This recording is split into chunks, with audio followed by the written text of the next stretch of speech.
Thank you for waiting. I finished checking your adventurer handbook. Here are your commission rewards. We have no other urgent commissions on the books at present. Thank you for all your hard work lately.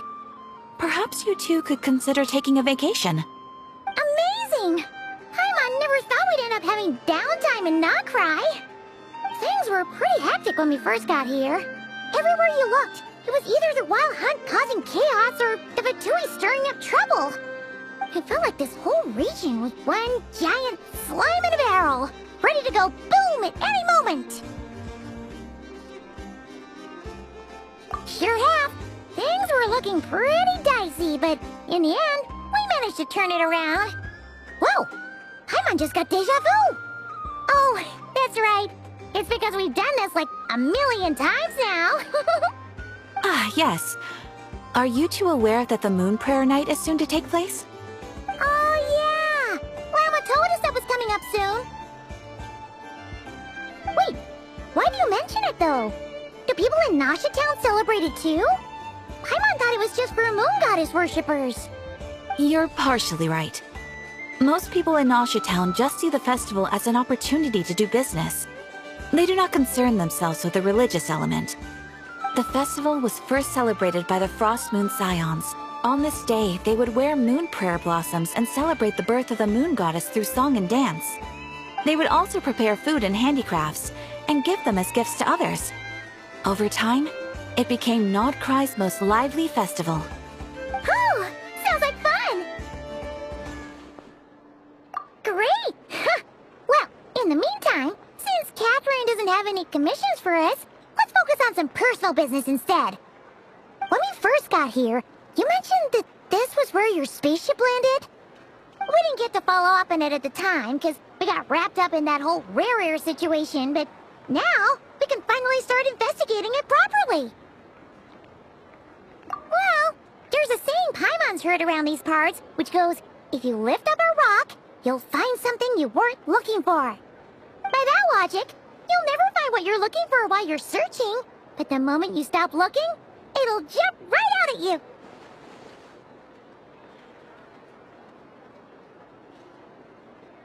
Could be worth a try though, right? Anyway, Paimon suggests we focus on other stuff we want to do for now, and just keep an ear out for spaceship-related intel as we go.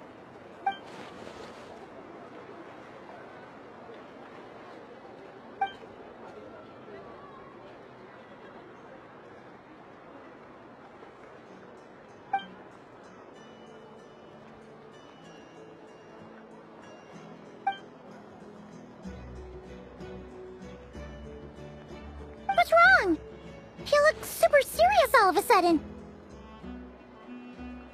Huh? Paimon gets why you'd be concerned about Columbina, but what does the doctor have to do with anything? Oh, that's true. And now that you mention it, we're definitely overdue for a showdown with the Fatui. It is weird that he hasn't shown himself this whole time. What could he be up to? True. Paimon would much rather deal with Marionette anyway. She says the meanest things, but when it comes down to it, she doesn't seem like a bad person. Maybe it's the pressure of being a Fatuse? Especially as a Harbinger. Does she feel like she's gotta act tough to keep up appearances or something? But then, every time we headed out with Rarier, she always wound up having to repair Polonia and her other robots. That's gotta sting. Losing face always hurts more for people who care a lot about their image. She's probably still furious about it. What? Relax! She's not even here! Huh? What's the matter? Oh, nothing. Sorry, we'll be on our way now. Where are we again? Oh yeah, Columbina?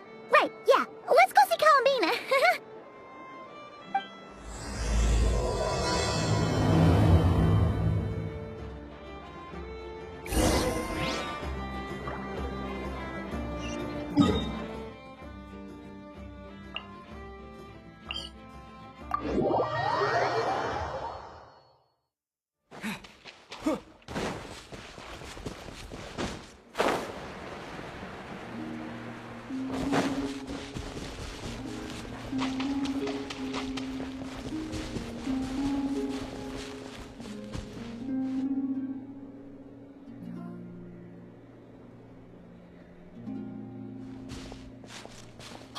She's sitting up! Is me sitting here a rare sight? No, we just thought you'd be resting. Perhaps I would have been, were it not for the sudden arrival of some unexpected guests. Not that I consider it a disturbance. After all, you are the only ones who are free to enter. Would it not be a little unfriendly of me to lie down while we speak? I didn't realize you put so much thought into little things like that.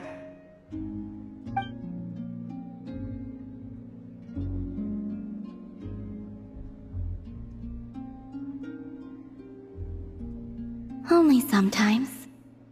There have been moments lately where I think about you and your companions. They are warm, mysterious, and cozy memories. Very few of my past memories are anything like that. They say that travelers return home bearing bags full of souvenirs. But my luggage was empty, and I believed it would stay that way. Return home? So, you're still planning on returning to the moon? Yes. This planet continues to reject me, reminding me that I do not belong here. If I remain into that, there will come a day that I disintegrate. And I don't mean reduced to dust, or turned into food for the flowers. I mean, I will cease to exist entirely. Alright then. Well, we're sure gonna miss you. But it sounds like we'll have to say goodbye. How do you intend to return? The moon prayer night is soon to arrive. On that day, the moon will be closest to Teyvat. The Kuvaki in this land will reach its peak at that time. I merely need to grasp the tide, and with relatively little effort. Oh! Paimon gets it! It'll work like a slingshot! You make it sound like she's gonna get blasted up to the moon. If I did that, I suspect I would crash into the false sky. I will be using a much gentler approach, but I do like the analogy. It's fun. You see? She gets Paimon's sense of humor. In the blink of an eye, the time has come to part ways. It does feel that way, doesn't it? Time seems to fly fastest when you are enjoying it. I have always thought of myself as a wanderer on this earth, and it has never expressed any desire to keep me here. Yet, just as I plan to depart, it tugs at my arm. Is this a gesture of affection? Or is the world mocking me? Oh. Were you hoping I can answer that? Yes. You are a traveler, so you must have a lot of experience in this area. Then, what I would say is, enjoy the moment. That's right! Don't overthink it! Happiness is happiness and joy is joy! The point is to enjoy it, not analyze it! I see. Then what I would say is, even though I am very tired right now, I am still happy. I can't tell from the tone of your voice. Oh, really? You don't think I sound happy? I'm just kidding. I could tell you were in a good mood today from the moment we saw you. Ah, a joke. Albeit not a funny one. Anyway, I assume you're here about you-know-what. Give me your hand. Actually, it's not that. There's something else we wanted to discuss with you. Oh. Then, do you still want to give me your hand? Or not? Sure.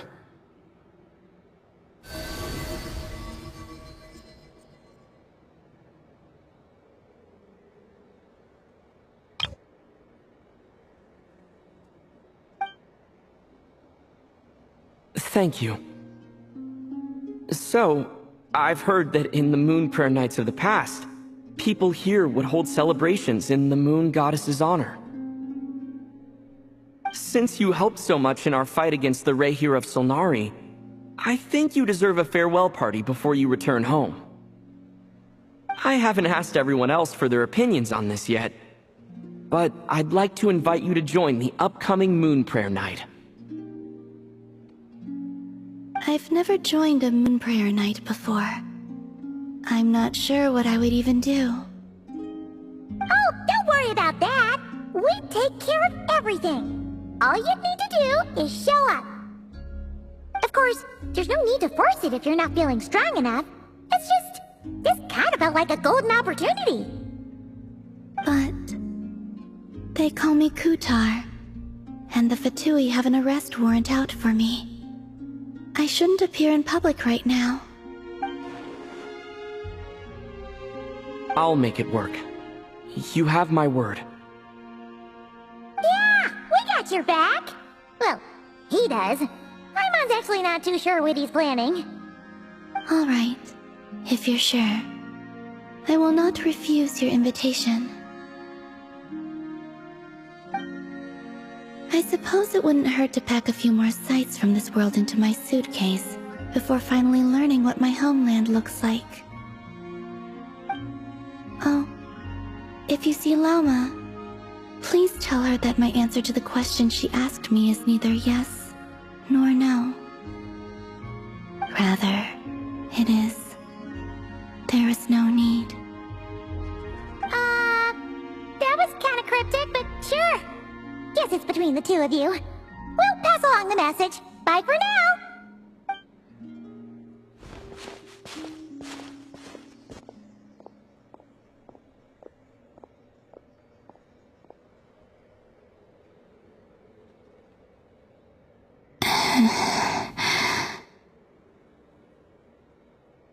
And also, I do not know.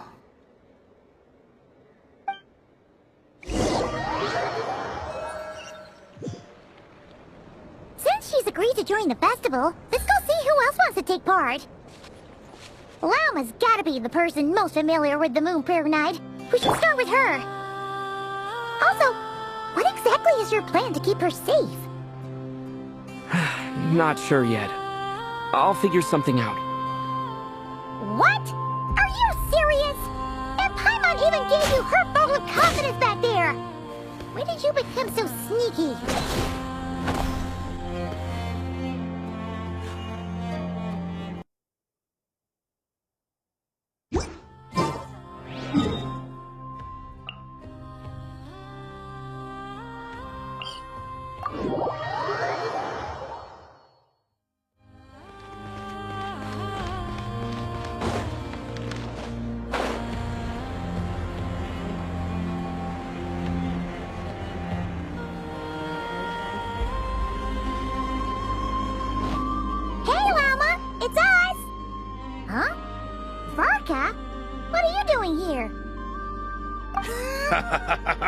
Beats me.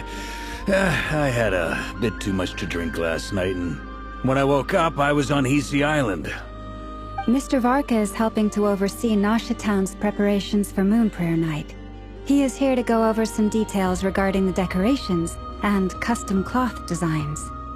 Right, yeah, that too. What do you mean, that too? Yes. Celebrating this festival is a long-held tradition here in Nod-krai. On this day, the crescent moon at the top branches of the verdant crest turns into a full moon, and the moon prayer blossoms bloom with a special radiance. Our people take these to be blessed omens. It's an especially welcome event coming off the back of all that nasty business with Rehir. Everyone got put through the ringer recently, and now they're looking to turn their fortunes around. The big shots in town all agree that a big, lively celebration is just what we need to rebuild people's faith in this place. No wonder Catherine said that people weren't so bothered about the religious element. That's right. It's become more of a local custom by this point.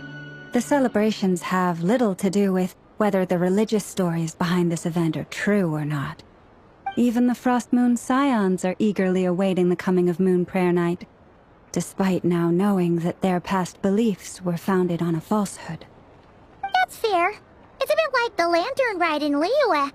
It's a chance for people to enjoy themselves, not debate the existence of the Adepti. Oh, one other thing! We just went to see Columbina. We went ahead and invited her to take part in the festival this time. Hope it's okay. Wait, so... you mean she agreed to it? Huh. That's quite a surprise. Then, I suppose that she intends to return to the moon on that day. Oh, yeah! It's kind of a complicated process, but basically, it's like a slingshot.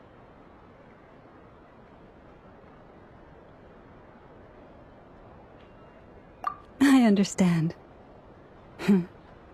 In truth, I had a feeling that she might make such a decision. Well, if Kuthar has decided to participate in the festival, we should prepare accordingly. Yeah, exactly. She was saying how it could be risky for her to show her face in public. We were wondering if there was any way we could hide her. Unfortunately, the people who carved the statues did an excellent job of capturing her likeness. It will be very challenging to hide a goddess whose face everyone is so familiar with. Darn! We may have bitten off more than we can chew here. Nah, don't sweat the small stuff. We can handle that. Huh? Are you saying you have a plan? Not as such, no, but the most important thing with a festival is to keep the mood light and your spirits up. You can't go preparing for a festival with those long faces. You'll never convince anyone to enjoy themselves. The Mondstatter spirit is strong with this one. As it happens, I agree with Mr. Varka. Let's start by making our appreciation for Kuthar the beating heart of the festive atmosphere. And who knows? Once we get the ball rolling, perhaps everything will just fall into place. Hey! Did you catch that? Lama said the thing! Or, close enough at least. I'm looking forward to the Moon Prayer Night already. We have a festival in Mondstadt called Windbloom, and you can always tell which couples are celebrating it for their first time by the smiles on their faces. Big, beaming smiles like their whole face is glowing. And I have a feeling we'll get to see that same smile on the Moon Goddess's face at this festival. Not quite the same, surely. Anyway, I'll take care of business in the city, but I'll have to leave the decor up to you and the Frost Moon Scions. No one else can capture that traditional aesthetic quite like you guys.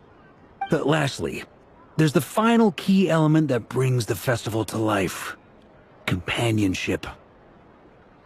Before you leave, let me show you something that we've been preparing. Mr. Varka had asked to see it already, so you may as well tag along. Also, I have some further questions about Kuthar's decision.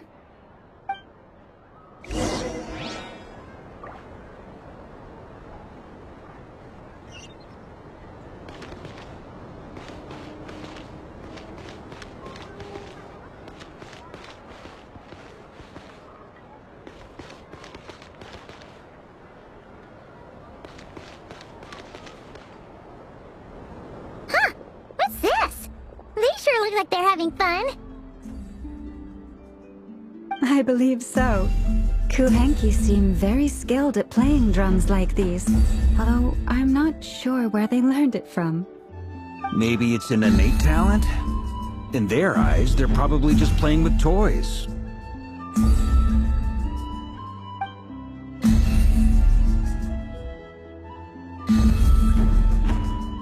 Dottore! You want to play too?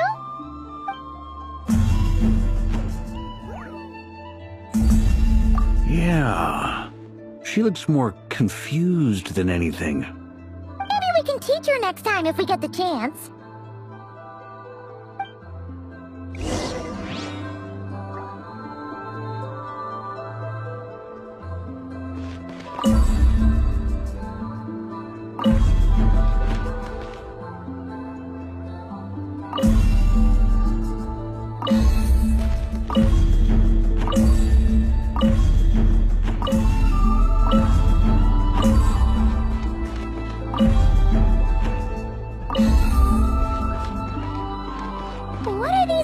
pretty things. Moon veils. We hang them from buildings in the city during the festival. When you look at the sky through them, it creates a lovely misty effect.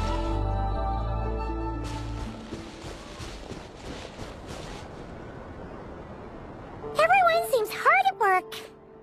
They are preparing items for Moon Prayer Night. For instance, the sculpture being made over here, Mr. Varka and I were just finalizing the details of where it will be placed. Ah, there she is. I didn't know the finished article would be so large.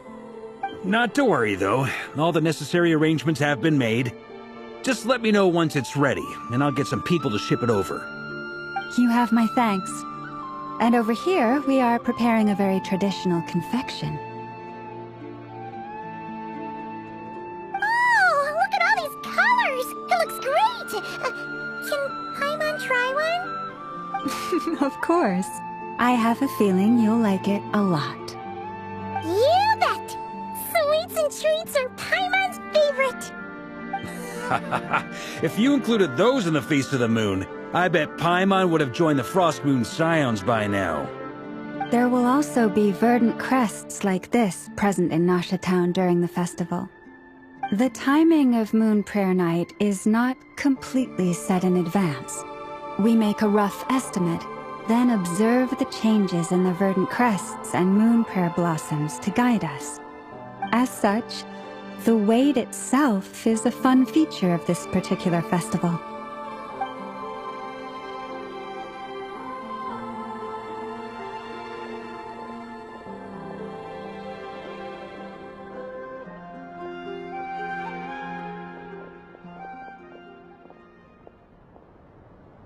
Let's talk here. To tell the truth, I am very surprised to hear that Kutar is willing to participate in the festival. I once asked her if she'd be willing to stay with the Frost Moon Scions. I could introduce her to everyone, and we could be a family to one another. She did not answer, but she has not appeared here since. I took this to mean her answer was no, but if that were the case, she would not have accepted this invitation.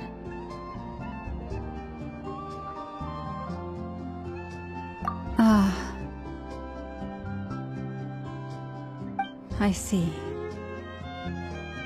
Maybe she is right. Maybe the Frost Moon Scions of today no longer need a moon goddess. But my wish was not for her to come here and be worshipped as a deity. I simply wanted to offer her a place to stay. I'm sure she believes that showing herself here might invite Fatui intervention, and as such she does not wish to cause us trouble.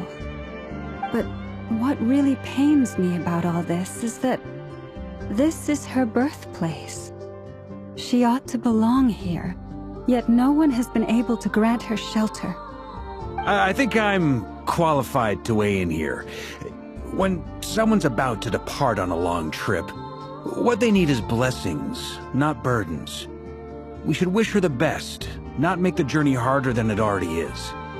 Anyway, she's agreed to attend, hasn't she? All we need to do is simply respect her decision. I see your point.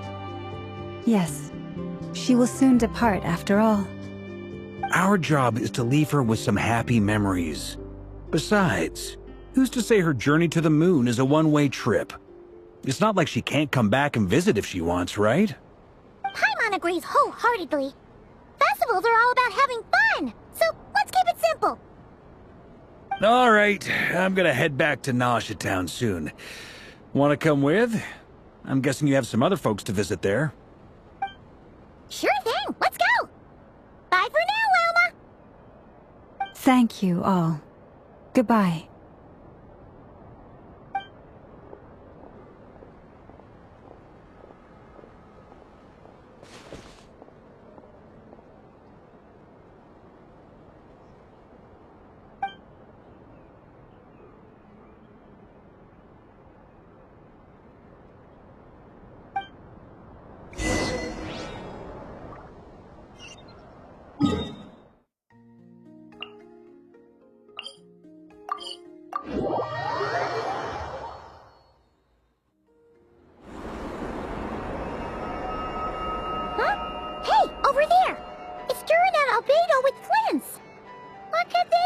chatting about?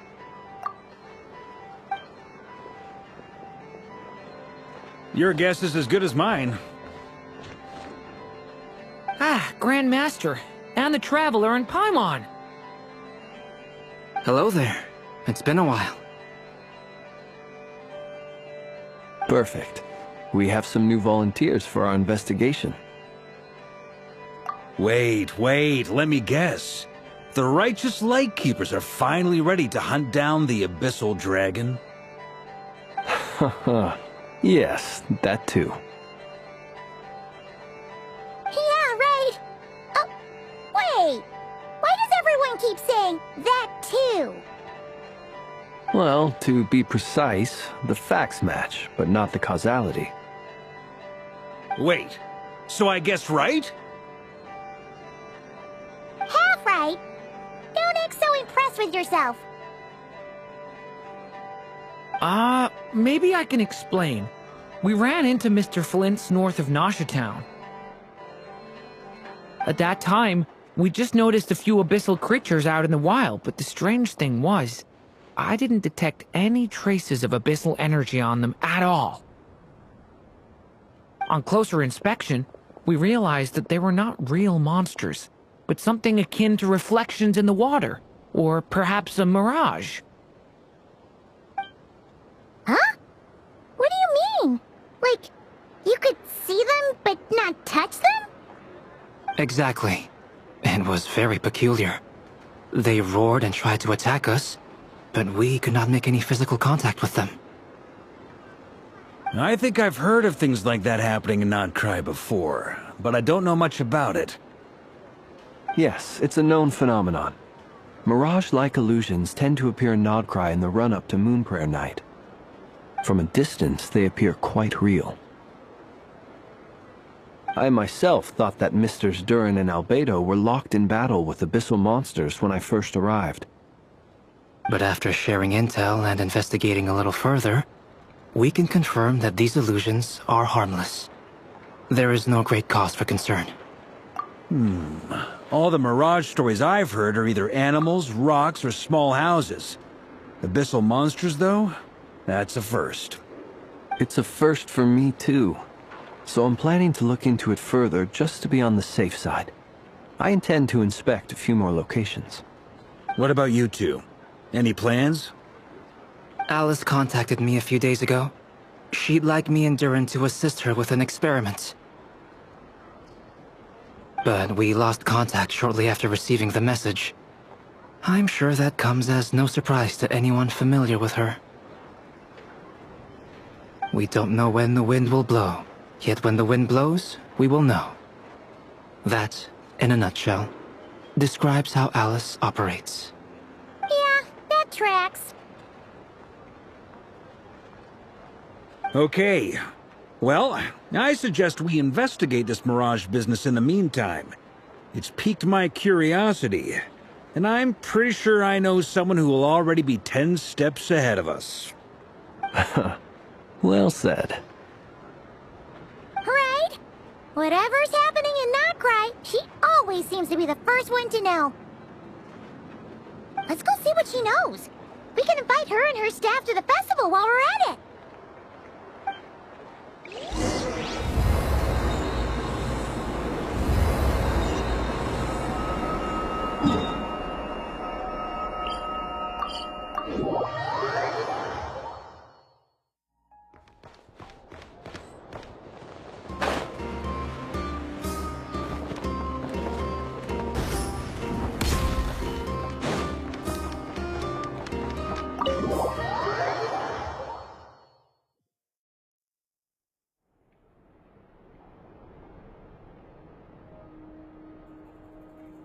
You're right, I have noticed.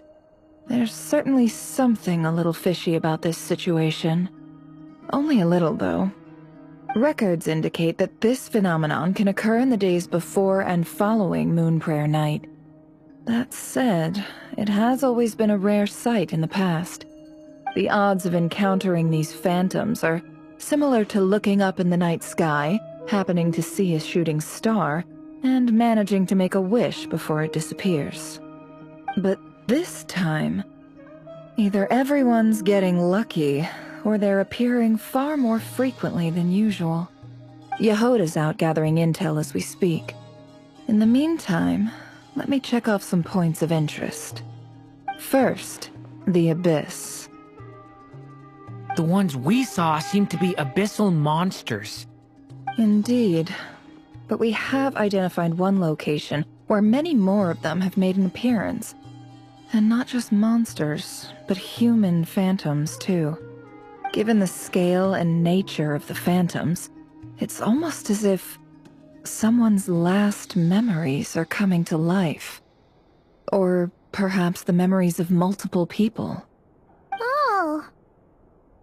So you mean the phantom monsters are hunting down the phantom humans? Exactly. The phantoms can interact with each other, but we have no means of intervening. In addition, some of the human phantoms would seem to be from the very distant past. This is clear both from the clothing they wear and the stories they tell.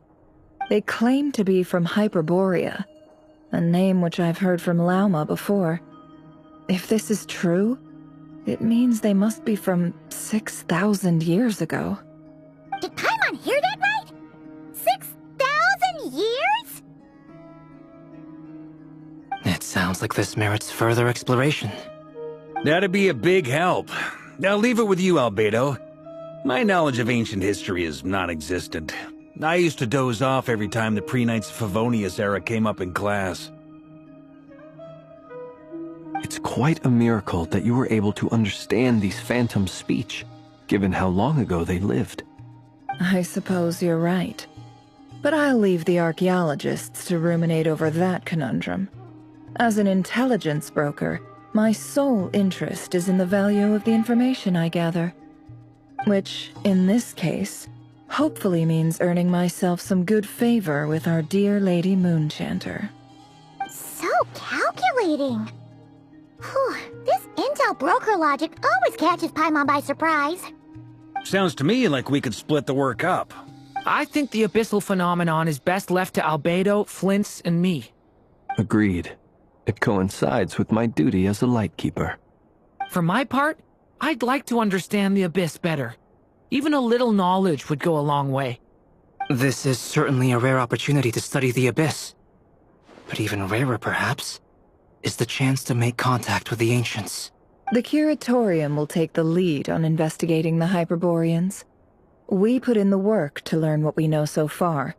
It seems only fair that we get some quantity of exclusive intel. That just leaves our trusty team of 2 unassigned. Since you became an honorary knight, of course. This was part of my grand plan all along. Ha ha ha! Oh yeah, by the way, we managed to convince Columbina to come to the Moonlight Night celebrations. Would you and Yehoda like to join too? She agreed to that? Huh. Quite an achievement. Never underestimate the traveler, I guess. I'd be happy to join. No point shutting myself inside when the streets are all decked out. I doubt any clients will be visiting during the festival in any case. And Yehoda loves a party, so I'm sure she'll jump at the opportunity. No. No! No! No! No! No! No! No! No! Way to contradict me in front of... Wait! No, that's not what I have bad news, boss! So many people. Alright, everyone inside! Quick!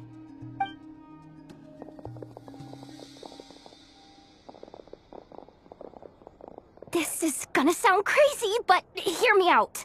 I saw one of those phantoms at Star Sand Shoal, and it was some sort of flying ship. Like a spaceship? That's gotta be the one you came to Tibet in. You said you saw the same thing through the moon marrow, right? Huh? You already know about it? Ugh, I thought I was gonna blow people's minds. Turns out I'm the last to find out. Wait. Back up. You came here in a spaceship? Now my mind is blown! What's it like on the inside? Was it like flying through space? I want to know everything! Yep, exactly. Huge discovery. You're the best.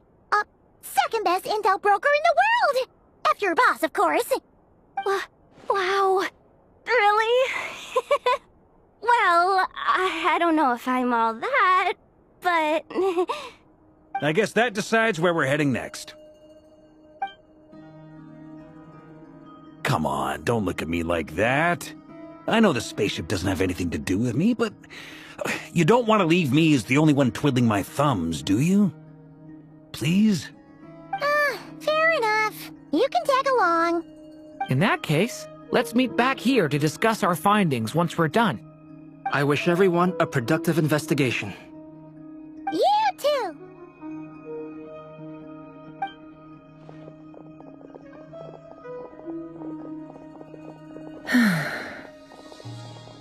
What's up, boss? Aren't we gonna head out? Tell me, Yehoda, when did the curatorium start giving out intel for free? Oh, sorry, boss!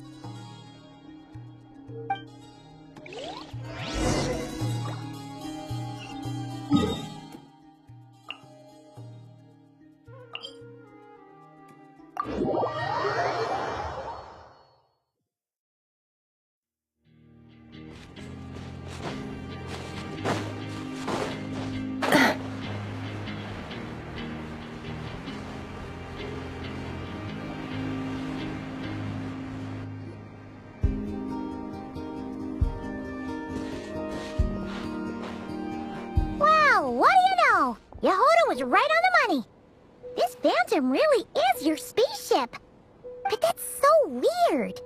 Why would it show up here? Is it some kind of projection? Or a ghost? Like, maybe it no longer exists. But somehow it left an afterimage? Ah, you're already here.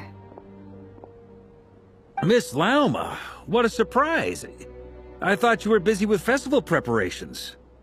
I was, until one of our people informed me that a strange sight had appeared at Starsand Shoal. No one's ever seen something quite like this before.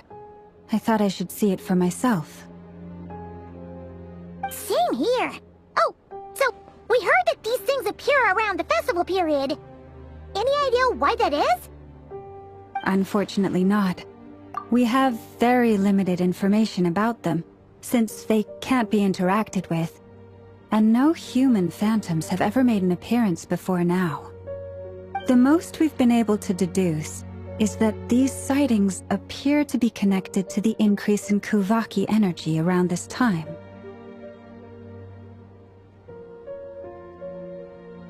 Yeah, seems like that's all we can do. This is all so confusing. Allow me to lend you a hand.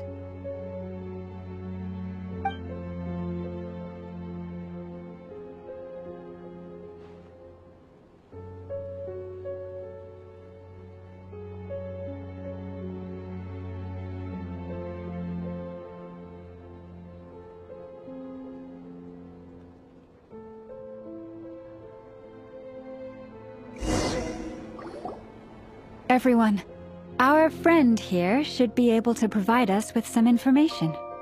Is that a phantom rhymehorn deer? I've heard about how the Frost Moon Scions live in harmony with the animals, and can even communicate with them. That's coming in handy now, for sure. Okay. Yes, I understand. Then how about this?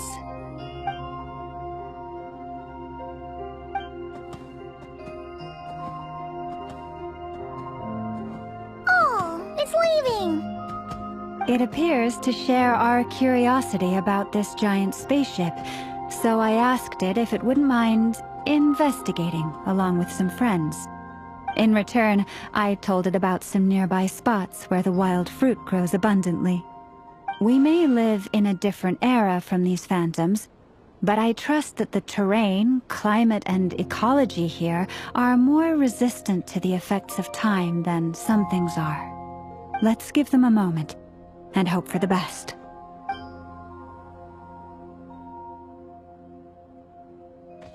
All back together? Must have been a lot of fruit. Indeed. Now let me ask them some questions.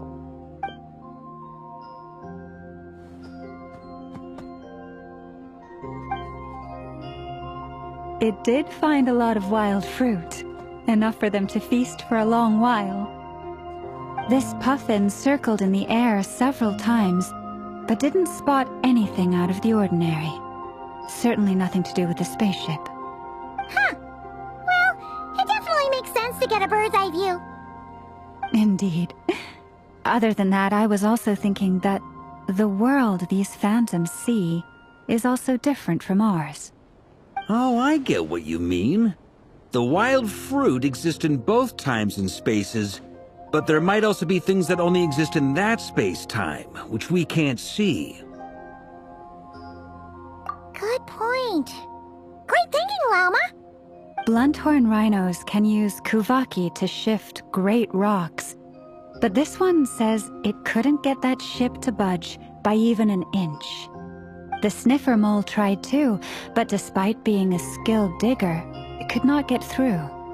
They say that the spaceship looks robust and undamaged.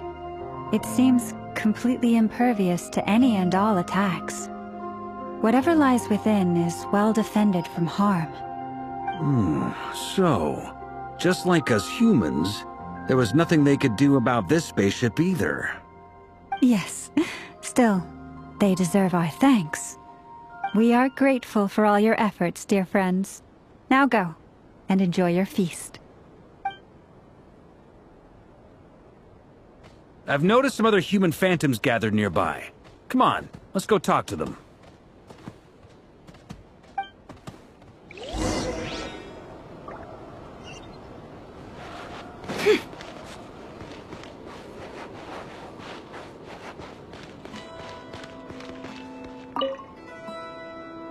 What is this thing? I've never seen it move, and there's no way to get inside. Goodness knows. My grandpa says it's been sitting here at least since his grandpa was still alive. What about his grandpa? Did he say anything to your grandpa's grandpa about it? Huh? I don't know. In all likelihood, it was here back then too. Hard to imagine something this huge could move. Guess that means that as far as they're concerned, this ship's been around a long time.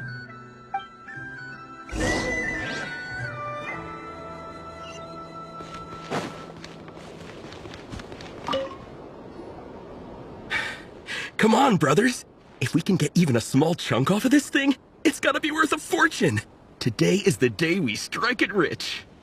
Huh? You mean Paimon? Yes, brother, I shall join you. Let's make our fortune. We should go with them. What the? This thing is crazy tough. I can't even scratch it. What's it made of? Sorry, brother. Looks like we'll have to seek our fortunes elsewhere. Enjoying yourself? I was just seeing if I could influence this phantom's perception by playing. But nope, no dice.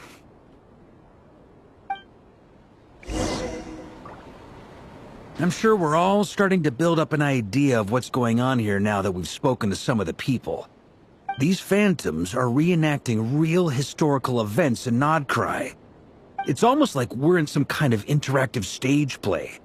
We can talk to the actors, but the plot is fixed, and we can't influence it. It makes sense. History is set in stone. The objective facts of the past cannot be changed. Paimon totally thought you were just goofing around earlier. But actually, you were doing some serious investigating. Of course I was. Anyway, at this point, I think we're forced to conclude that although the Phantom spaceship is right there in front of us, we aren't going to learn much about it from these people.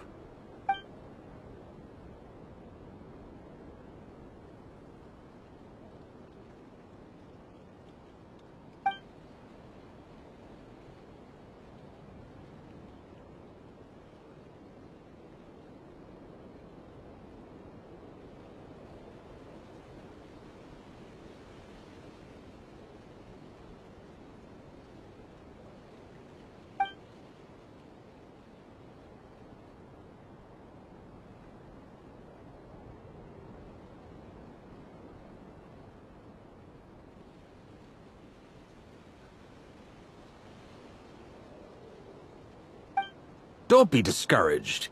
If nothing else, this is proof of the ship's existence. And think about it. So many people tried to hack their way inside, but no one could get the door open. It's made of very tough material. To me, that says that we'll either find the ship itself or the story behind it. It's just a matter of time.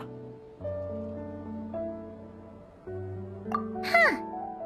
Every now and then, when Varka gets serious, he actually does seem like Grandmaster material for once. I wonder how the others are doing. Let's head back for now. Sounds good. Also, drinks are on me if Team Knights of Favonius is the first to finish. Wait, we have a team name now? Am I in Team Knights of Favonius as well? You're very welcome to join. We've even got a cathedral ready for you. Isn't that technically blasphemy? You wouldn't dare make a joke like that if Barbados was in earshot. Nah, I'm sure Barbados doesn't mind a little harmless blasphemy once in a while.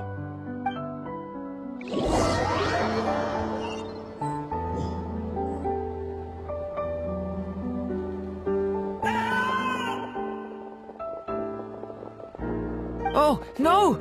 Get away! Oh.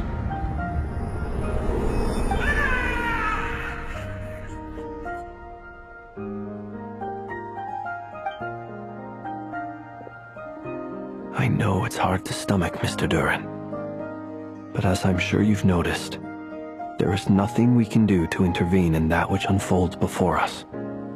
But we have to at least try! And try you have. But are you aware of how many unsuccessful attempts you've made now? I wasn't keeping count.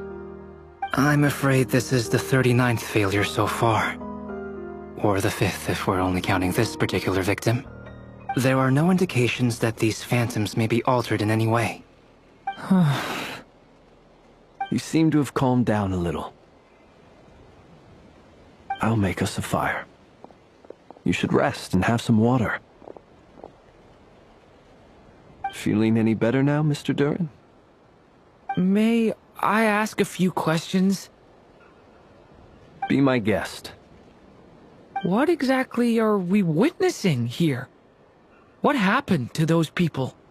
My guess would be that we are seeing nod-krai during the Conrian cataclysm. Would that be accurate? Conria. That is correct. As you know, once the Abyss senses even the tiniest crack, it floods in and spreads like wildfire. There was a time in the distant past when it permeated all of Nod-krai, causing immeasurable harm. The people paid a terrible price to heal this land. Then, 500 years ago, the whole of Teyvat suffered an abyssal disaster. Once more, Nod-krai was dealt a devastating blow. I see. In the face of the abyssal onslaught, all were like grains of sand tossed around by a tidal wave. Be they human, fae, or god. The moment you witnessed is but one drop in a whole ocean of catastrophe. All right. I guess that answers my second question, too. I wanted to know why there's nothing I could do to help them, and that's because what we are seeing is history. That would be my guess as well. As I understand it, history and fate are not all that dissimilar. The latter may be unseen to us, but both are immutable. Yes. Fate was determined long, long ago. I still have a couple of other questions for you, Mr. Flintz. You mentioned more than one abyssal disaster that has struck this land in the past. How can you be sure that what we're seeing is from the Conrian incident? And also, how are you able to stay so calm when you're talking about these events? From everything I know about you, you're not cold or ruthless, and you're not indifferent to the suffering of others. Alas, I am forced to show my age. I must be 600 or 700 years old by human measure. Wait, so you... One is not easily moved by history when one has witnessed the truth firsthand. I'm sorry. You needn't apologize. Your passion is a good thing to have. Treasure it, because someday you may find it in terribly short supply. Now, at the risk of offending you, I have a question in return. Your curiosity toward the Abyss, is it born from hatred or because you sense its call? I only ask because I kept a fragment of Rerear's body in my lantern for a short time. Specifically, his heart. So I know what a burden it can be to carry the Abyss with you. And I hear its power growling from somewhere within you. In my eyes, your mere existence is a miracle. My honest answer is... I don't know. I don't think I have the confidence to say for certain. What I will say is the Abyss is not the only issue that haunts me. Even before I became who I am today, the question dogged me constantly. Should I even exist at all? My doubts remain unresolved. But when we fought Rerear, something became a little clearer to me. Sometimes it is the darkness within us that allows us to achieve the impossible. I certainly got the sense from your 39 attempts that you were trying to achieve the impossible. It sounds like you've resolved to see the truth for yourself. Absolutely. In that sense, he and I are quite similar. Then I wish you every success. I look forward to the day of your transcension. Well, if everyone's caught their breath, I suppose we should head back. Oh, and one last thing. I'd appreciate if you kept our discussion about history a secret.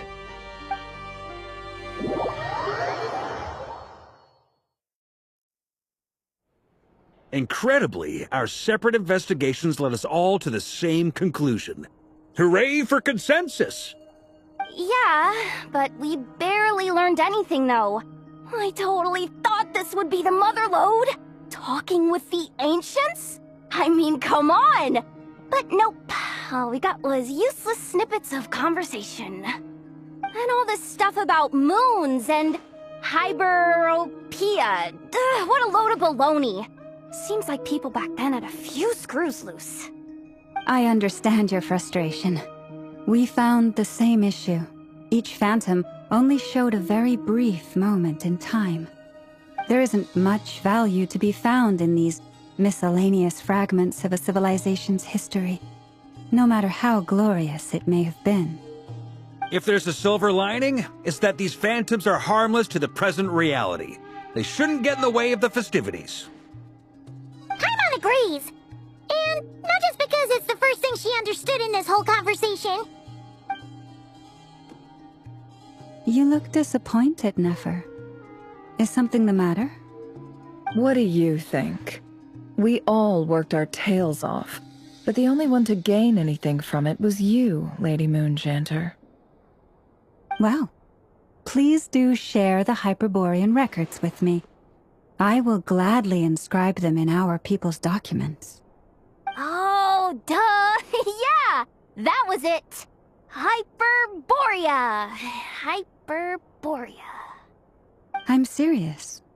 Only an expert in the Frostmoon Scions and their history can turn these records into valuable research material. The alternative is to let them gather dust on the Curatorium's storage shelves until the pages turn yellow. Nefer, you're wise enough to know that cooperating and sharing the profits is the best course of action here. Well, that goes without saying. Sure, let's do that.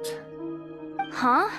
But didn't you say we aren't supposed to give out intel for free? Sorry. Shutting up. Now is not a good time to push Nefer's buttons.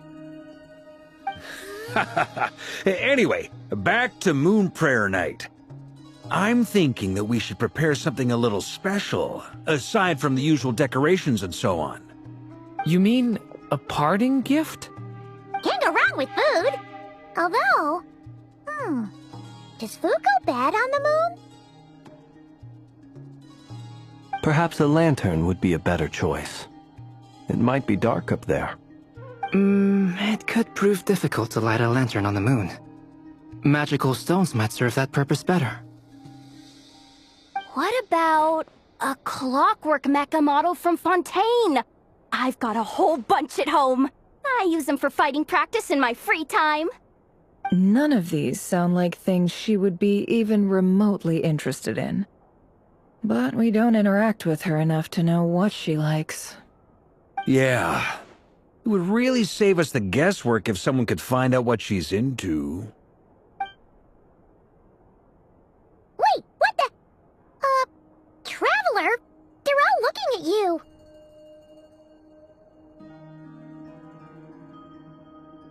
Great! Haha, problem solved. Now, I need to stop by Dory's. Gonna need her help sourcing a bunch of stuff for the festival. Then let's leave it there for now. We all have our own business to attend to. Traveler, if you find out what Kutar likes, let us know right away.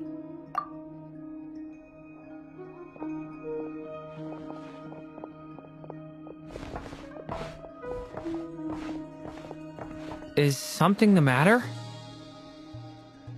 I'm fine. It's just... I'm still feeling a little rattled after witnessing the horrors of the Abyss. But it's okay. This is something I have to work through. I'll be all right. Thanks for your concern.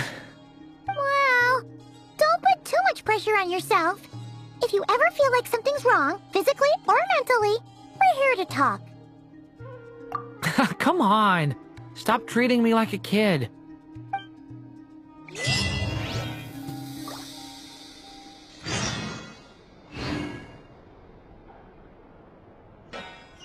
Emotions are like a raging torrent that's...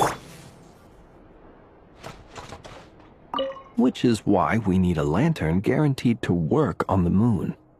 Yes, I have a few ideas, but... the lantern itself is the easy part.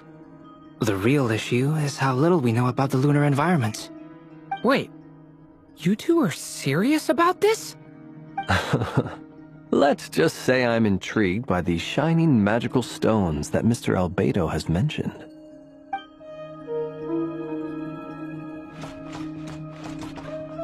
Could you do me a solid and try to smooth things over with Boss Neff?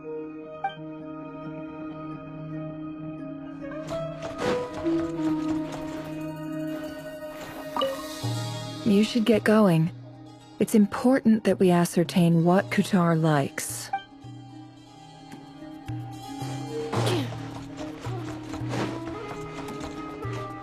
Miss Lauma, would you accompany me into town? I think it'd be best if you saw the Frost Moon Scion's decorations for yourself. Very well. Let's go.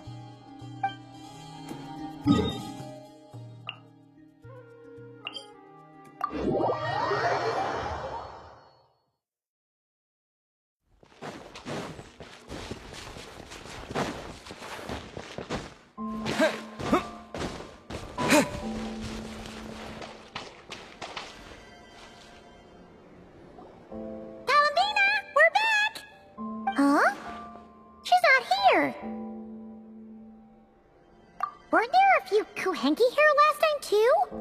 Where did they all go? Walkies? For Kuhenki? You're not pets, you know.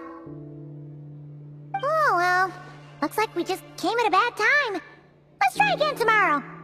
There's still a few days until Moon Prayer Night, so we're in no rush. Besides, she needs time to rest anyway.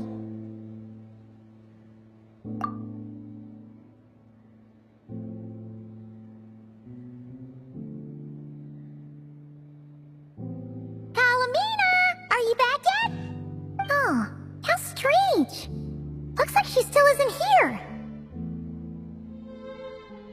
Right? It's not like her to spend so much time outside. Especially since she's worried about attracting unwanted attention. What about Luonatar? Luonatar, you there?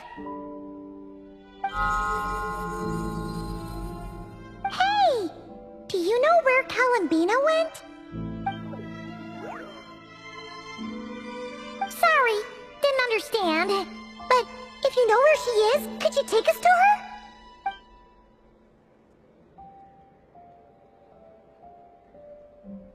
Yeah, that's even stranger. What about him? Oh, that's not good news. They change color when Columbina gets weaker, right? And they look super pale right now. Good idea. She might know what's happening.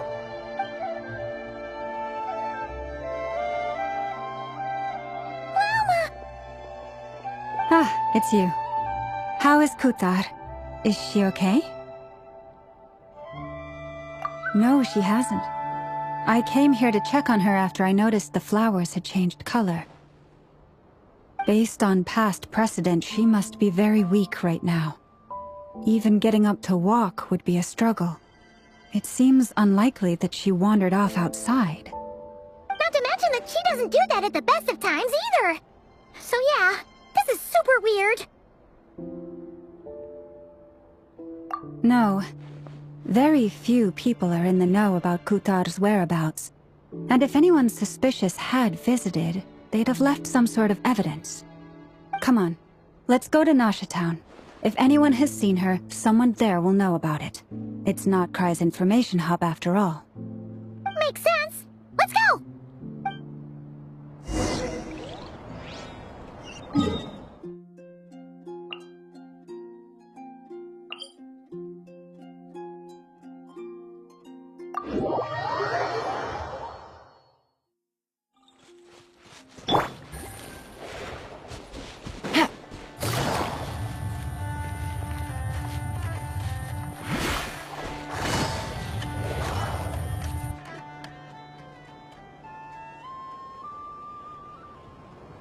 Moment. Is it just Paimon, or is this stall kind of suspicious? It's never been here before, right? No, I don't recognize it. Alas, your free and easy adventure time is over. Now, prepare to face the final boss of Nod-Krai. Whoa! Where'd that voice come from? Not sure, but it's definitely hostile. No, no, no, not that way. The final boss is right here. The sniffer mole? That's the final boss? Surely not. Also... Okay, the jig is up. I'll stop teasing you. Turn around. I'm right behind you. It seems I've managed to leave quite an indelible impression, even though you've never seen my face. Oh, nothing could make a great mage more pleased with herself.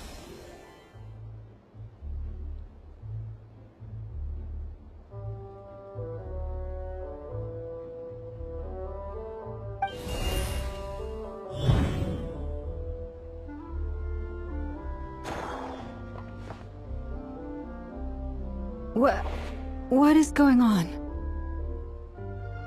I've heard that all the big shots in Teyvat have long, wordy titles that stun people speechless when they make their entrance.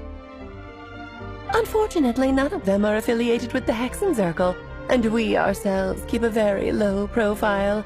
The notorious name-dropping doesn't quite work for us. Still, I, for one, think I'm really quite amazing. So that didn't stop me from coming up with a title anyway. Alice! It's really you this time? Not a lantern or a dodo, but Alice in the flesh?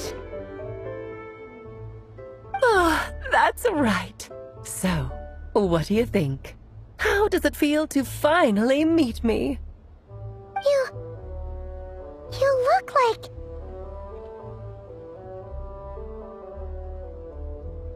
Oh, that's the first thing you thought. A little surprising, but that actually makes me very happy. Because that means that when Klee grows up, she'll be just as stunningly beautiful as her mother. So she's a friend of yours?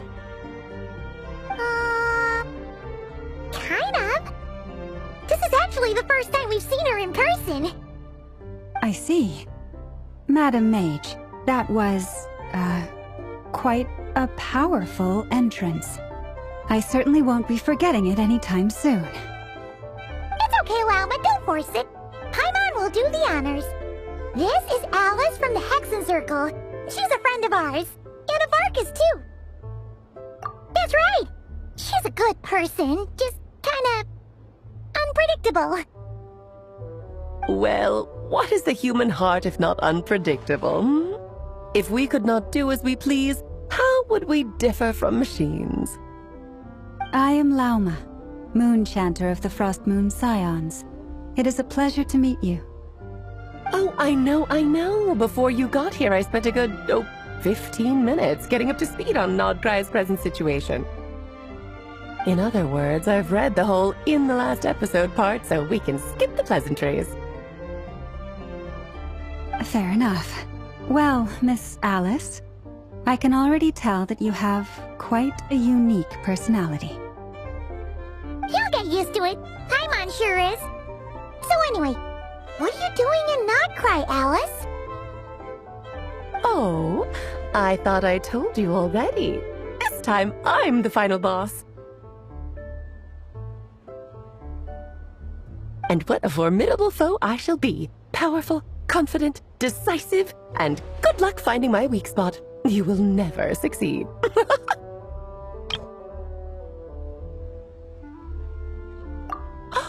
Oh, drat! My one weakness, and you found it in an instant. Fate has been dealt a devastating blow. Thus falls the great Dodo King. Why are you playing along with this nonsense? For funsies, of course. What's wrong, Paimon? Are you disappointed in me? Am I a gigantic letdown? No, it's just... You seem like a busy lady. And this is the one time you've shown up in person. Paimon figured it would be for something more high stakes than just goofing around. You're quite right. I'm here in Nocturne because something big happened. Something big enough it caught the attention of the Hexen Circle. It concerns the 3 moons, Teyvat's borders, and of course, the moon goddess you are currently searching for. Kind of. Why don't we discuss this over a pot of tea? My main reason for coming on this trip to Teyvat was, of course, to have some fun. But I do technically have a job to do as well, namely, maintaining the stability of Teyvat's borders. I'll skip over the complicated parts, but to sum it up, abyssal energies are all that lie beyond Teyvat's border. We'd find ourselves in a real pickle if they ever made it through. And the phantoms you've been seeing are a sign that the border has been disturbed. No wonder they tend to show up around Moon Prayer Night. Is it because the real moon is now so close to us that its power can cross the border? In part, but only a negligible amount passes through. Just enough to influence the verdant crests and so on. And as you've noticed, there has been an unprecedented number of phantoms appearing this year. The influence of the moon beyond the border cannot explain this. No, there is another far greater factor at play. The trilunar syzygy. A trilunar syzygy.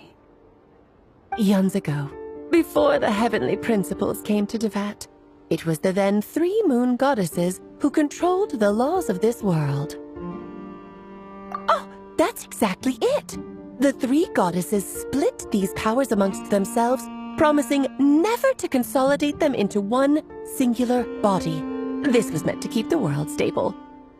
But, fast-forwarding to the present, the eternal moon's marrow is with you, while the iridescent moon's marrow, which should never have appeared in this world, has been retrieved.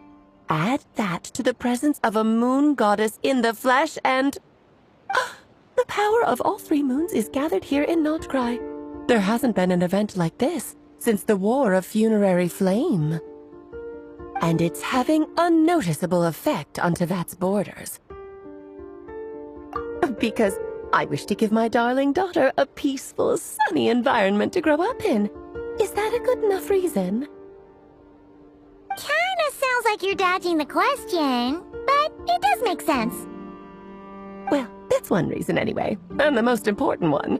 The others are a little complicated to explain. For instance, cleaning up after dearest Miss R. Albedo could tell you more about that if you're curious, but right now, I have a more important question to ask you. Why are you collecting the moon marrows? I see. Nicole told me about that legend once. Nicole? You mean Mage Anne? Oh, so you remember. Yes, of course. That was the story about Fate, her area of expertise. But back to the story of our dear moon goddess. I'm afraid her intended method of returning to the moon is unlikely to work anymore. What does that mean? She may be missing, but she hasn't gone anywhere. She has disappeared.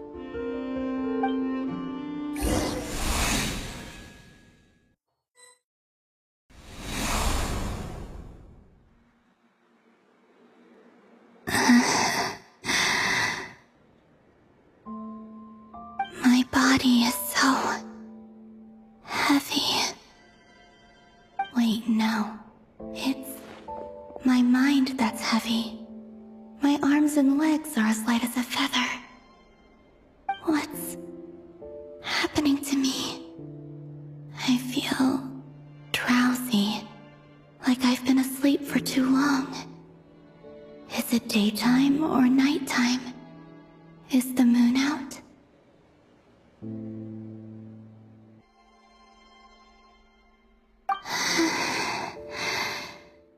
I think I'll go for a walk.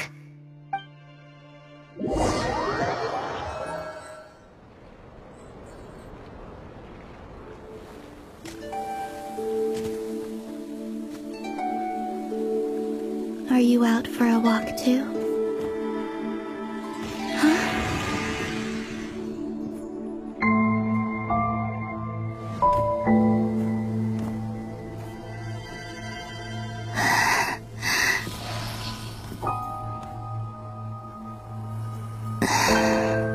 The day has come at last.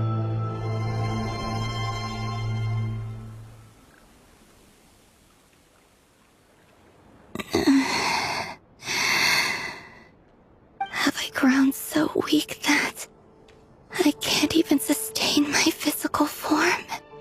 But Moon Prayer Night is nearly here. I was so close to returning home.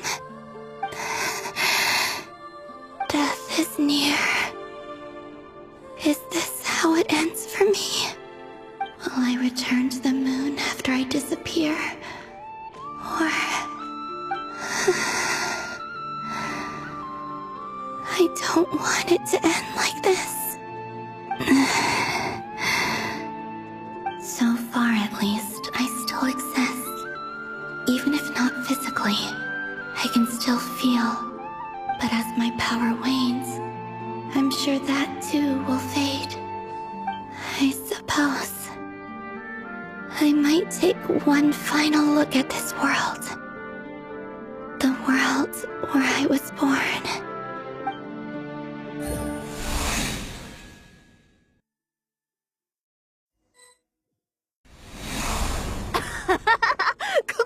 Come on! Wait for me! The Frost Moon Enclave. How much it has changed since I was born. These decorations, they're so heavy. It's times like this when you kind of wish men could be priestesses and acolytes. How fascinating. I've never had the chance to be privy to people's private lives in this way. In the past. People would get so solemn and serious the moment I showed my face. Like they were frozen stiff. Karina! Lametti! It's time to eat! Coming! I want to watch them a little longer.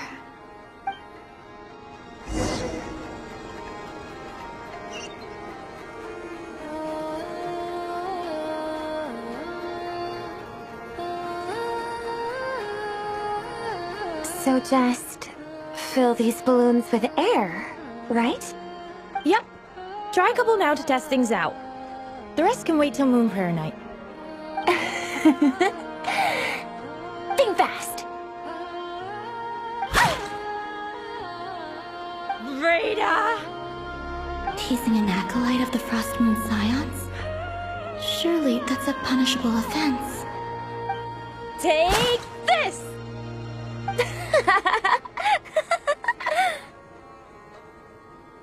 Huh? Alright, enough horsing around. Lady Lauma gave us a task. We should get back to it. The task is just to check that the balloons don't leak, right? Doesn't matter if we fill them with air or water. Yeah. Okay, you got me there. And you got me there. But still, we can't use all the balloons before the festival even starts. We won't use all of them. And as long as Lady Lauma's trusted acolyte doesn't snitch, this can stay as a little secret between friends. A couple more can't do any harm, right? Oh, you menace. Then, think fast! Is pumping a balloon full of water really so much fun?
I'm sure you're both tired from playing all day. Come on, eat up. A plain, humble meal. That has always been the way of the Frost Moon Scions. Huh? How come Lametti got a midsummer berry dessert? I always get Lockaberry. I don't mind sharing. You can have a bite of mine if I get to have a bite of yours. They're sharing food? I've never shared food with anyone before. Even at the Harbinger tea parties, everyone just ate off their own plate. And when I couldn't finish my food offerings from the Frost Moon Scions, they'd leave the leftovers out under the moonlight for the animals to claim. Hey! That was 2 bites! Oh, then you can have another bite of mine. Oh, you too. Oh, don't fret now. Here, have some of Granny's too. So this is what it means to be family.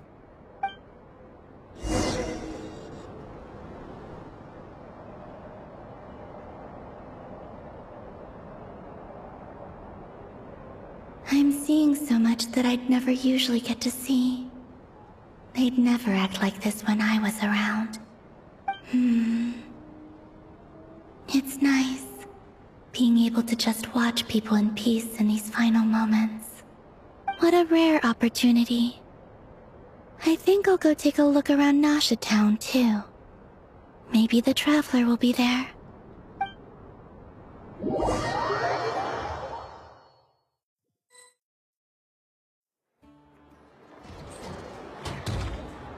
After the War of Funerary Flame, the Moon Goddesses were no longer recognized by Teyvat. They lost the whole foundation for their existence. That's why the Moon Goddess's strength is fading. She cannot withstand the world's rejection of her. To be more pedantic about it, the Moon Goddesses did something to offend the heavenly principles, and that's why they were ousted. Something of a recurring theme in Teyvat's history. Theoretically, speaking so candidly should put me in their crosshairs too, but they can't tell me what to do. I'll say whatever I want. Anywho, the Moon Marrow energies were but a drop in the bucket for her, and that battle against the Ray Hair of Solnari only weakened her further. Fortunately, it happened close enough to Moon Prayer Night when the Kuvaki concentration here is high. That's the only reason she managed to survive this long. What do you mean, fortunately? You said she disappeared. We're too late. Ugh, what a headache. I thought this was all common knowledge. I guess I have some more explaining to do. Okay, buckle up. It's time for another lecture.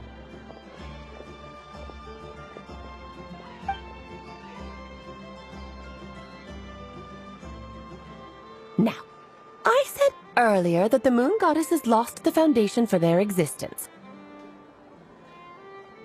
The reason for that has to do with the natural order. Basically, the rationale for their existence in Teyvat was lost.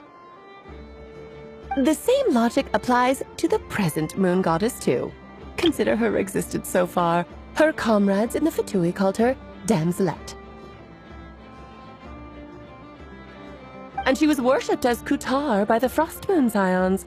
But these connections have now been severed, whether by her hand or yours. So, the rationale that once sustained her existence is now gone.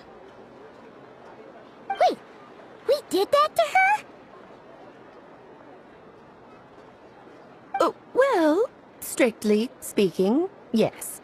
But let's not start pointing fingers, shall we? I'll only end up as the big bad villain, and that's not the kind of final boss I want to be.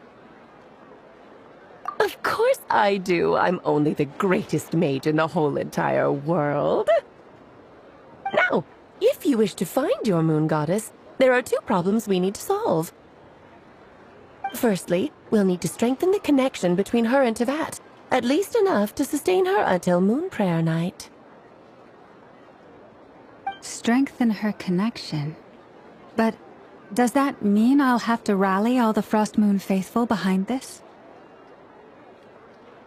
I'm afraid a bygone faith and a former home won't be of any help to her now. Do you know her name? Her name? Oh, yes. Names are very important things. A name is a fundamental concept that anchors one's entire existence. Then your first job is to find it. As a Moon Goddess, I'm sure she must have a name she identifies with. Neither Columbina nor Kutar is her true name, and she's never really accepted either of them. So, finding out her real name is enough to sustain her existence? Yes, I know it sounds like a small step, but every journey begins that way. So for now, that's all we need to focus on. The second problem is with her plan to use the Moon Marrows to return to the moon. Unfortunately, piercing through the false sky will take an enormous amount of power. Given her current condition, she won't be able to provide anywhere near enough power, even if she recovers her physical form. But no need to fret. Nicole's the expert in this field, and I'm sure she'll figure something out. Wait, Mage N is going to help us out too?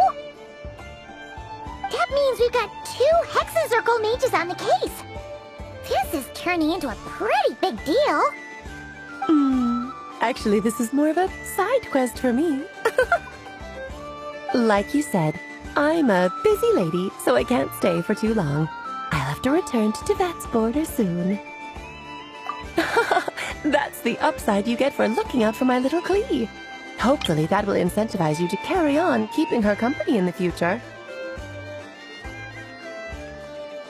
Anyway, jokes aside, you'd better get moving. It will take quite a miracle for the Moon Goddess's consciousness to hold out till Moon Prayer Night. Oh, I suppose I might as well tell you where Nicole is before I leave. Off you go now. Time to meet your new friend. Oh, yes, and a little suggestion. Don't forget to mind your heads. What? I wonder how Durin's doing. I should really go see him before I head back. You really are super busy. I most certainly am. There's so many children I have to keep tabs on just in Mondstadt.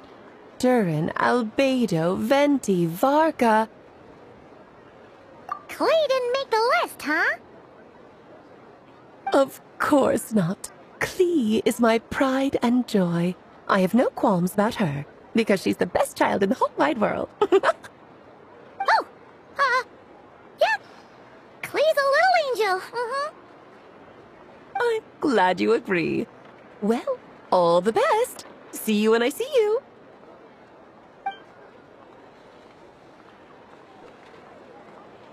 She left in a hurry. Yeah. She didn't pack up her stall. Should we handle it for her? I must say, I'm now very curious about her daughter. Klee, wasn't it? What's she like? That's a long story. Come on, we'll fill you in as we go.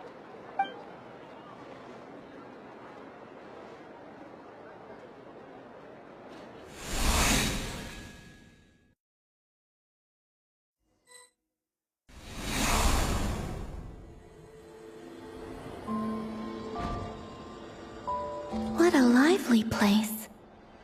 I've never experienced Nasha Town like this before. Hey, you old geezer! Your hammer's rusted through! Who are you calling old geezer? Are they quarreling? I'm looking right at him! You've really gone downhill since giving your daughter free rein in the workshop. Can you even swing a hammer anymore? It shouldn't take you days just to fix a single chair! You might as well use that hammer to massage my back for all the good it's doing.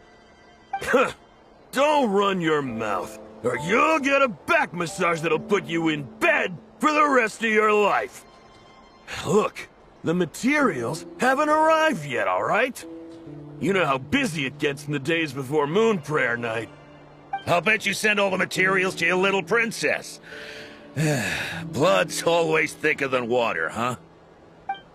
All right, you've made your point, Uncle Koski. As soon as the materials arrive, fixing your chair will be the #1 priority. And Dad, if you've got time to chat, why don't you lend me a hand, See? Lolka knows what the score is. I guess they're friends. But the way they spoke to each other was so ugly. Then again, it wouldn't be the first time I've seen something like this. Columbina! Sing outside my door in the middle of the night one more time, and I'll unscrew your vocal cords. You hear me?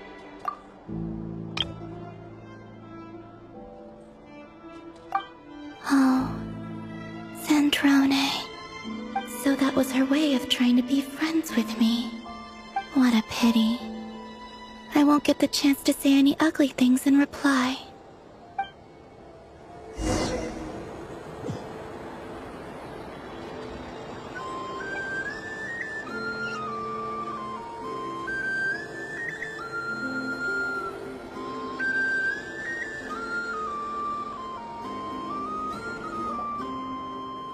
Hey, have you decided what to give her for Moon Prayer Night? I sure have. She's gonna get the surprise of her life when she's least expecting it. Then I'll whip out the ring and pop the question. The surprise of her life. What a fun turn of phrase. Cool, I get the picture. You can spare me the gushy details. Ooh, looks like we have a customer. Hello there, ma'am. Would you like some Moon Prayer Night candy? Huh? Is he talking to me? Can he see me? Here you go. Oh.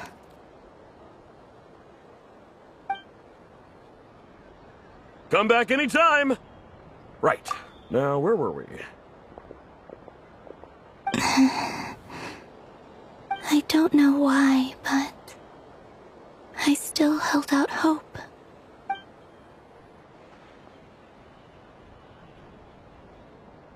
The most important thing right now is to find that mage.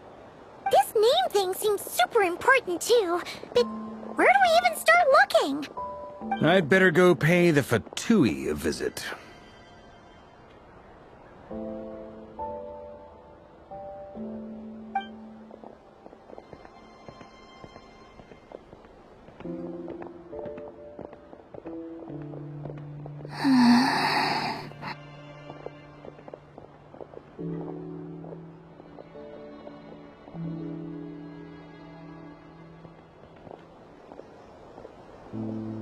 Columbina?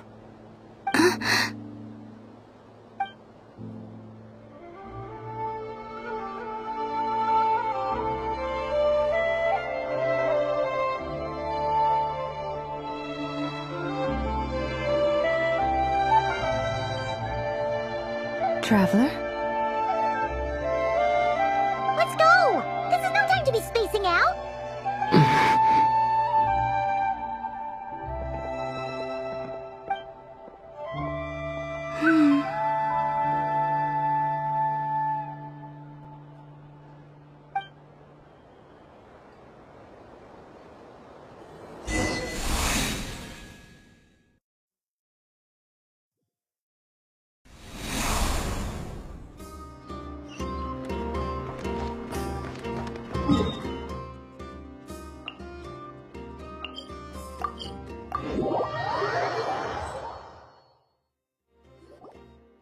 Where are they going? They mentioned a mage and... a name? So, Mr. Varka, are you acquainted with this Nicole? Or should I call her Mage N? Ah, not really. We've never met, though she has come up in conversation. From what I've gathered, Alice kinda took Nicole under her wing. Taught her how to speak in a more ladylike fashion, that kind of thing. Huh. Hard to imagine Alice as an etiquette coach. Yeah, Alice is a larger-than-life personality, I'll give you that. But then again, that's why she's able to draw such an eclectic mix of people into her inner circle. If I remember correctly, being an interesting person is actually one of her main entry requirements. So, if you ever wanted to join the Hexenzirkel, I'm sure you'd both be eligible to apply. Hey! Don't go around making promises on Alice's behalf! I wouldn't dare. I'm just trying to paint a picture of the Hexenzirkel for you. Okay, sure. Anyway, since none of us have ever met Nicole, how are we supposed to find her? We can't just go up to every woman in sight and ask, "Hey, are you Nicole?" Maybe something she's wearing will give it away? Like, a wind bloom pinned to her chest or something. Wait a minute. Alice never said Nicole was from Mondstadt. Oh, true.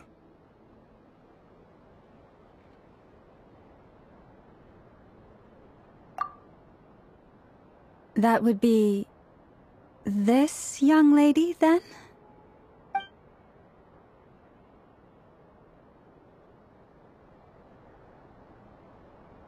Hey there! Sorry to disturb you, but... are you Miss Nicole? Varka, Knight of Boreas of the Knights of Favonius. Alice might have mentioned me before. Mm-mm. Ah! Have we got the wrong person? Sorry. Well, this is awkward.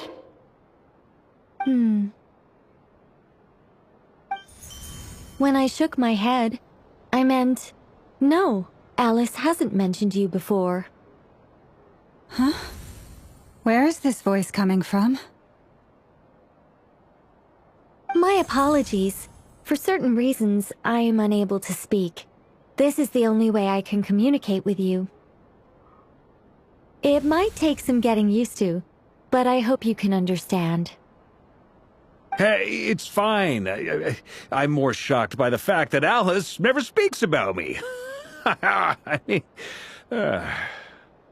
As for you two, we have crossed paths twice before, but it is nonetheless a pleasure to finally meet you. Oh, it's really you! Thanks for all your guidance in the past! You're quite welcome. This time, things are different. We have reached the unwritten pages of the story. You might say that we stand at the crossroads of fate.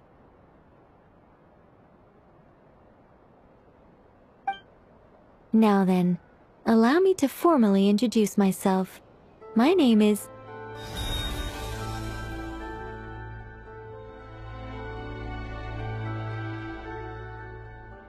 No, stop! Alice! I can't believe it! I had a whole speech prepared. I'd agonized over every single word. She always picks the worst moments to ruin other people's plans. I'm so sorry about that. Alice took the liberty of devising some bespoke self-introduction magic for each member of the Hexen Circle. But I could have sworn I deleted all of the triggering conditions for it. How did it bypass everything? Oh gosh, this is so embarrassing. This is a very different side of Nicole than what we're used to. Is she not used to face-to-face interactions? Don't worry about it. We've seen that introduction magic once already, so it wasn't too much of a shock. Please go on, Miss Nicole.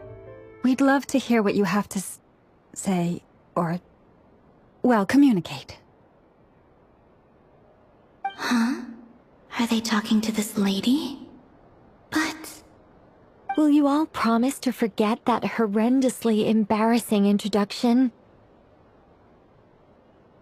sorry, embarrassing. When?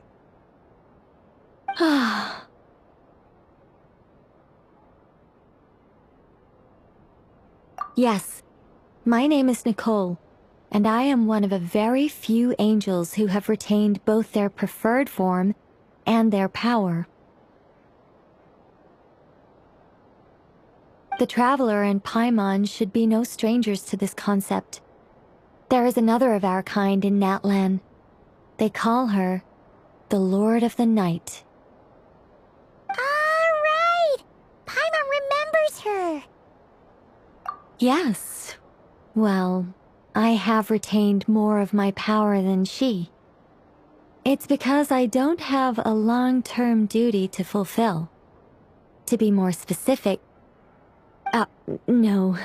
We'll be here all day if I get into the specifics. Moving on.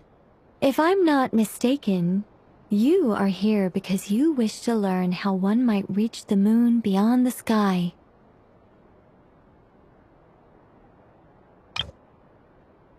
That's right. Is that something you can give us any guidance on? Yes, I do know a way. It began with the Hyperboreans, who lived after the War of Funerary Flame. Blank looks. Maybe I should start with the background of the war. Or maybe not. It shouldn't be an issue. I'll fill in the gaps for you when we have more time. Anyway, after that war ended, the three moons retreated to beyond the false sky. The Hyperboreans were humans I once aided. They accepted the civilization and creations bestowed upon them by the angels. But despite accepting many blessings of the angels, many among them still held on to their faith in the moons. They were reluctant to accept the new order, even after the War of Funerary Flame. They sought to contact the moon goddesses beyond the sky and receive their guidance. But all three had passed away by that point.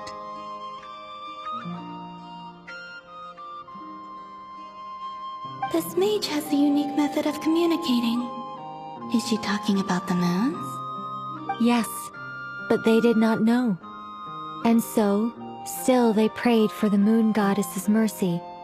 After building titanic structures that consumed vast amounts of Kuvaki, at last they glimpsed the moons and heard their voices. But of course, they were gravely disappointed. For it was then that they realized the three moon goddesses were dead. Oh, that's such a sad story. It is. Humanity was in a very sorry state at that time. The angels who had once aided them were gone, and the war of funerary flames had left them homeless and destitute. Just a second, I gotta ask. How relevant is all this history to the task at hand? Well, I mean, it's... Okay, it seems we've drifted into irrelevant narrative waters. It's been a while since I've had the chance to speak inside someone's head. As soon as I got started, I lost control and the words just flowed out like a waterfall. What I'm trying to say is... Right, yes, that's it. The relevant part is the ritual created by the Hyperboreans. The fact that they bypassed the false sky and saw the true moons implies that they successfully built a connection between Teyvat and the outside world. Which means, with enough Kuvaki and a sufficiently stable connection, it should be feasible to send one person over the border. Okay, so they built some kind of portal? Oh, yes. A portal. Yes. Is something wrong? You sound disappointed. I just didn't expect you to summarize it so well. It turns out I could have said all that in one word, if only I'd managed to think of it. No, please, it's fine. This is invaluable knowledge. I'll be sure to record and preserve everything in writing. Oh, really? Well, in that case, I suppose I could backtrack and add some more detail. I did gloss over a few things so far. Whoa, whoa, whoa, time out. Let's summarize what we've got first. The Hyperboreans were the last ones to use this method, right? So we somehow need to find whatever structure they built and make sure there's enough Kuvaki to power it up. Luckily, we have the moon marrow of both the eternal and iridescent moons, so we're all good for Kuvaki. Which means the key issue we need to focus on is finding the place. Am I right so far? Yes. Although I expect the structure is long gone by now. That said, what if we could take advantage of the phantoms to travel back to a time when it still existed? Well, travel back isn't quite accurate. It's more like we'd be creating a handshake between 2 points in space-time. We wouldn't even have to pick a time when it still existed. It could just be a time when it still appeared in phantom form via projection, or we could project our own phantoms, fold them together at... You look lost. Was that too hard to follow? Yeah, things got a little, technical there. Paimon's brain is reaching capacity. Alright. Let me think about how to put this more simply. Okay, got it. Over the next few days, I'll search for phantoms that we can use. Once I find one that meets the criteria, I'll let you know and we'll regroup. By completing certain rituals, specific individuals will be able to enter the phantom and make it to the Hyperborean structure.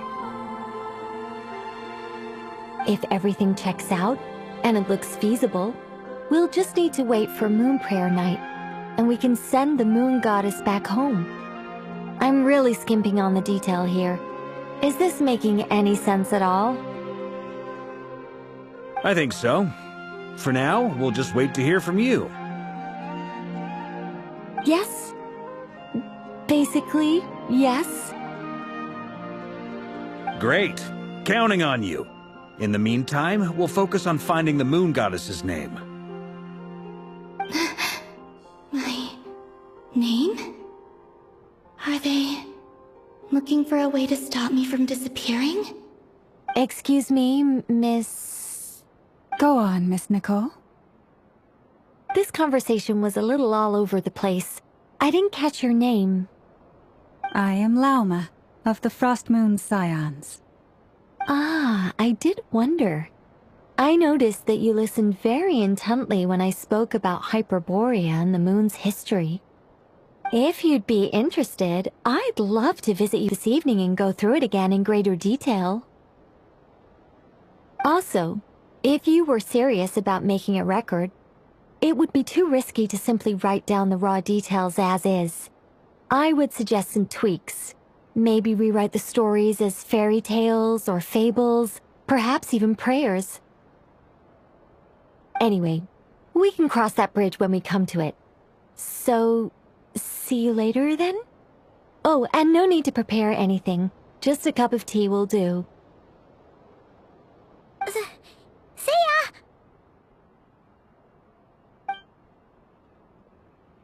She seems friendly. It's just... It's so nice to find someone who's actually willing to listen. I've been dying for a chance to finally go through all this systematically from start to finish.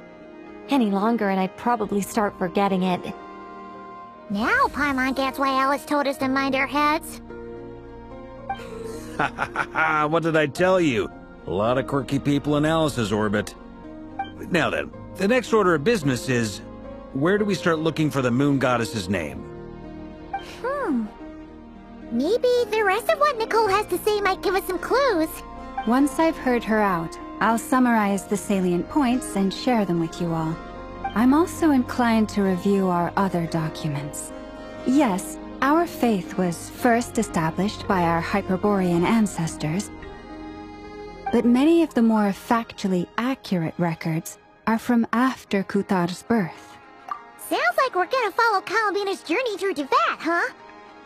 In that case, we'll start by heading to the Frost Moon Enclave. Sounds like a plan. Take this with you. I'll see about getting in touch with the Fatui. It'll probably just be Arlecchino and Sandrone again. They're the only ones who would want to help. Thank you, Mr. Varka. Don't mention it. Honestly, I'm more comfortable dealing with the Fatui than prying into the details of a young lady's childhood. Catch you later. I should follow them, just in case there's some way that I can help.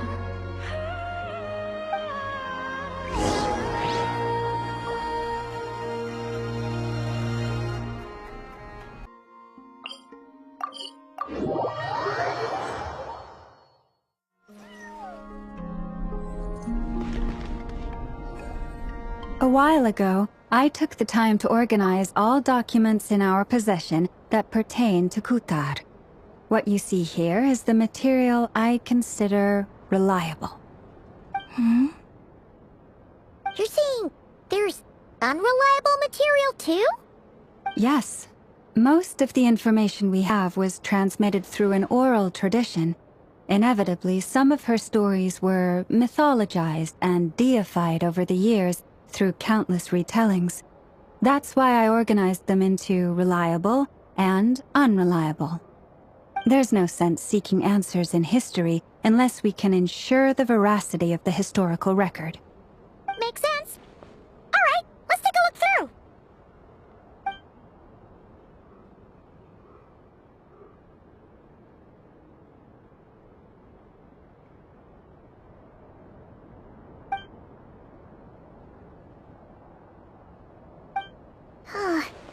Almost all these records refer to Kuthar instead of Columbina.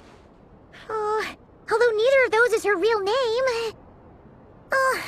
Paimon's not sure what point she's trying to make. What we can gather from these records is that the Frost Moon Scions worshipped her as a god, placing impossible expectations upon her. I cannot fault them for their earnest faith, but for all their devotion, worshipping her day in, day out changed nothing. I imagine that none of it resonated with Columbina. It wouldn't surprise me if, even back then, she had already begun to reject the name Kutar and everything it represented. Lauma speaks the truth. When I heard them call upon Kutar with hope and expectation in their voices, they may as well have been calling upon somebody else.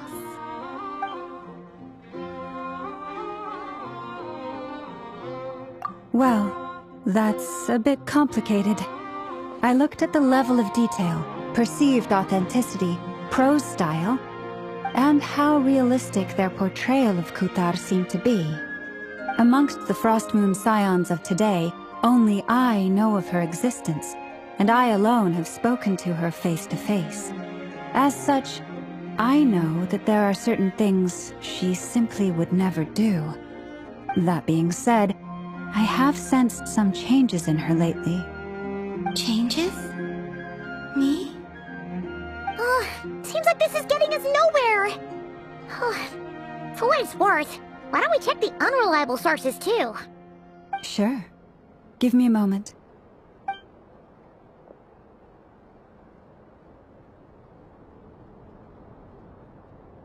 Exerting but a fraction of her divine might, Kutar sheared a great mass from the snow-capped mountain and cast it into the sea, upon whose surface shone the mirror image of the moon. Thus was formed the island of Hisi. Yeah, right. That doesn't even begin to pass the sniff test. The 3 moons are naught but lies through and through. Only one moon has ever shone for us, and Kutar is her name. The vast majority of ancient texts are filled with fanciful tales like these. I trust you understand my criteria a little better now. Kutar did not speak, merely gazing into the distance in silence. And where her gaze landed, this was her prophecy. Clearly, whoever wrote this text never even met Kutar. Otherwise, they'd know that her eyes are always closed. What about you, Traveler? What are you reading? Come on, let Paimon see. The child wished to build a wooden nest with which to shield the fledgling bird from the cold. But being so young and lacking in strength, the child could not snap the branches from the trees. Kutar was passing by. Upon seeing the child, she summoned forth the Kuhenki, who built a beautiful nest for the child. I remember that. Not knowing the meaning of Kutar's divine intervention, the child dared not to respond, and thus ran home to call their parents. But Kutar was gone. The Moon Chanter declared the event a miracle and took the nest as a relic, placing it on high for all to see. The child was named as one favored by the goddess, and was greatly respected amongst the people. Yet, no further miracles were bestowed, and this matter was forgotten in but a few years. Huh. Any thoughts after reading that? Yeah. Columbina probably just wanted to join the kid in making nests. Ah. I'd originally considered this a fabrication, because Kutar did not perform any similar actions in subsequent records. But now that I think about it, it does seem like something Columbina would do. It's just that... She didn't know how other people would interpret her actions. She was probably worried about making things difficult for people. So, she gradually stopped joining in. Yes. Oh, that's so sad.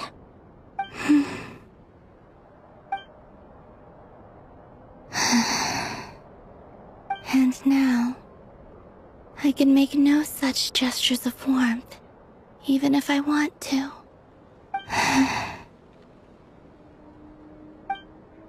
Still no name. That's a bit of a shame.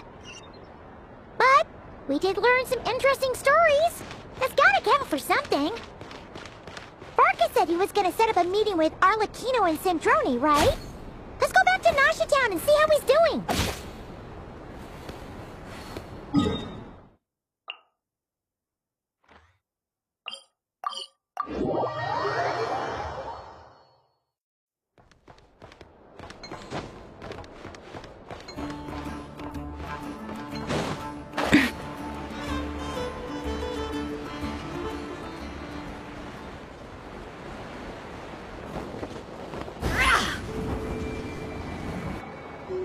Let's see.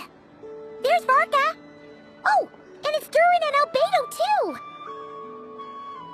Yeah, this is pretty much the same place we bumped into each other last time. I convinced them to stick around a little longer. We were all waiting on people, so I figured having a little company would help pass the time. Ah, so you've been waiting for us? Does this mean that you've already arranged things with the Fatui? Sure does. Now you're back, we can go meet up with them together. How'd your investigation of the Frost Moon Enclave go? Well, we didn't find out Columbina's true name. But apart from that, it went pretty well. Aha, just as well that I didn't tag along then. I'm sure our moon goddess wouldn't want every man and his dog knowing all about her private life. Still, desperate times, desperate measures, I guess. Someone had to do it. So, Varka was waiting on us, but what about you two? Are you waiting for Alice? Oh, no. We already met with her. We discussed that experiment I mentioned to you last time. Oh, and she also handed me this communication device. That's right. I understand she informed you about the relationship between the Phantom phenomena and Tevat's borders, yes? She wants me to help her with some more experiments on that front.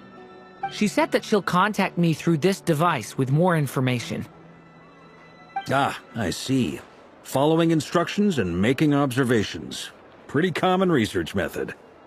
Takes me right back to Albedo's lab. Wait, then who exactly are you meeting? Someone you know. Albedo's met him too. But I don't think Miss Lauma or the Grand Master have been introduced. Introductions are overrated, especially in cases like this.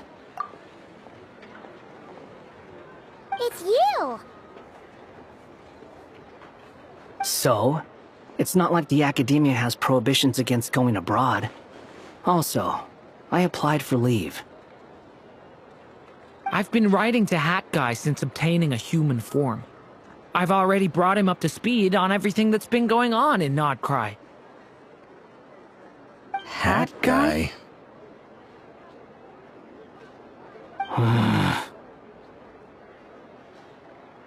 Turns out, I actually have heard that name before. Oh? Then why did you react the same way I did?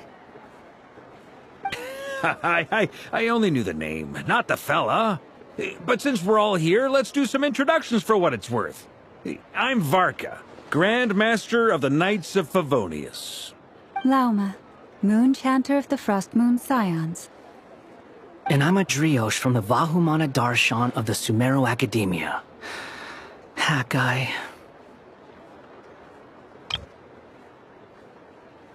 Good to see you again, Mr. Guy. I believe we last saw each other on the boat ride here.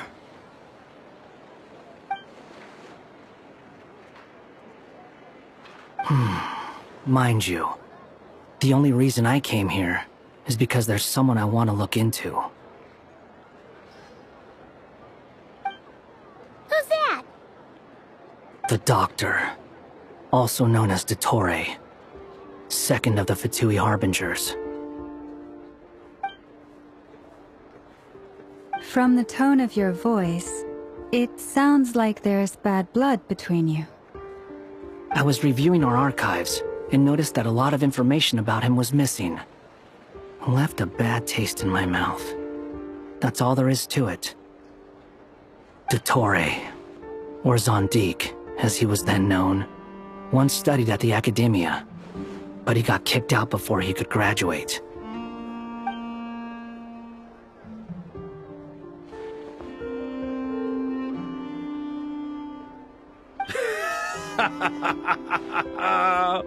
So the Harbinger's #2 man is a college dropout? How embarrassing for them. Last we heard, he was planning something. We actually heard that a few times before, even coming to Nod-krai. But we haven't seen a trace of him since we got here. He only appears when something interests him. For all we know, he might have left already. But the fact he did something here at all is worth noting. It'll fill a couple extra lines in his file. Why does it sound less like a file you're writing and more like a criminal record? Anyway, we were just about to meet two of the other Harbingers. Want to come along? You might learn a thing or two about him there. Sure. Even though they're Harbingers, well, they're old acquaintances of ours, so, you know, when you talk to them, try to be... I got it. The Frost Moon Scion's relations with the Fatui remain tense. Forgive me if I do not attend. In that case, we'll continue assisting Miss Alice with her experiments. Good stuff. Everyone's having a fruitful time. All right, we better get going. I'll lead the way.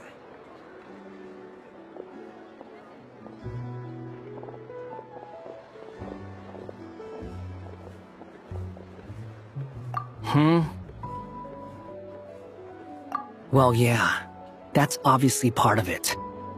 But I'm not the only one who has a score to settle with him. Neither you, nor Lesser Lord Kusanali, nor I want to see him meddling with things again.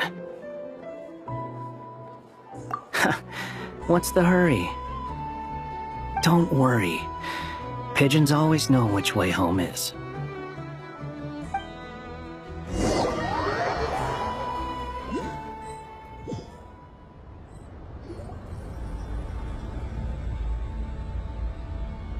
You made it. Who is this?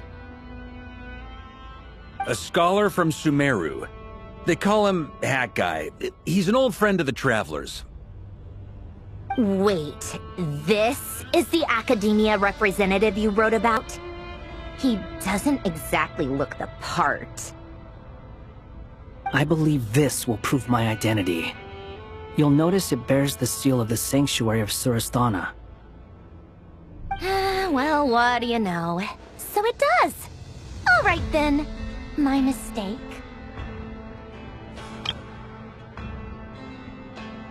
It's fine.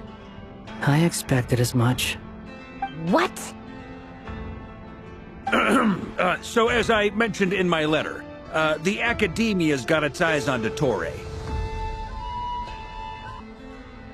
But this matter remains top secret. Apart from those assisting in the investigation, the fewer people who know, the better.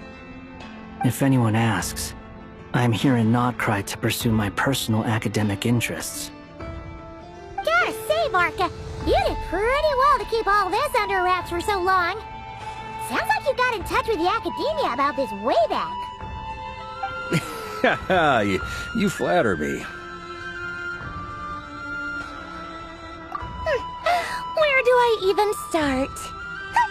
Remember that time we fought Rerir at Star Sand Shoal? He sure let me have it then, didn't he? I'll bet dottore had that all sketched out, with me as his convenient little pawn.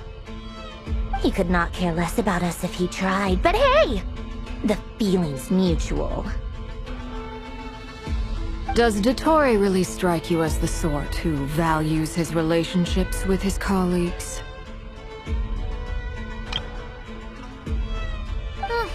Fair point. Definitely not. Which is why I always keep my guard up whenever he starts making suspicious moves. To that extent, our motivations align. On top of which, I consider you trustworthy people. Now, back on topic. In the wake of the Reihir of Solnari episode, Sandrone and I grew suspicious about dottore's complete inaction during the entire affair.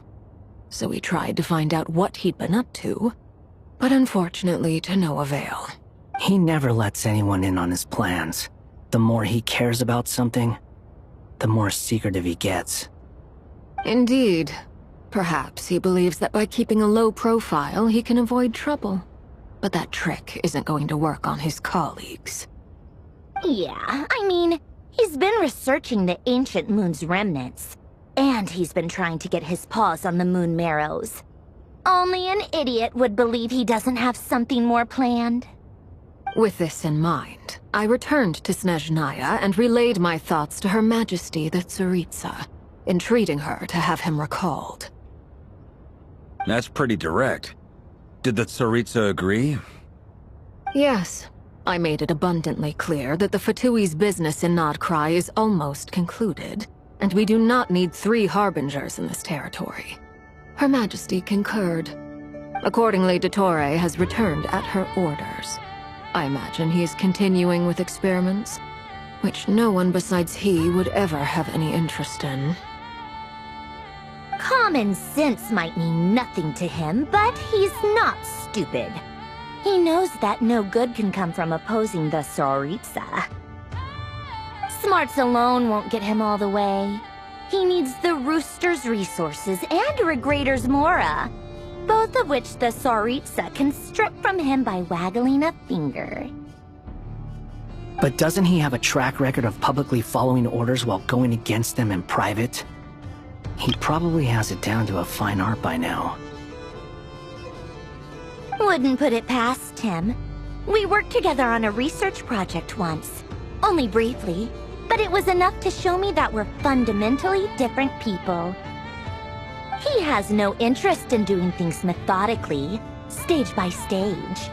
His thoughts jump all over the place, and the moment his curiosity is satisfied, or he gets the results he wants, he disappears. The only similarity we share is that, once we set our minds on doing something, we will see it done, whatever it takes. Well, we definitely saw some of that in your battle with Rerir. You got so competitive. Ugh, do not remind me. Then I believe we all concur. Dottore will not simply give up. Fantastic. Now this is turning into a whole day of unpleasant memories. Ugh. Are you talking about the moon marrow stuff? He also strikes me as the kind of person to disregard experimental regulations, ruin all the equipment, and go way over budget. Then leave the first person he can find to deal with the fallout. Exactly! This one time, he was running some high-temperature experiment and the substance exploded. But does he care? No! He orders his subordinates to open the device so he can observe the results, which causes the gas inside to leak out. That gas was poisonous! If I hadn't been there, who knows how many people might have died. And after all that, he left, while I was still cleaning up after his mess. What a waste of time, he said. Waste of time? The nerve! He wasted my time! You've been bottling that up for a while, huh? Hat guy, I must say, you seem awfully familiar with internal Fatui affairs. Especially when it comes to dottore. Thank you, Lady Harbingers, for providing such valuable information. I have no other questions for now, so I'll be on my way. Wait, what? You're just gonna leave? You're welcome to join if you want. Ugh. Just when Paimon thought he'd finally mellowed out. He makes quite the impression. I'll say. I've met tons of headstrong people, but not many of them would join me in bad-mouthing dottore. Anyway, back to the main agenda. Barca, you said that Columbina has gone missing? Or rather, disappeared. Yeah. We're working on building a connection between her and this world. The simplest method is to find out her real name. I've actually asked her that question before, but she said she didn't know. Considering our relationship, I doubt she was lying to me. As far as I recall, she was never dispatched by Her Majesty to claim a gnosis or anything like that. The Tsaritsa's plans had long contained a place specifically for her. I always thought that was weird. What could she do that the rest of us couldn't?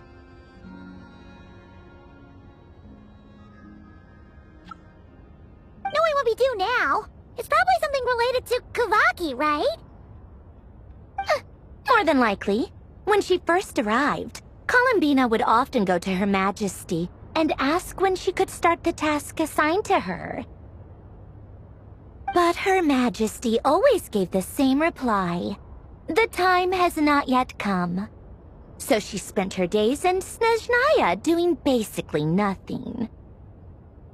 The Tsaritsa has summoned a beautiful blind maiden to be a harbinger, giving her the third seat by virtue only of her enchanting voice. It was a dumb and stupid rumor, but the reality of the situation made it hard to refute. And what happened after that? I imagine she stopped caring.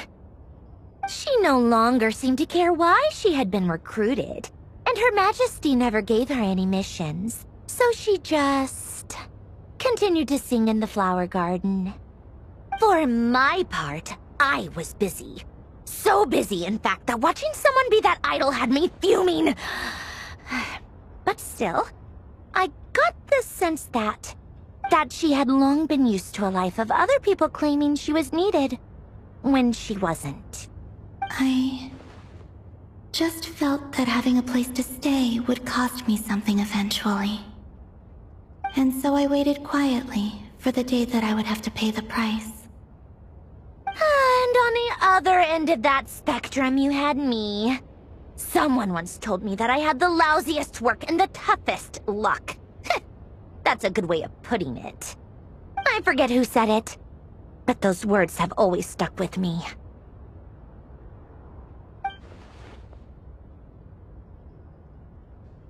But you've done your job exceptionally well all this time. Because at heart, you are a conscientious person. What is it? Something come to mind?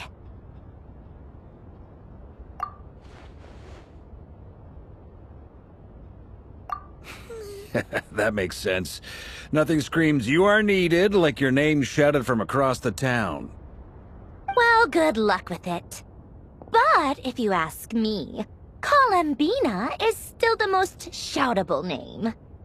I'm just so used to it now, after all the arguments we've had. I can't be bothered trying to remember another name for her. Nor I. Sandrone. Arlecchino.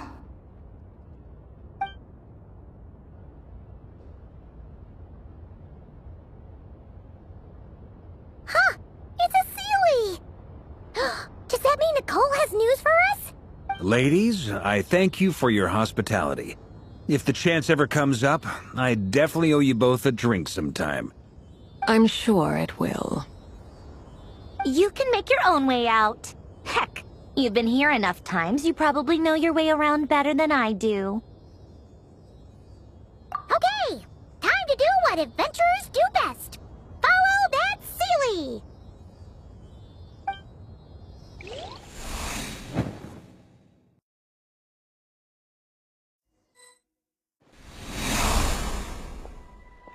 Here you are.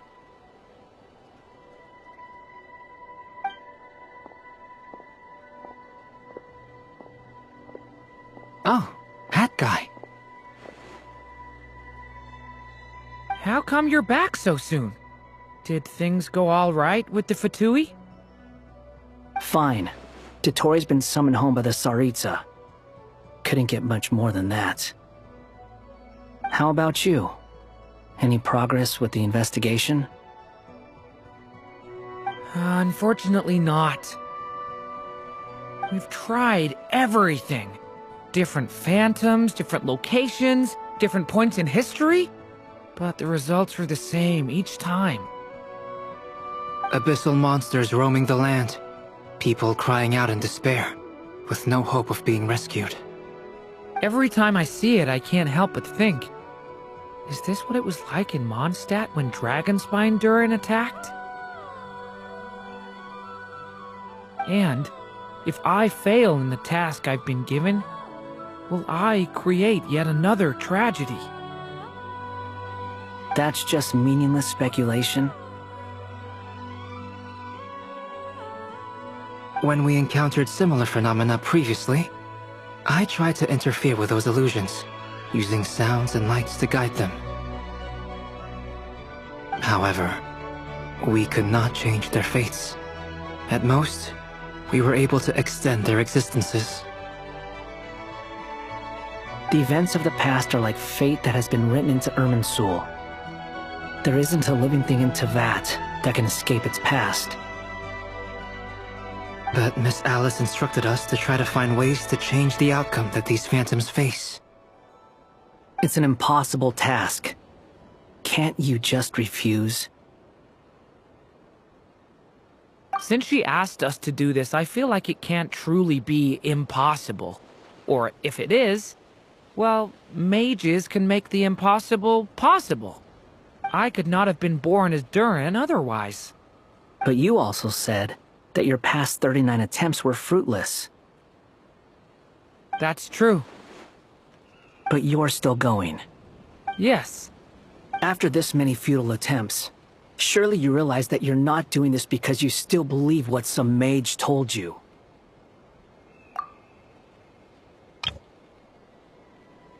It's because you want her hypothesis to come true.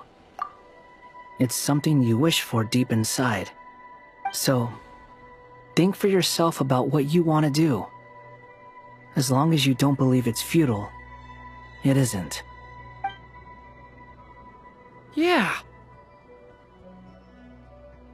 Previous experience indicates that we cannot touch the phantoms, which limits the effectiveness of our interventions. If we want to clear this hurdle, we need to break this rule somehow. Same thought here.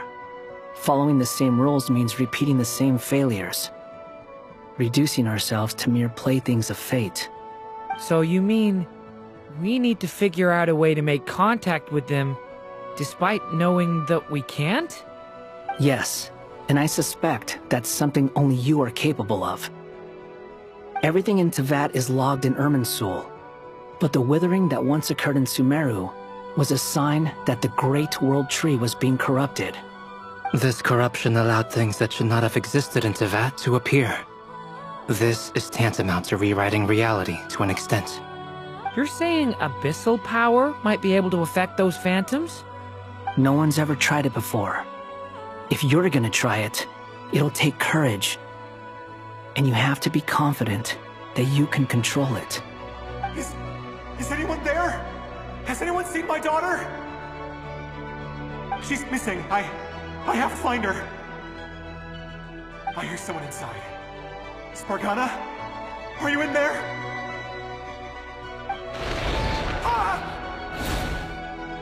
If I can use my abyssal powers to warn him that there is danger here, maybe it'll change his decision. Maybe he'll stay away. Yes. The important thing is not the nature of the power, but rather how you use it. To intimidate and obstruct. Sounds about right for the Abyss. Let me try. I should be able to influence that thing. Have you seen a little girl? What? This isn't the time for that! Just run!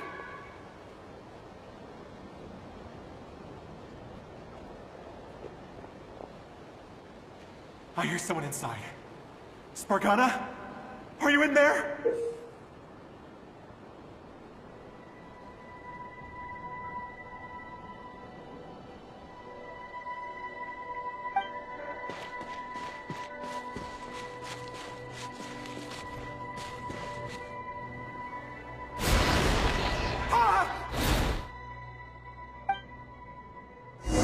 Have you seen a little girl?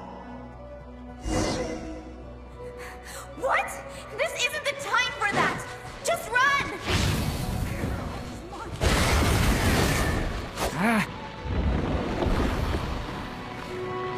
I hear someone inside. Spargana? Are you in there? is this? Looks dangerous. I should get out of here.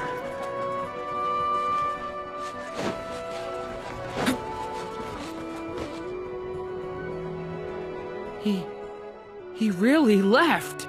Huh, we did it! Don't celebrate too soon. Follow him. See what he does next. Monsters approaching from the front. You need to stop them, and create an opportunity for him to hide.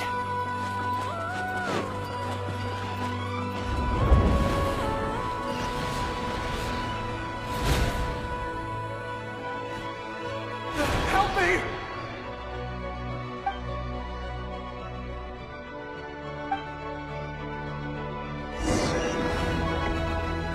Monsters approaching from the front. You need to stop them, and create an opportunity for him to hide.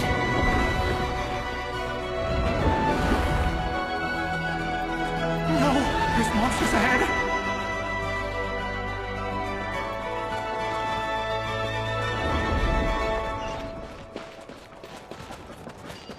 Wait, is that the barrier I saw earlier? Why is it appearing now? It's as if someone's controlling it.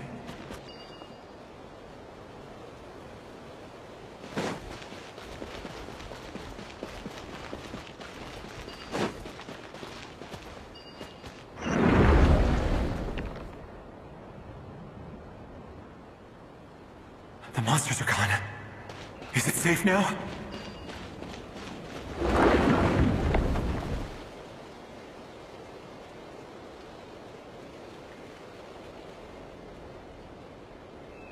The barrier's gone too.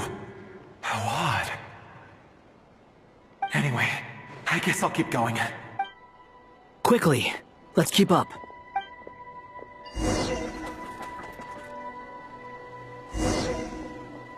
Wait, there was someone else here? Don't go any further. We've got anti-monster traps laid out everywhere. But my daughter must just be up ahead. I have to go. This way's blocked.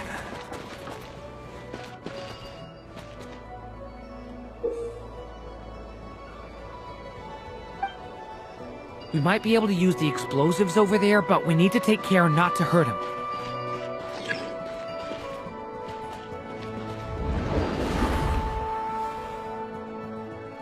I'll use the barrier to keep him at a safe distance. This barrier seems to be helping me somehow.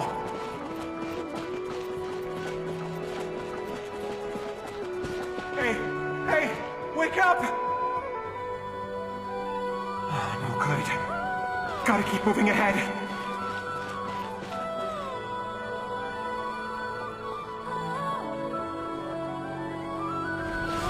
So many monsters! There's still a chance, Durin. Use the traps.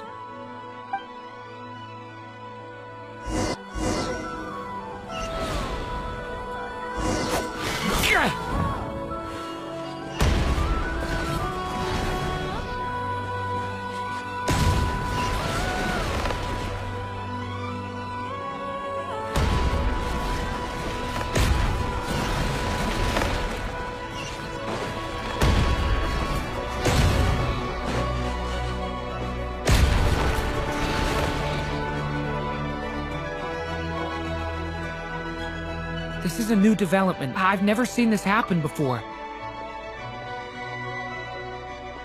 We might just be able to save this person.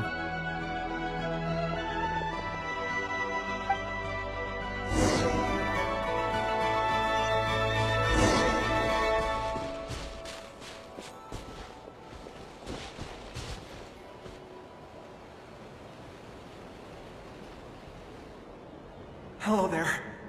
Have you seen my daughter? Spargana's her name. She's carrying a large backpack. Get out while you still can, you fool. You won't find any survivors here. But I can't just leave her here. She must be so scared right now. Sorry. Wish I could help, but I haven't seen her. You'll just have to keep looking. Okay, thank you. If I do find her, I'll get her to shelter and come back for you. Don't bother. I've got nowhere left to go.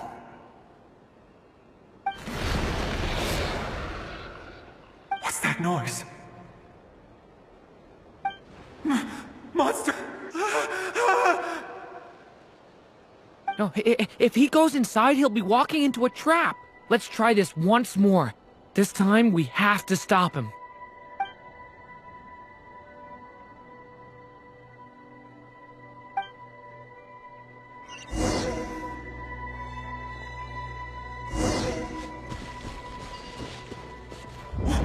Why?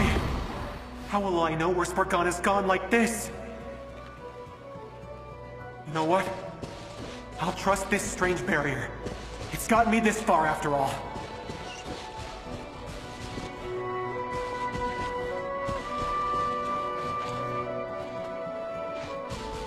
Spargana, are you there?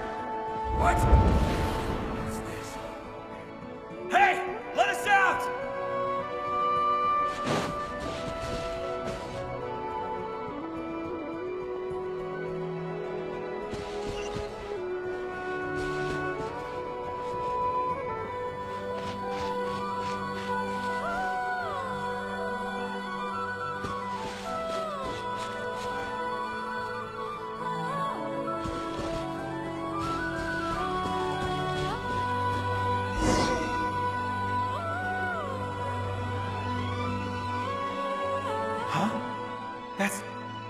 That looks like one of my daughter's books! Thank you. Thank you! Yes, it's one of hers for sure. That's her name on it right there. She left her backpack here.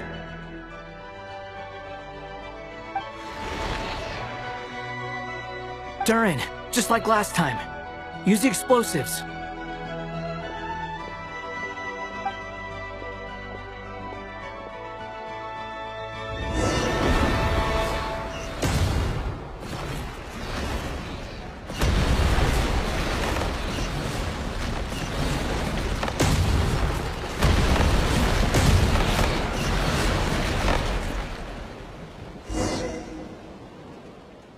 It won't work.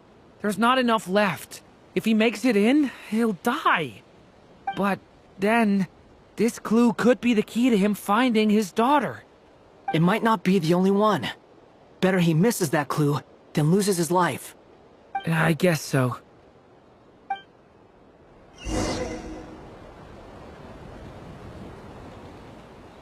Stop him, Durin. We can't let him get any further in.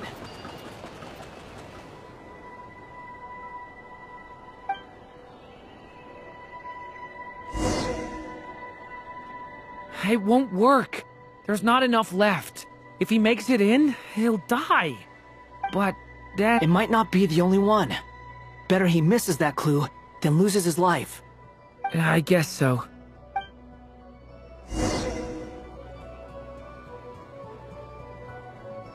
Stop him, Durin. We can't let him get any further in. That's my daughter's book! She's passed this way! Why? Why won't you let me go in? I've searched and searched and searched just for this! But how will I find her without any clues?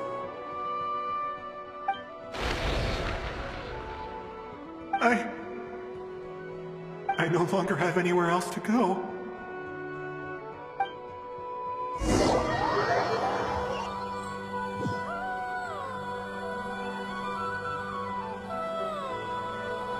I'm sorry. I'm so sorry. He refuses to go anywhere else. Whether he opens this door or not, all that awaits him now is death. We couldn't change his fate.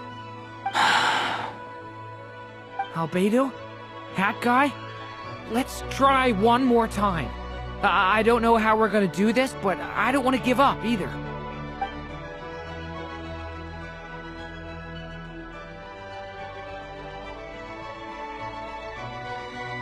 Why am I here? What's going on? All these scenes running through my head. Where are they from? Huh? What's going on? His reactions have changed. How many times have I... What's happening to me? Huh? Wait, who are you? You can see us now? I feel like I always could, but that I only just realized you were there. I'm sorry, I don't know how to describe what I'm feeling. But you were the ones guiding me using that marked barrier, right? I haven't done anything yet, but those monsters, those deaths, they feel like memories. Like things I really did experience. I won't find my daughter. In fact, I'll ultimately die trying to find her. Isn't that right? Well, no, it isn't. Yes, it is. Even so, we're trying to find a way out of this. You've not seen my daughter either, have you? It seems she really isn't here.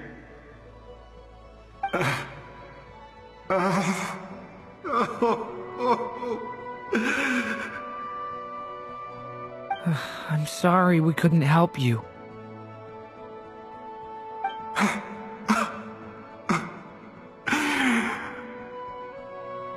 I'm just...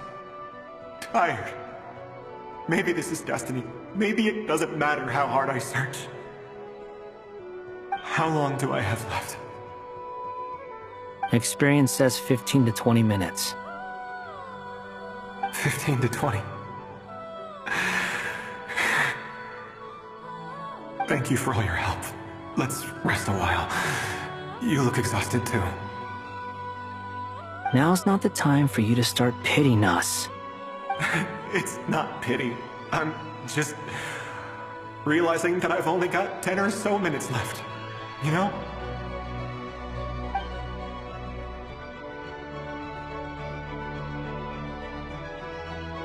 You say you're from Mondstadt, yes? A place with windmills, where people enjoy limitless freedom? And you're from Sumeru, where they've built an academy into a giant tree? Yes. It seems you've never heard of either place. Those names are unknown to me, I'm afraid, yes. Have you heard of Hyperborea? I have, but I heard that it was destroyed in the distant past. I see. That was where my ancestors once lived. What about Delphi Pytho? Was it later rebuilt? I've never heard that name. Then what about Sal Vindagnir? I have seen that name on stone tablets on Dragonspine.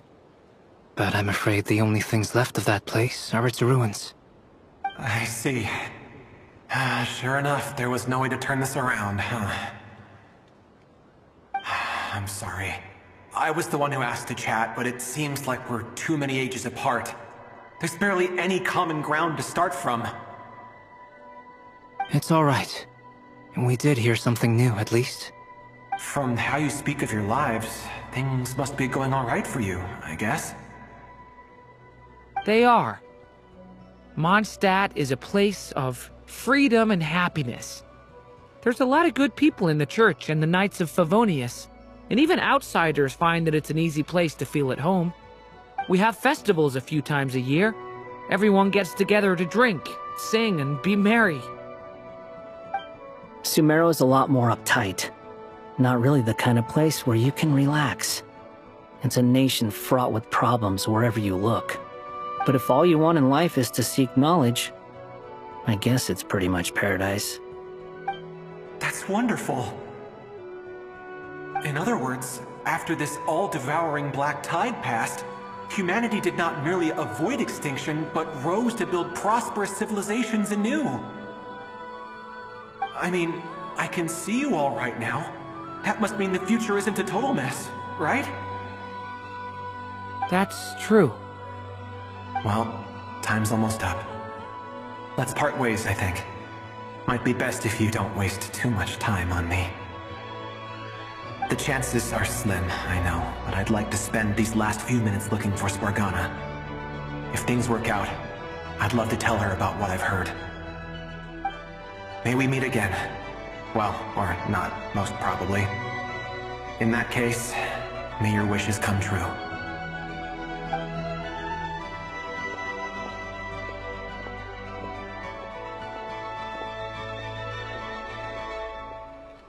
He's gone. In a few minutes, he will meet the end that was his to begin with.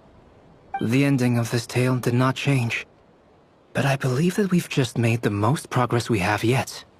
May your wishes come true. If only it were so simple. Hat guy, could I ask you a question? You've never talked about your past. It seems complicated, and it weighs heavily on you, too. Would you be willing to tell me about it? I mean, sometimes it's better to get things out in the open. Take that guy we try to help, for instance. At least he said goodbye with a smile, right? I know about Albedo's past. Our experiences are very similar, and he created me. As for you, you're my first friend, and you've witnessed every step I've taken. But by comparison, I know nothing about you. Either way, I mean, we're still best friends. But if I knew more about you, I might understand your thoughts a bit better. I've told you about myself. I'm a student at the academia. And what did you do before that? Prepared for the entrance exam? All right. If you really don't want to talk about it, I won't press you any further. I was a puppet built from the branches of a white tree, using technology left behind by the Conrian schools of mechanical engineering. A white tree? You mean an Irminsul tree? Yes, a branch of Irminsul that was once connected to the main tree. So you had a human creator too? Yeah, but my creator abandoned me after deciding that I was a failure. After that,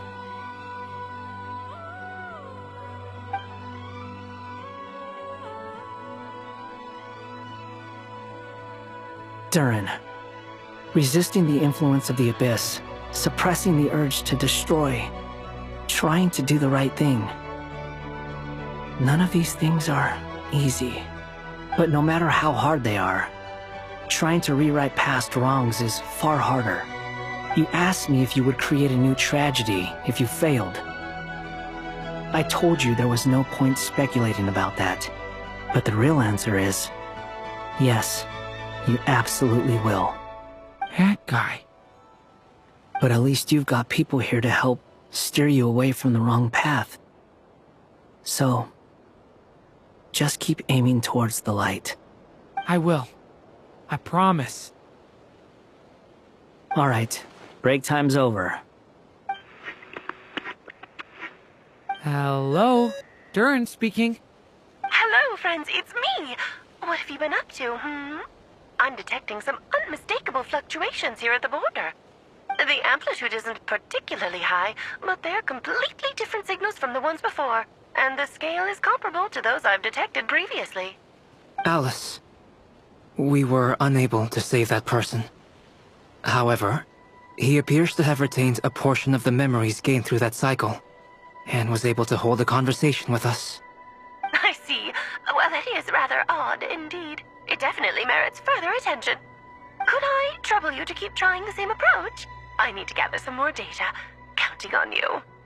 I should probably have Nicole come and check this out as well.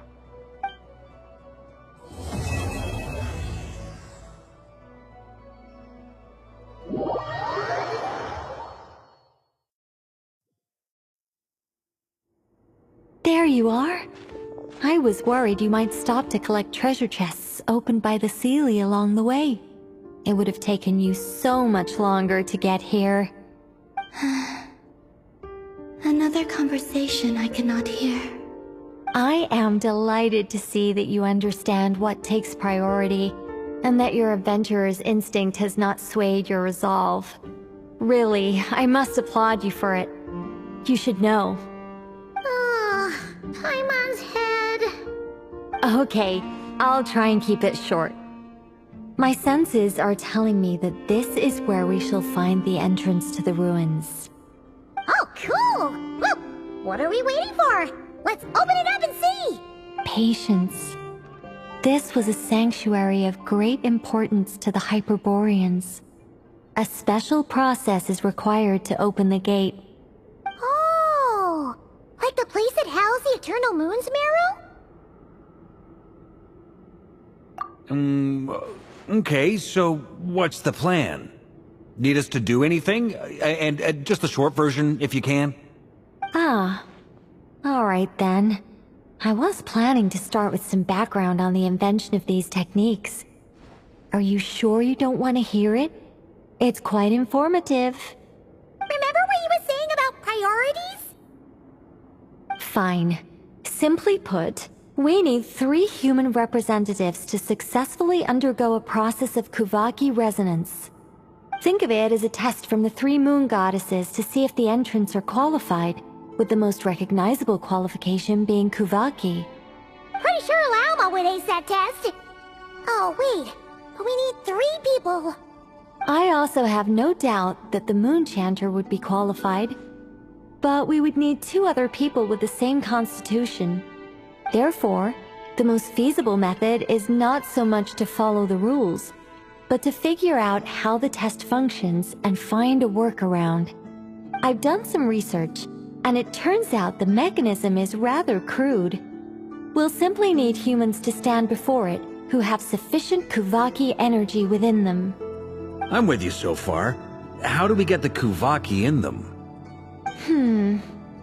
The easiest way would be transfusion. Take some Kuvaki from nod-krai's soil, put it into the bloodstream, and get it circulating in the body. So we're going to cheat on the test? Precisely. There are other methods, but this is the simplest one. Cheating the system is much easier than trying to hide from it. Huh? Ah! Sorry? Does the idea of cheating upset you, Miss Lauma? No, that's not it. I suddenly had an idea. Oh, what is it? It's about Moon Prayer Night. I figured out a way for Kuthar to join in the festivities. Huh? But as Paimon said, we need to have our priorities straight. Let's get back to the test. I'll follow up with Nefer on the festival arrangements. Oh, okay. Anyway, is this really the best method we have? A Kuvaki transfusion sounds dangerous, no matter how you slice it. If you think that's dangerous, wait till you hear the other methods. I'd be more than happy to go through them if you'd like. There are several. No need, we're good.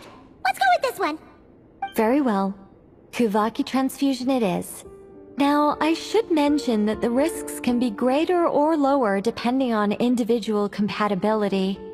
It would be rash to simply infuse the Kuvaki and hope for the best. If the body rejects it, the reaction can be quite severe. The symptoms are similar to another condition that some people living here suffer from, known as congenital Kuvaki sensitivity.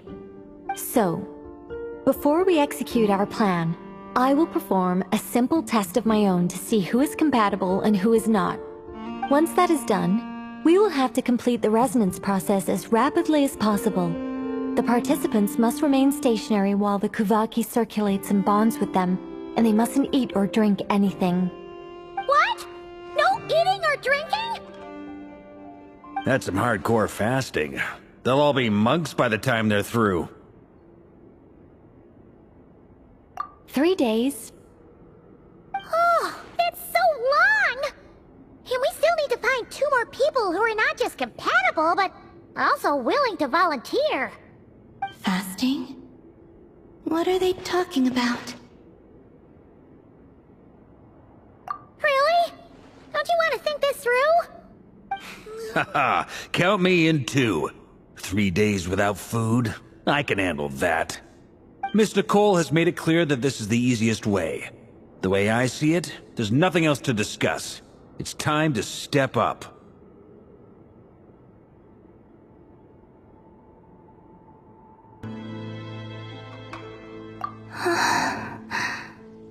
Yeah, you're right.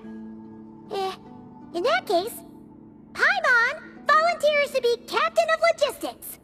She'll keep the fires lit and grab some spare clothes to keep you comfortable. Then we'll start with you first, Traveler. Please step forward.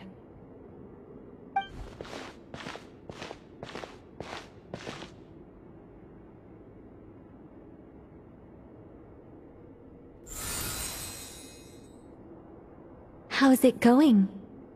Do you feel anything?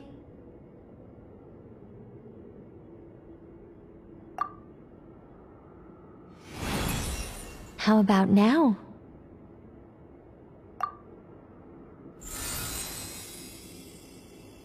And now?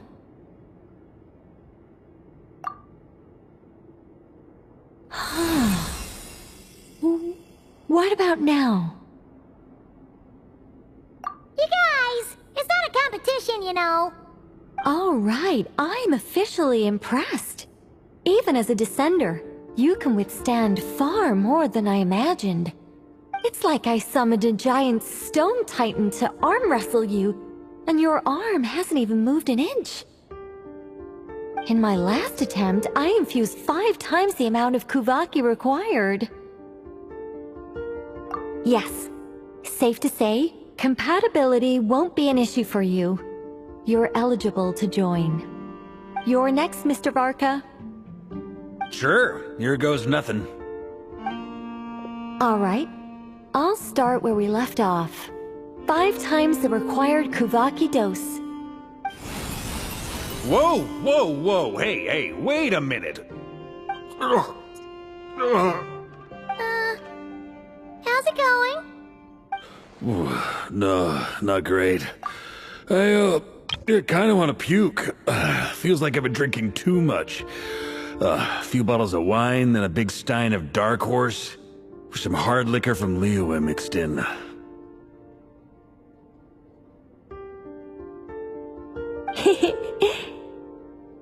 You think this is funny? I just lost to a young lady in an arm wrestling contest. I'm never gonna live that down. My apologies. I'll lower the concentration and try again. Oh. How's it going now? I'm not as dizzy as last time, but I can still feel it pulsing around. In that case, you wouldn't be an ideal choice, Mr. Varka. Let's try someone else. Okay, let's go ask some of our other friends then.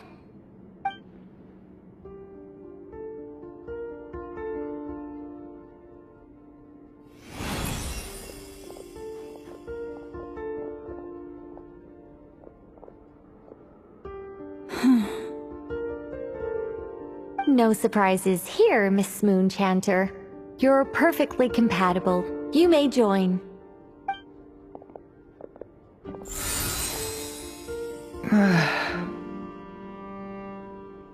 I'm getting a slight headache. Shame. You were so close.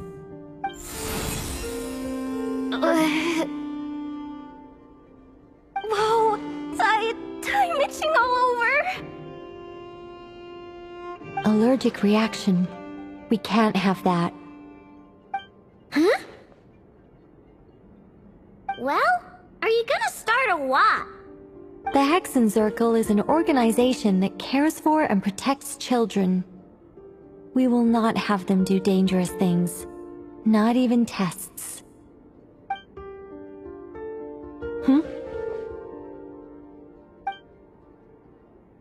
Is something the matter?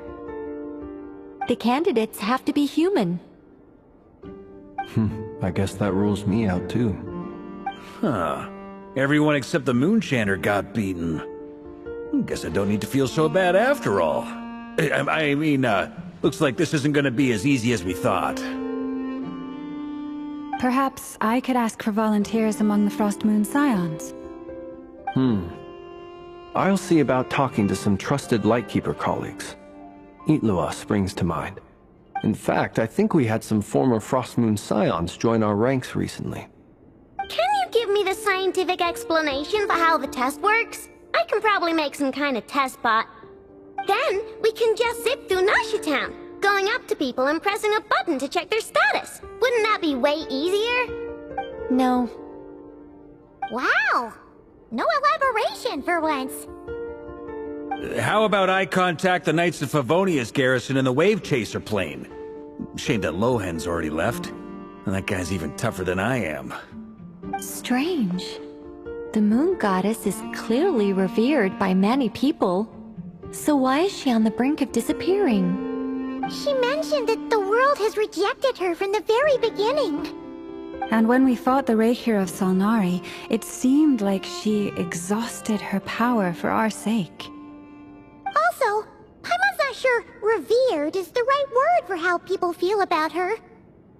Gratitude, certainly. For my part, anyway. It's basic reciprocity. She helped us, so she deserves our help in return. Yeah. Even though she looked like she didn't care, she still saved a ton of people, including me. A review of the relevant data leads me to conclude that Miss Columbina is a good person. Yep, you bet! They really think so? I'm super surprised that Columbina isn't her actual name, though. I think it really suits her. It's light and graceful and... yeah, just a really pretty name. I know, right? Unfortunately, that's not our decision to make. Columbina. That was the code name the Fatui gave me. But it also came up in the song I heard when I was born. But... is that really all there is to it? What do I truly think of my own name? Is there anyone left who will still call me by that name?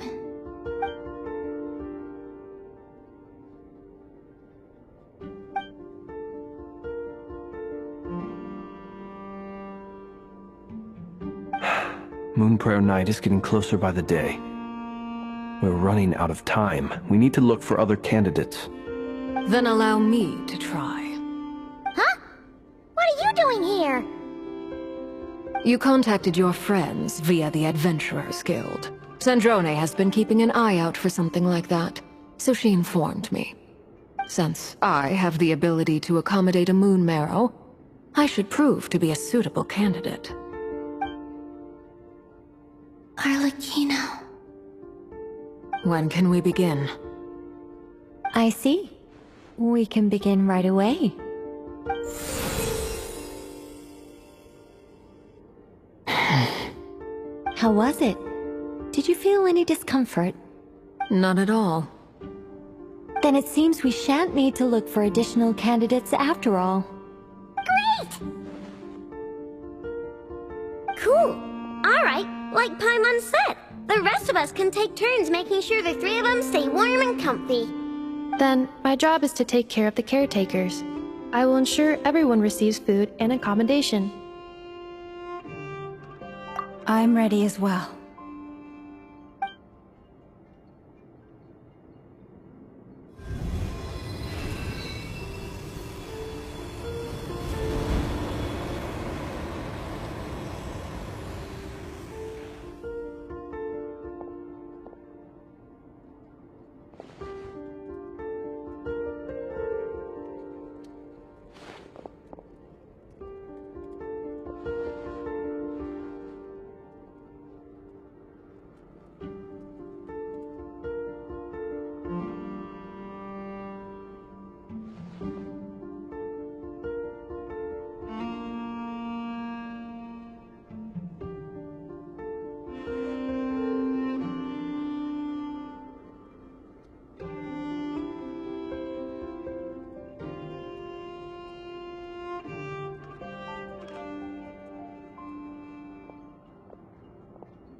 The work is done.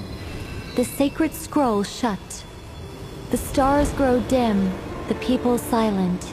The white sun sets, the silver moon rises.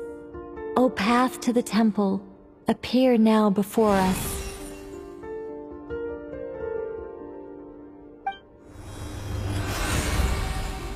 Wow! It really opened!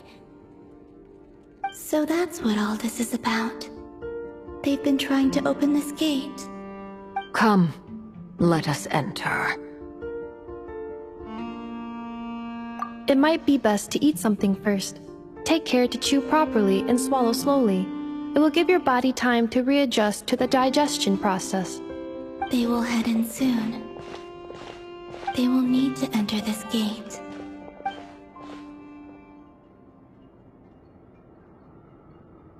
Huh?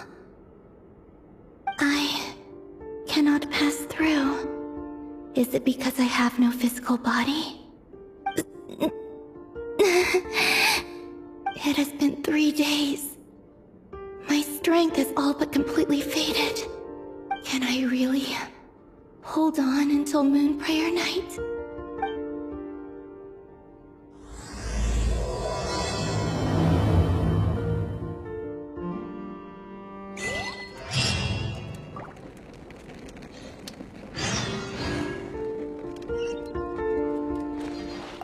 I have confirmed that you are all in good health. With that, my work is now complete. Congratulations are in order. It's good to know you're all well. Puts me at ease.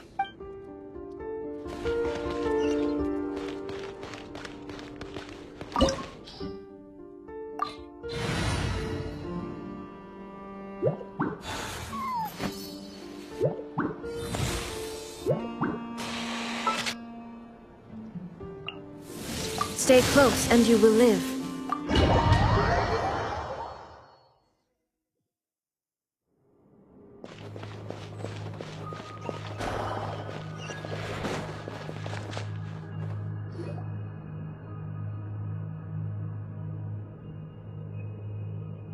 Are these people... Judging by their clothes, they appear to be phantom Hyperboreans from the distant past. That could mean they have some clues about the moon goddess's name, right?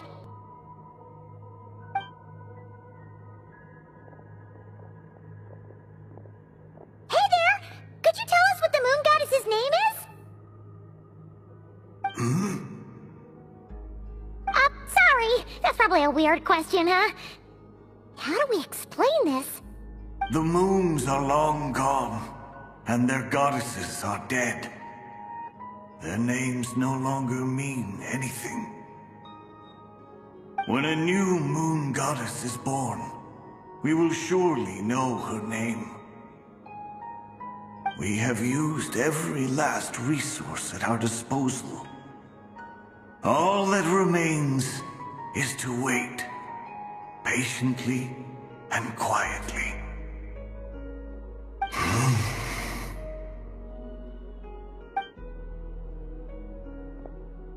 Were the people of the past all this devout? It looks like this phantom doesn't intend to converse with us any further. Surely the new moon goddess he speaks of must be Columbina. Alas, Kuthar's birth came long after the age in which he lived.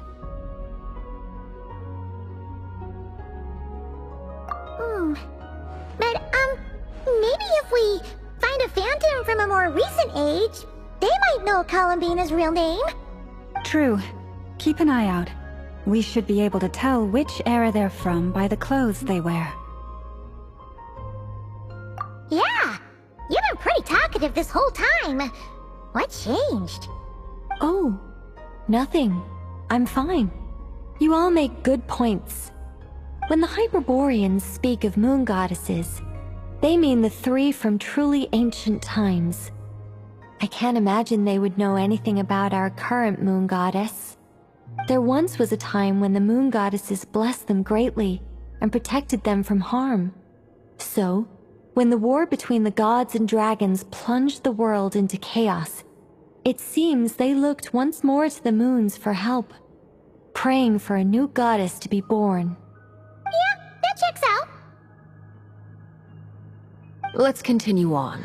Who knows what else we may discover.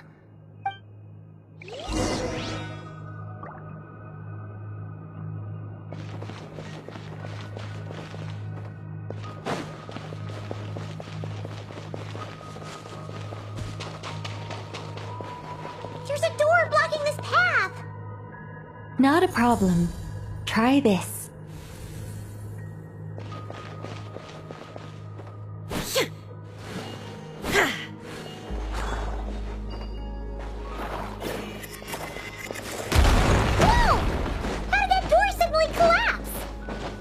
This device was maintaining the door's integrity. Remove the core, and the device stops working. Is this our destination? Impressive. More precisely, this is a device that will help us reach our destination. Let's go. We still have a long distance to cover.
Let's try that device again. Remember the door from earlier?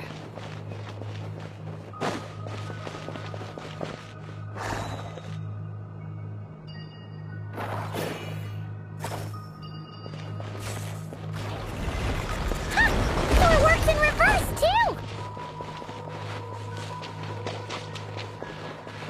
The humans we see are all phantoms, but the monsters are real. What a fascinating place. There'll be plenty of time to admire it later.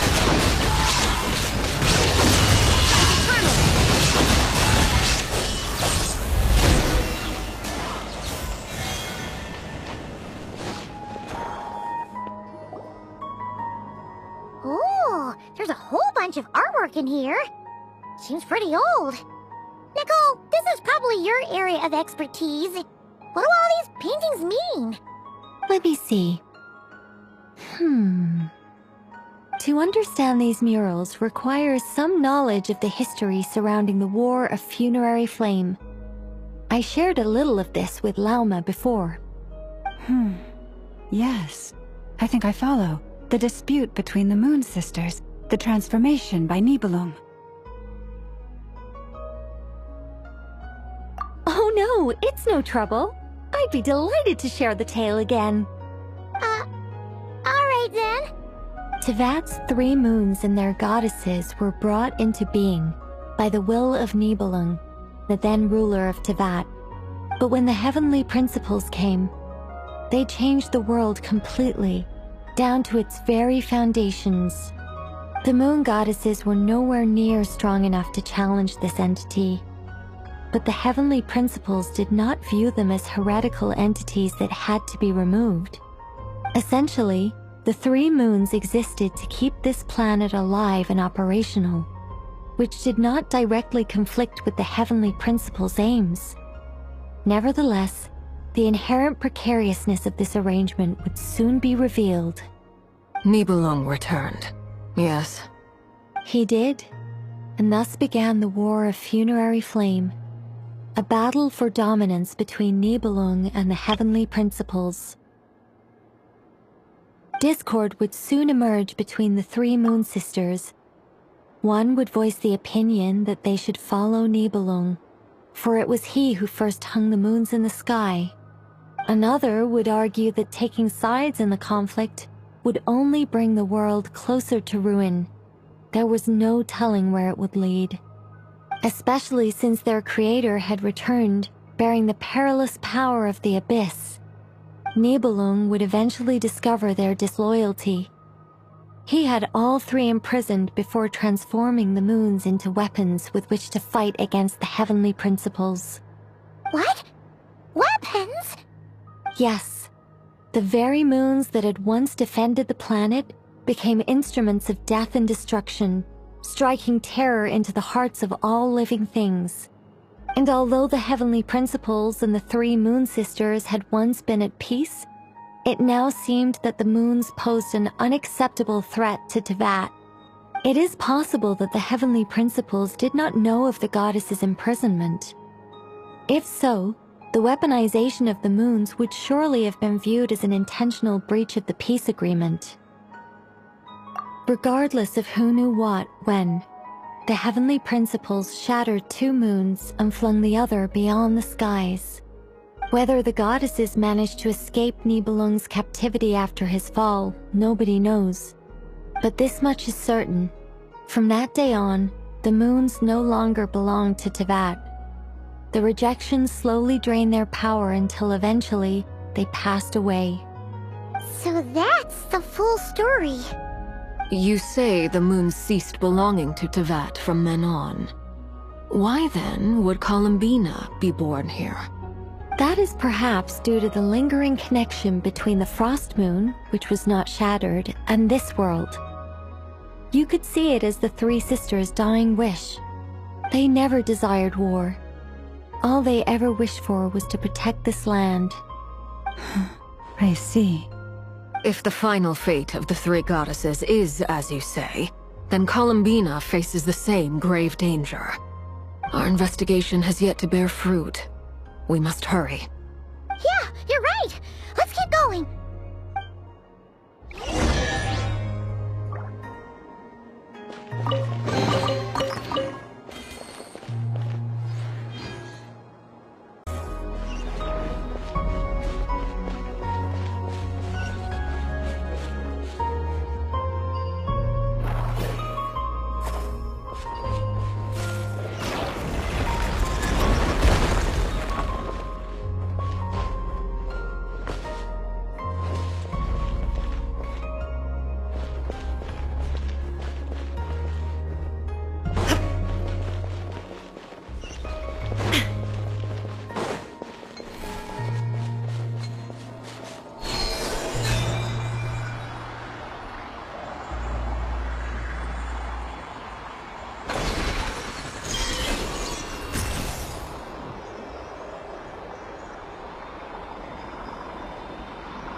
We're finally here. Guessing we'll need to activate this thing? Indeed. I was a little worried about that at first, but as we got closer, I sensed that the Kuvaki within it flows unimpeded. It should be functioning normally. The only issue is how to activate it. It's looking a little worse for wear. What about the cores from some of the other devices we've seen? Can we repair it using those? In all likelihood, yes. I imagine that would have been the Hyperborean's backup plan. Let's look for some cores.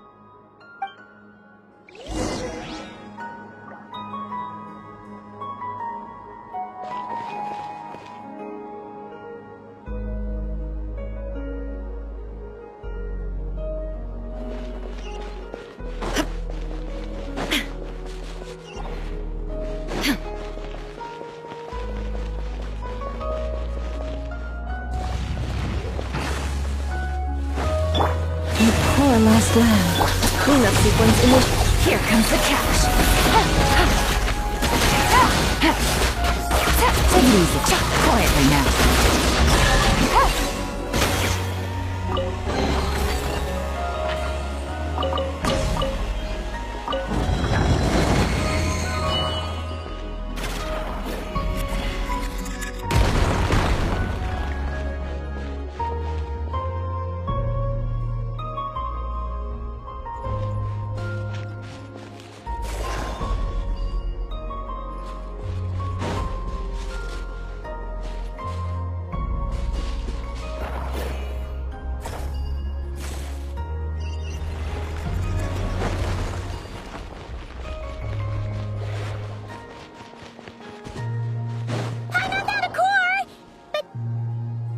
get across?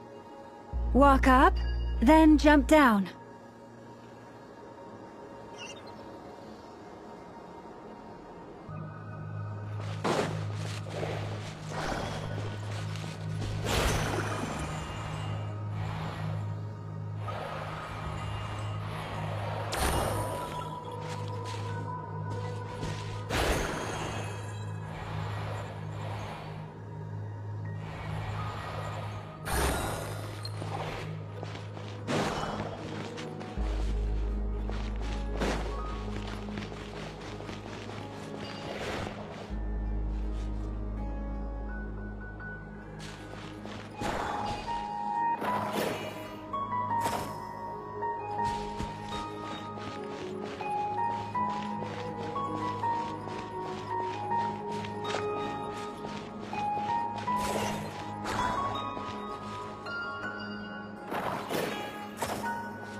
Enough cores.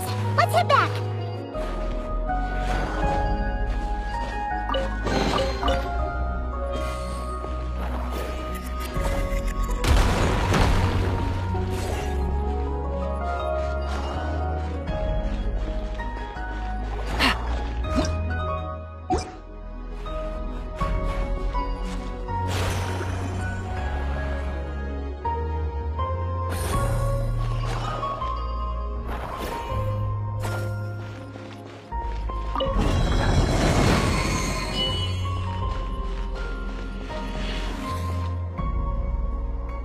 Take it easy.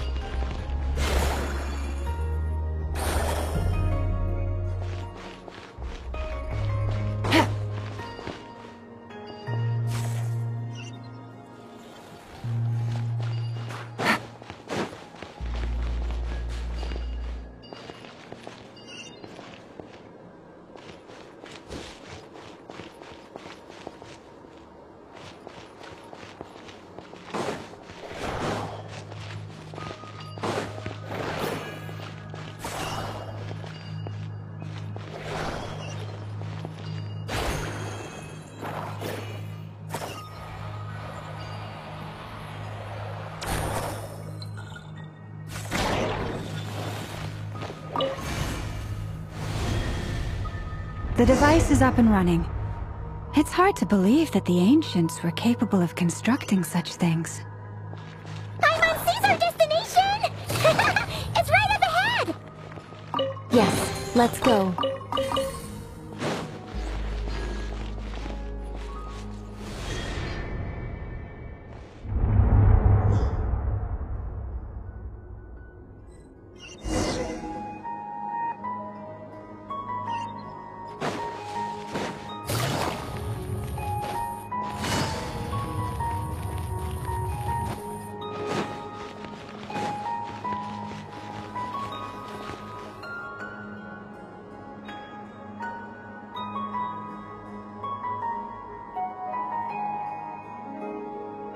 This is where the people of Hyperborea communicated with the moons. We need only place the moon marrow upon this platform on Moon Prayer Night, and we shall be able to open a portal to the moon and send our moon goddess back home. The assumption being, of course, that we can find her first. That's right. You want to know if it's safe there, don't you? And yet, she has no choice but to return. You know this. That's not the only issue here. This is the end of the line, right? We've explored everything we can. And despite looking at historical artwork and talking to people from Hyperborean times, we're still no closer to learning Columbina's name. If it's not too much trouble, could you tell me exactly what Alice said to you about finding her name? Oh, Sure. What she said was... Then your first job is to find it. As a moon goddess, I'm sure she must have a name she identifies with. Neither Columbina nor Kutar is her true name, and she's never really accepted either of them. Is it not also possible that she has never had a true name? Not at any point in history? That would be a hard pill to swallow. But at this point, we may have to accept that that is the truth. No one knows how she came into being, and she certainly doesn't have parents in any sense that we're aware of. Perhaps she was never granted a name at all. Does that mean there's no way to get Columbina back? She's just gonna disappear and there's nothing we can do about it? Huh? Wait, why all this pessimism? Was it the way I phrased this question? You all seem to be taking this in completely the wrong way. Well, just because she's never had a real name in the past doesn't mean she can't have one now. What? Think about what Alice said again. She never once said that you'd have to find a new name, did she? Are you saying what I think you're saying? Yes. Names are anchors that connect us to the world. If she doesn't have one already, then all we have to do is create one, no? It's like... yes. Traveler, when you first arrived in Teyvat, do you think you would have turned around if someone behind you shouted, "Hey, Tumaini"? But what about now? I understand what you mean. Life is a long journey. Even the friends and family by our side can change over time. When people call you by different names, what matters isn't so much the words themselves, but what they symbolize. And of course, whether that resonates with you. Lumine. So, close your eyes and picture the moon goddess in your mind. If you were to call out to her in this moment, what would you say?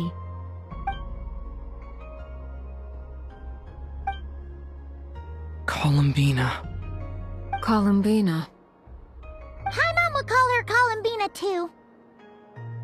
She has long forsaken everything that Kutar represents. I think from now on I should call her Columbina too. Well, it sounds to me like you found your answer. Are you sure?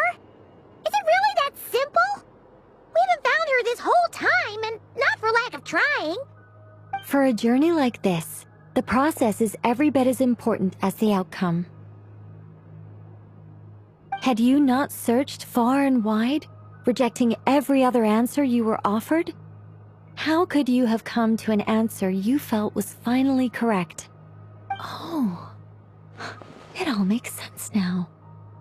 This has Alice's fingerprints all over it. Are you suggesting that Mage knew from the start that Columbina never had a real name to begin with? I can't say for sure. But I can definitely imagine her chuckling in satisfaction somewhere right now, saying, "Ah, what fun." Llama! Your antlers! You should hurry. The festive moon has begun to rise. Do not worry, for when you called the name Columbina just now, I could sense that the power within was enough to summon back the moon goddess. The power within what? The name? Yes. So, the thing is... What's wrong now? This is so annoying. I really want to explain how that whole thing works. Starting from the founding principles of Teyvat and... Oh, I could talk about this for hours. But... Deep breaths, Nicole. Deep breaths. You're an angel. A sober, sensible, solemn angel who has her priorities straight. Sorry for asking. Clearly a bad call on Paimon's part. Anyway, you all need to hurry. Last thing, remember how it felt when you called out that name. Then it is agreed. By the name Columbina, we shall find her. Then we'll throw her the best Moon Prayer Night party ever! And at last, we will send her home.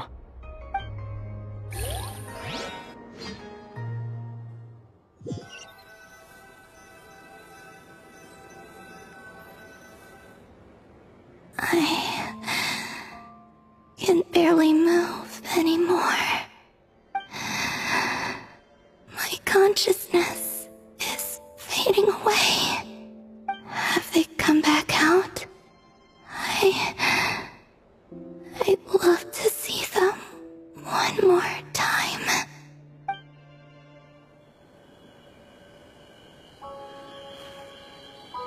They didn't make it.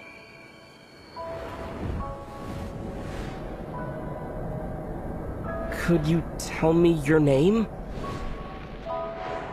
My name is... Columbina!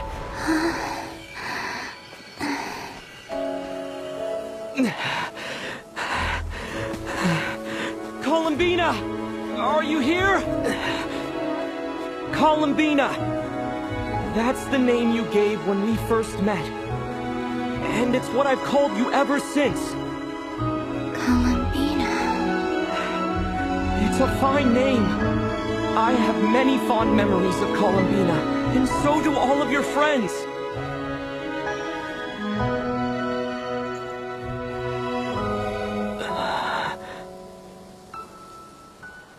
If you like this name...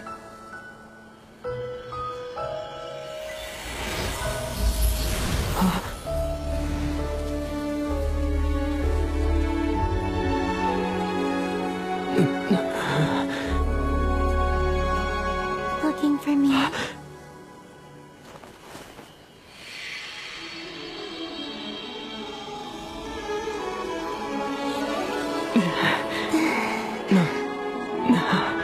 like it. You can carry on using it. My name is Columbina Hyposelenia.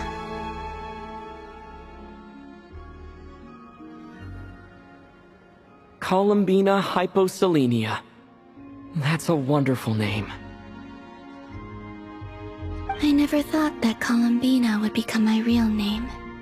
But after I met you and my other friends, the things that this name stood for slowly began to change.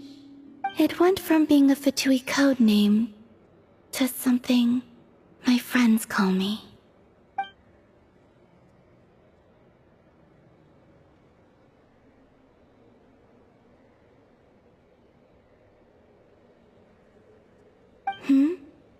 What is it?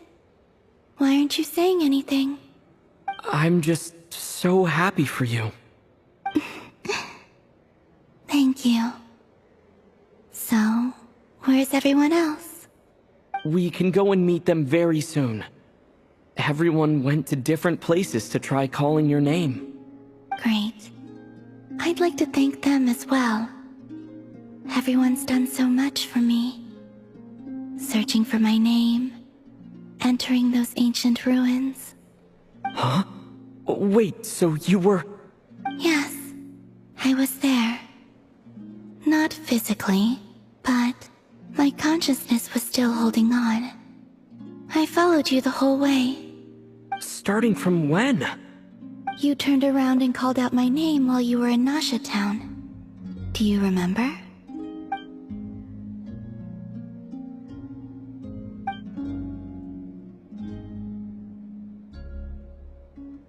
Let's go. We don't want to keep them waiting. Sure. In that case, come with me. But... Before that... Could you call my name one more time? Sure. Come with me, Columbina Hyposelenia.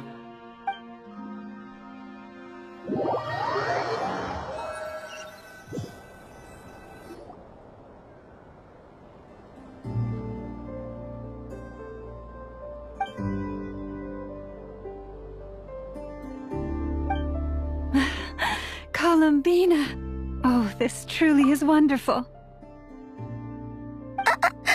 Llama, I can't breathe. Ha ha! Just in time for Moon Prayer Night! It's good to have you back, Miss Columbina. Yeah, we were worried sick. Thank you, my friends. With your help, I now have a name that belongs to me. Columbina hyposelenia.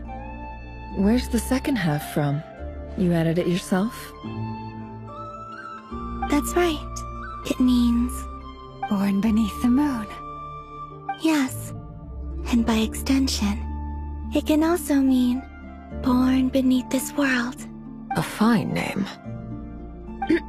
Now, as much as it pains me to interrupt this beautiful reunion, I feel obliged to remind you that the Moon Prayer Night celebrations in Nasha Town have already begun. Don't you want to enjoy the festivities? There's so much to see and do. And some of the ambient lighting and entertainments were sponsored by the kind souls in the Hexenzirkel. Nicole? Why have you turned into Dotoko? So you're Miss Nicole. Thank you for helping us, and for helping me find my name. It's nice to finally hear your voice. You're quite welcome. Guiding lost people to hidden treasure is what we Seelie do. And if you ask me, spiritual treasures are far more precious than material ones. Chests are all well and good, but this was what it's all about. Ah, so satisfying.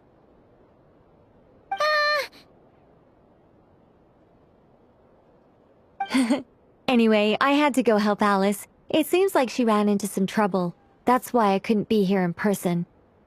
But don't worry, we're with you in spirit. We'll be celebrating right along with you. Keep an eye out for the Hexenzirkel's festive stalls in Nasha Town. I think you'll like what we came up with.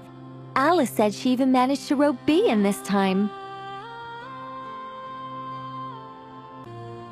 The Frost Moon Scions have also prepared various attractions. I believe Aino, Nefer, and their crew are setting things up as we speak. On that note, Nefer, about that request I made. It's all in hand. Yehoda is on site to ensure that everything goes off without a hitch. Wonderful. In that case, Traveler? Huh? Come on, Columbina. It's time to celebrate the best Moon Prayer Night ever.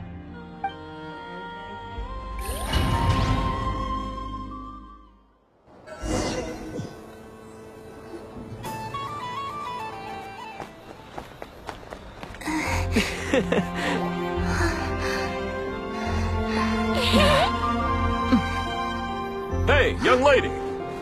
Would you like some Moon Prayer Night candy? Happy Moon Prayer Night! Oh, yeah, I almost forgot to say.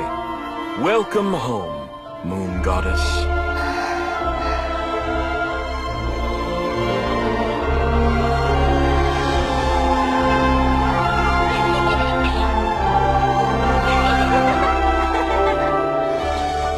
Welcome home, Moon Goddess.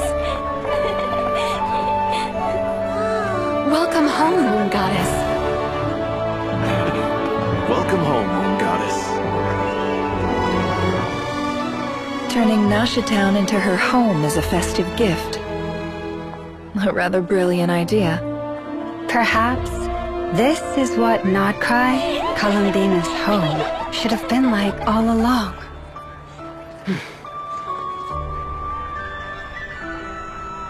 Thank you for the gift. I like it a lot.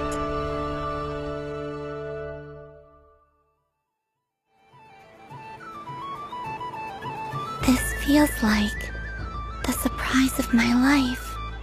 I do. I never imagined I'd ever get to enjoy Moon Prayer Night with everyone so freely. If you're happy, we're happy. Quite a strategy you came up with. Hide the tree in the forest. It's not your usual style, Llama. Is there something about Moon Prayer Night that enhances what's in your head as well as the antlers on top? Apparently so. It even inspired a perennial penny pincher to use their resources for a greater cause. It truly is a magical festival.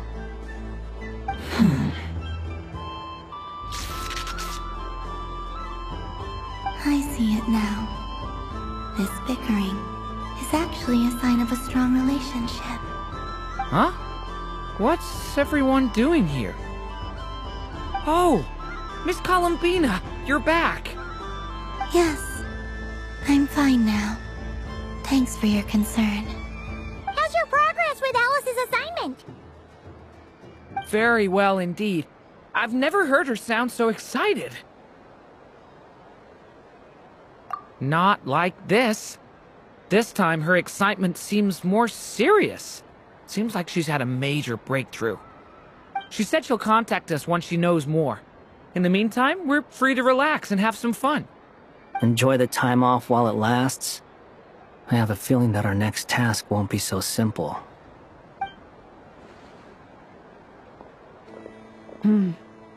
I should go. I still have a few things to attend to at the Frost Moon Scion stall. And I think I'll take a look around. With any luck, this once-in-a-year festival will come with once-in-a-year opportunities. Hold up a second. Where's Varka? I believe he made a beeline for the flagship the moment he entered Nasha Town. Ah, that's Mondstadters for you. They know what they want when festivals roll around. Goodbye for now, Columbina. I hope you have a wonderful night. I will.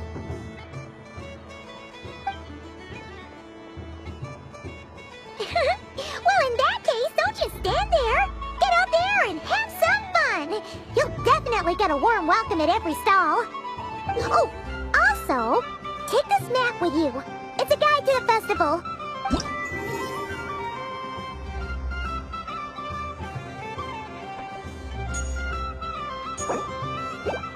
The Frost Moon Scion stall is over here. Lauma's invited a whole bunch of cute animals to celebrate too. Over there is the Hexencircle section. Alice seemed more excited than anyone about this festival, so she insisted on making it a grand affair. Oh, and then there's the Nasha Town local specialties, including... Actually, forget that. Better if you go check them out for yourself. Thank you. It looks like a lot of fun. You're not coming with me? We'll be around. But don't you want to browse by yourself for a bit first? Yep. If you find something you like and want to try it out together, just give us a shout. We'll be right with you. Otherwise, just relax and enjoy yourself. There's so much on offer, so try to experience as much as you can. And don't forget to stuff yourself with all the delicious festival food. All right then. Off I go. Where should I go first?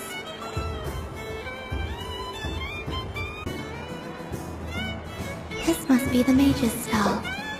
It feels like I've entered a fairy tale. Ah, how lovely.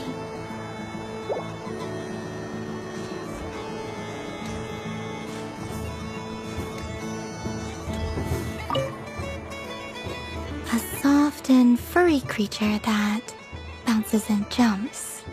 Welcome home, Moon Goddess. This one talks too. Allow me to introduce myself.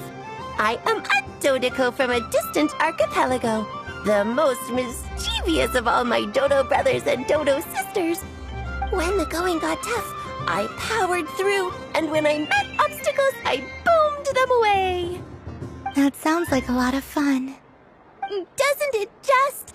Oh, but then the trouble started. Recently, I found a lovely beach, the same beautiful jelly color as my hometown, and so I dove in to have a look. Only to find it overgrown with seagrass and nasty little spiky fish everywhere, looking to turn me into a Dodeco kebab. I made it back to shore by the skin of my teeth, but my tail was sorely hurt. Couldn't you just boom them away? Oh, I wanted to, believe me. But I've heard that you, Moon Goddess, can understand animal speech. The last thing I wanted was to cause a gigantic fuss and get taken to court by a school of spiky fish. I'd be driven out of these waters for good, and my winter holiday would be ruined. And so, dear Moon Goddess, I was wondering if you might lend me your allegiance. Are you roping me into a crime? Oh, let's call it a once-in-a-lifetime carefree adventure. Does that sound better? All the festival goers tonight are dressed up as the Moon Goddess. But there's nothing to say that the Moon Goddess can't disguise herself as a Dodoko, is there? Besides, this is your home. You should be free to be whoever you wish. I'm afraid I'm not well acquainted with Dodokos, Madam Mage. Oh, that's quite all right. We Dodokos are innocent, happy creatures with a free-spirited nature. Many, like myself, are mischievous troublemakers. Others are lazy souls who like nothing better than to lie down on a nice rock and take a nap. In our eyes, every creature who yearns for happiness and freedom is a Dodoko. But perhaps in yours, we Dodoko are a fluffier and more mischievous breed of Kuhenki. Yes, that is a much easier image to follow. Oh, wonderful! Then let's play! Grab onto my tail and follow me into the sea! Time to settle some scores with the bad guys!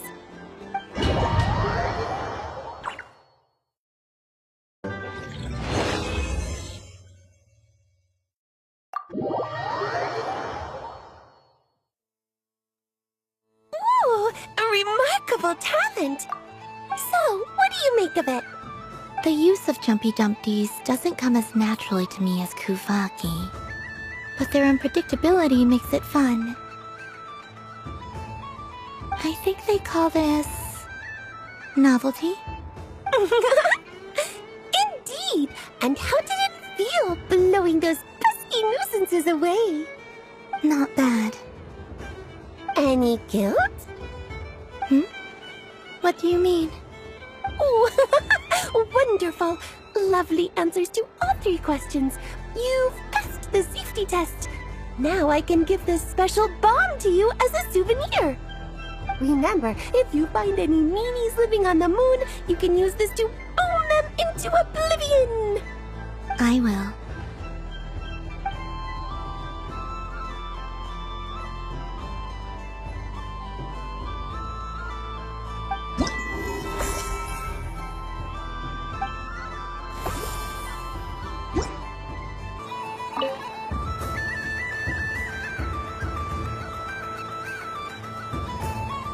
I wouldn't say it's unfair, exactly. I mean, your voice goes right into people's heads. How would you explain that to the kids? You can't just explain it away as magic. Is something the matter? Ah, Miss Columbina! No, nothing you need to worry yourself about. Ah, impeccable timing. Stick around for a second, Miss Columbina. I need your input on something. This self-proclaimed Knight of Justice has yet to give me a satisfactory answer. I, for one, would like to hear your verdict on the matter. Hey, now, I left the flagship just to help you out, Miss Nicole. What's going on? So Alice and I are both using long-range remote control spells that work on similar principles, allowing us to attend this festive fair in Dodoko form. Sorry, let me backtrack a little. While similar, there are some key differences. Alice, being a great mage, wanted her Dodoko to reflect something of her own charm and mystique. So she adjusted the way its tail moves when it spins around. An entirely gratuitous move, in my opinion. I hardly see how anyone is going to notice that. If anything, I'd say that anyone who stares intently enough at a Dodoko's tail to notice such a small detail is someone we ought to be highly concerned about. I only say this to emphasize that my question has nothing to do with tails. Now that we're clear on that, Why is Alice's Dottore permitted to interact directly with the children celebrating Moon Prayer Night, while mine is not? Your voice speaks directly into people's minds. See? Exactly what I said.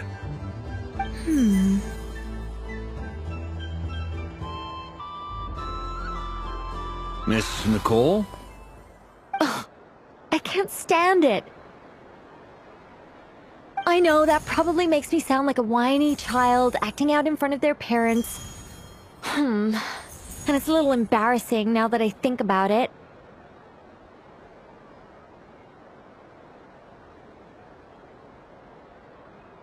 But hey, I said it now, I can't take it back.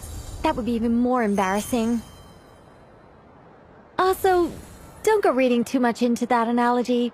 It was off the top of my head. I'm actually an awful lot older than either of you. Miss Nicole, are you saying that you'd like someone to play the game you've prepared?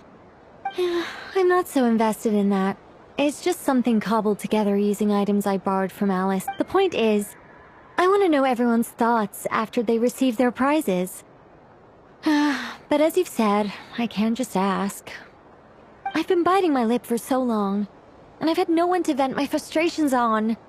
I thought this was going to be a nice, straightforward festival where I'd get the chance to guide people to treasure. Well, can I play? I can't guarantee that I'll win a prize, but... You will? I'd like to try. Then what are we waiting for? Let the game begin! It's like they forgot I was ever here.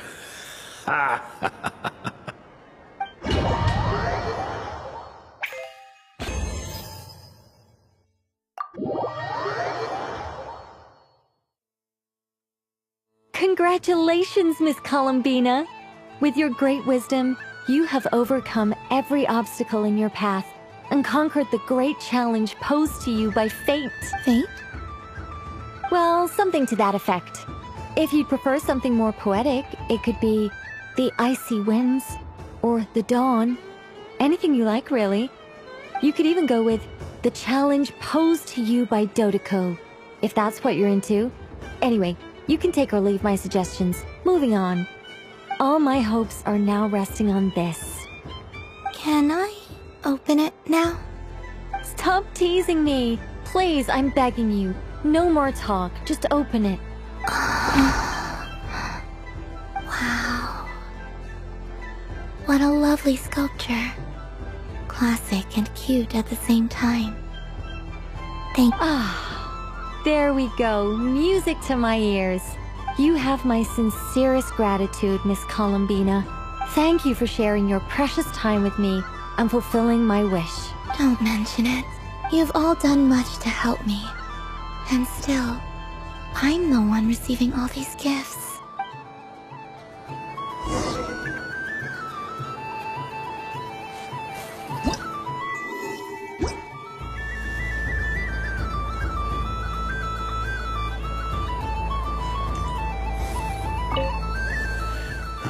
It'd be rude to just leave without saying anything. But at the same time, I don't want to barge into their lively conversation just to announce that I'm leaving. I guess I'll just wait a little longer. Huh? Albedo? This sketch is for you, Grandmaster. Oh, a gift for me. Thanks. Let's see what you've done for me. The north wind left in a lurch.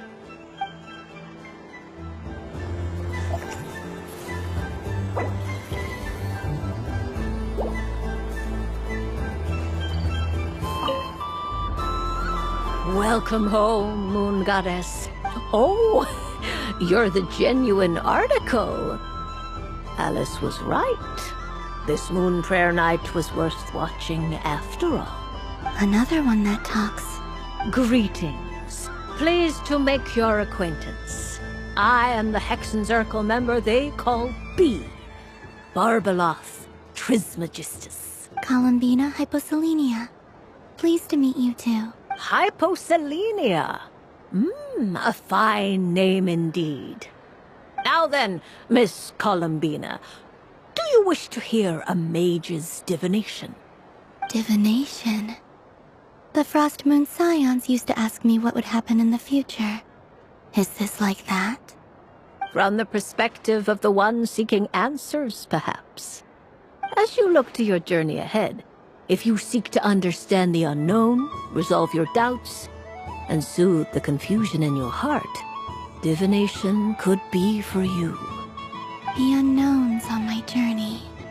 Of course, if one wishes to peer into fate, then hydromancy is the more precise option. But that is a complex affair, and to relegate that majestic art to the status of a festive amusement would seem somewhat uncouth. Besides, it is sometimes better to not know fate with great certainty. Hence, I shall use the suitably festive Luna Arcana to tell your fortune instead. It is more popular with the youth in any case. Lunar Arcana. Indeed. Unlike hydromancy, this will only display possibilities and trends. People like to think of themselves as creatures of agency and free will. Peering too far and too clearly into the future is detrimental to both body and soul. I'd like to give it a try. Of course you may. Come then, take a seat, Miss Columbina. Before we begin, are there any specific questions you would like to ask? Let's stick to general possibilities and trends, like you suggested. Ah, very well. Then I shall use the basic Lunar Arcana deck. Now, try to relax. Cast your mind upon the things you have experienced, and the things you are soon to experience. I will shuffle the deck. Would you like to cut the cards yourself? You do it. No problem. Now then, to make things easier for the seeker, that is to say, you, I shall decipher the cards from your perspective.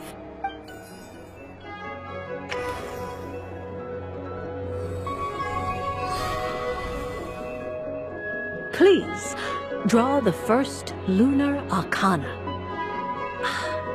This represents destiny, and is the foundation for the divination as a whole. Now, draw your second card. This will stand for the past, the sum of all your experiences that have come before.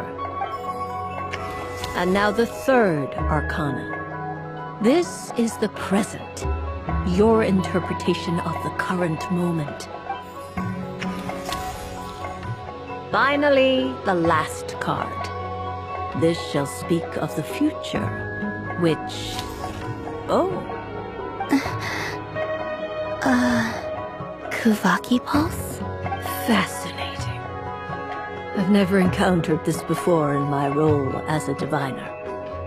Something has exerted an influence upon this card, causing it to leave its designated position. What do you make of this, Miss Columbina? Perhaps this is the guiding hand of fate in action. Of course, if you wish, you can choose to deny the validity of this card and draw the future for yourself. No, it's fine. Let's go with this one. A bold decision. I must say I'm looking forward to the results. Well then, let us flip the Lunar Arcana in sequence and see what emerges. Sure. First, Destiny. No surprises here. The card that represents yours is the Moon. The Moon. Indeed. The Moon can represent the truth at some times, but deception at others. False peace, destructive calamity, and the world-changing power that lies within. When the Moon is placed on the Destiny tile, it indicates that your destiny is not what it may appear on the surface. Instead, it may yet have a hidden side. It symbolizes a journey through the fog, fraught with uncertainty and deception, where one must face inner challenges head-on. I don't understand. Patience, my dear. This is but the first card, which serves as a basis for the interpretations that follow. Our divination will only grow clearer from here on out. Now then, flip the second card, the one that speaks for the past. The Hermit, but inverted. Inverted? Yes. The Hermit symbolizes solitude, introspection, and the pursuit of truth. When inverted, it represents isolation, truth out of reach, and a path that leads one astray. Combined with the moon as one's destiny, the Hermit inverted represents a choice you made to stand alone in the past. It was a choice made not out of fear or arrogance, but for reasons that others could not perceive. You fumbled through the darkness without a guide, but you did not find your way.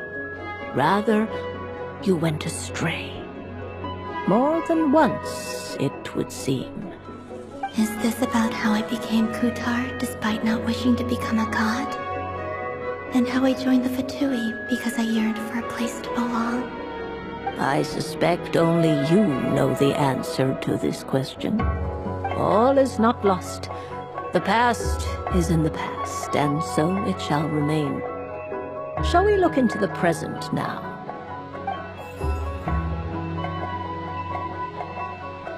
Oh my. The Lovers. One of the most interesting Luna Arcana. What does this one mean? This means that you have had an unprecedented emotional experience. The joy of finding your soul becoming intertwined with that of another. A precious and wonderful thing indeed. It's true. I've made a lot of friends recently, and they are very good to me. I like them a lot. That sounds lovely. I am most delighted for you. The Lovers can also represent important decisions, perhaps related to a parting of ways. Now, if I were to guess... Yes. I return to the moon. I understand.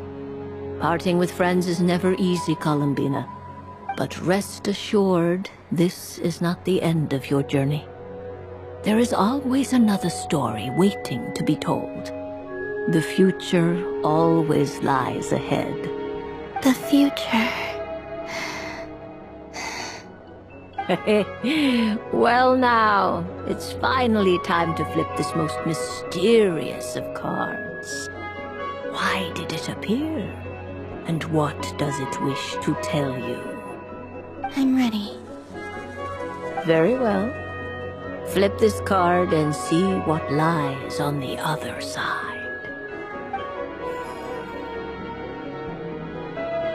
Oh. Miss Barbeloth?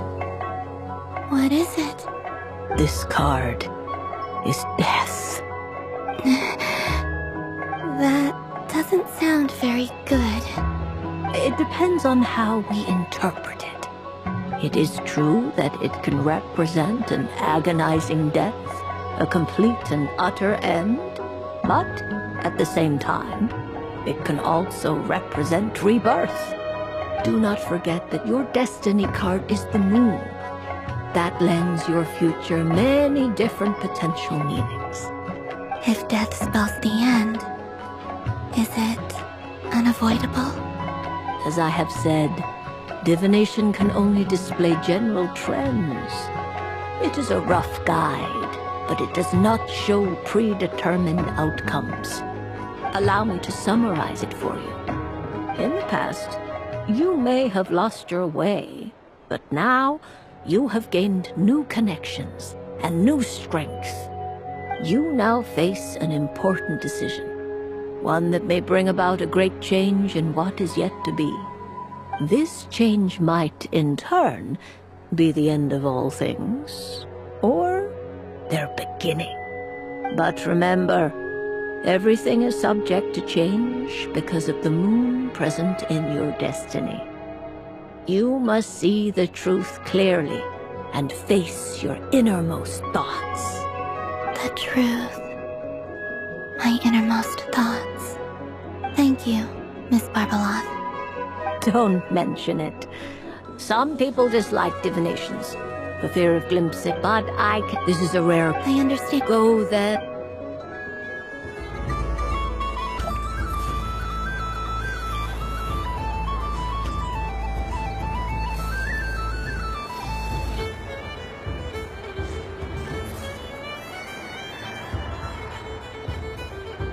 Dodoko's Whirligig! Come check out Dodoko's Whirligig! Ah, welcome home, Moon Goddess. Might I ask what this is? Ah, it's a very special amusement sponsored by the great mage herself. Ride on a soft and furry Dodoko and embark on an unforgettable adventure. I say that, but I'm just following a script here. Who is this mage, anyway? And what the heck is a Dodoko? I'd like to ride. No problem. But, are you by yourself? Is that not okay? Oh, no, it's fine. It's just that each Dodoko can accommodate 2 passengers. Would you like to bring a friend along? My friends... That should do it. Now, we just need to get everyone else to draw something on it too. But we gotta keep it a secret from Columbina. Traveler? Ah! I want to go on that ride. Will you join me?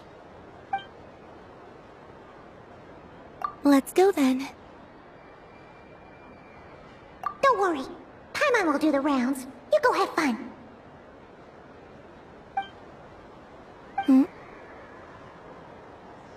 All right.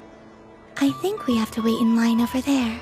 Please take your seats. For safety reasons, you mustn't try to leave the ride before it comes to a complete stop. All right, you're all set. I wish you both a wonderful journey.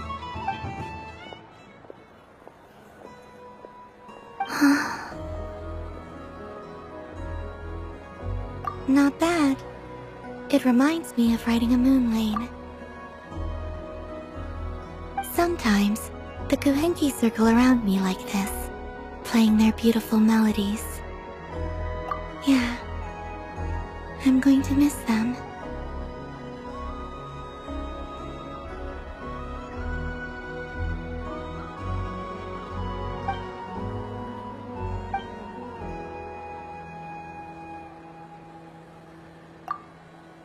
It does.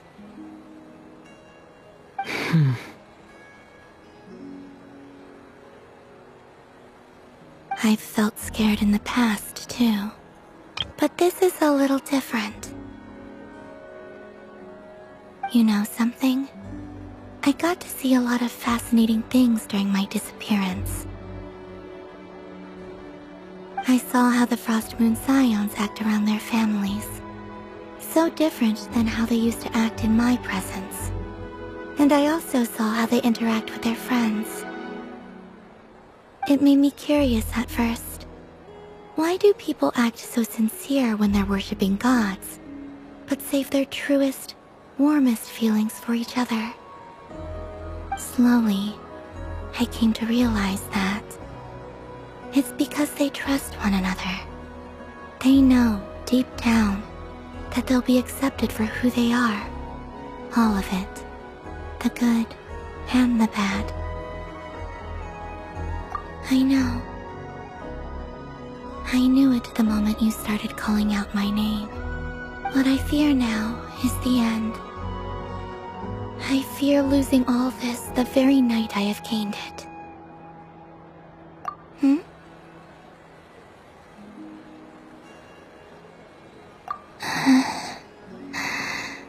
Thank you for this conversation.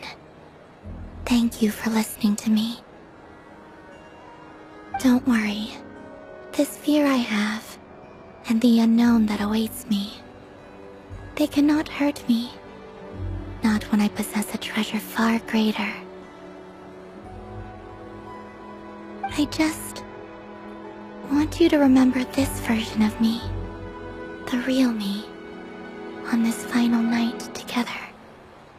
Dear passengers, Dodoko's awesome adventure has come to a close. Please leave in an orderly fashion, and we look forward to seeing you again in the future. Don't want the journey to end, huh? Don't worry, you two. There's always another adventure waiting just around the corner.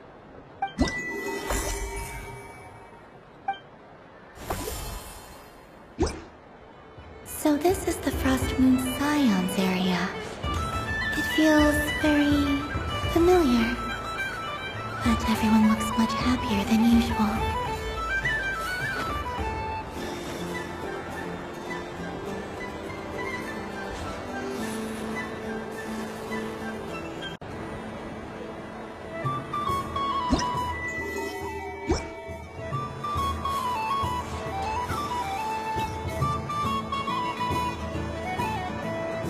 But I was aiming right at it! Aw, what a pity. I saw it with my own eyes. You were so close. So very close. That's not true. It dodged out of the way right as I was about to snag it. I'm sorry? You heard me. This paper frog can move. I swear! Dear, oh dear, what are you saying? How could a paper frog move?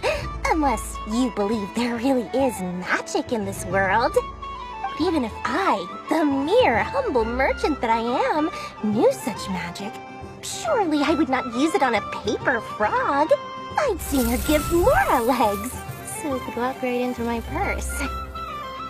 My dear, dear customer, why not have one more try? This time I'll give you 12% off. A very generous discount for one of my most regular customers. Just think about how much experience you have under your belt now. You're sure to win the next one.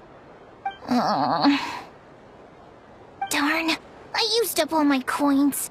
I'll be right back. Just gonna fetch some more from my house. Take your time, but don't take too long. This event is Moon Prayer Night only. Miss it, and you'll have to wait a whole year before I'm back.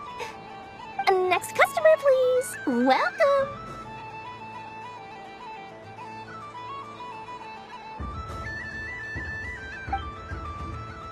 Hello. Whoa! What's this big one doing over here? How do I tell my employees not to go running around this time? Shooting them a glance won't work. I haven't known them long enough. Dory? Why, hello there, Miss Columbina. Would you like to play my ring toss game? The rules are very simple, and it's easy to get the hang of. How much for a round? Oh, first time's free. Not a single mora. After that, well, we can cross that bridge if and when we come to it. But with your sharp sharp skills, I'm sure you'll win all the prizes in one fell swoop. That was an obvious enough hint for them, right? Right?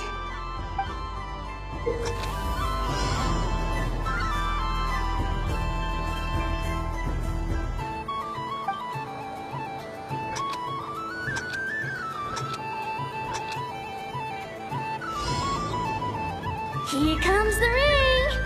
Oh, peanuts.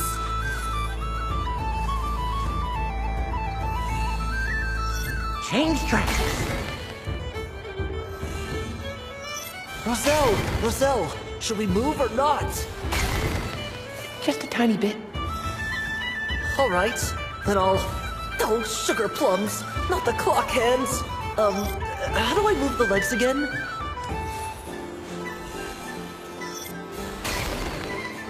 Stop it! Stop dodging! Oh.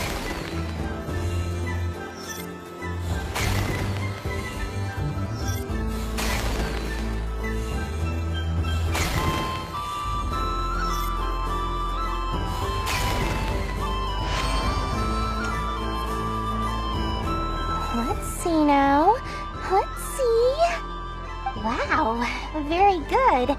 That's the highest score we've had all night. And here's your prize. Now, how about another round? As for the cost... Happy Moon Prayer Night, Miss Columbina. Happy Moon Prayer Night, Durin and Hat Guy. Are you here to play the game? Yes.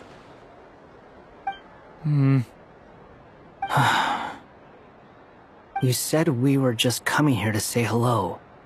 I did, but then I recognized a few more people as I got closer. Do my eyes deceive me? Is that... It's our little dragon! He's all grown up! Someone's popular. Well now, since you came all this way, why don't you try out this lovely game we have going? First try is free!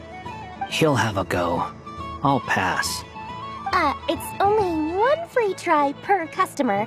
You can't give your try to him. I'm aware. How has Elder Almond been lately? He's in great shape. He goes for a run in the forest every morning to stay fit and healthy. He tried to go boat racing with Firecracker a while back, but he couldn't even make it onto the Lotus Leaf. Firecracker was in fits of laughter. How about you, little dragon? Can you still fly? Yes, I can. But you've become less chatty. Has growing up been tough on you? We call that maturity. You know, the thing people sing about. The knight wields a sword of stone to defend those hearts that are made of gold.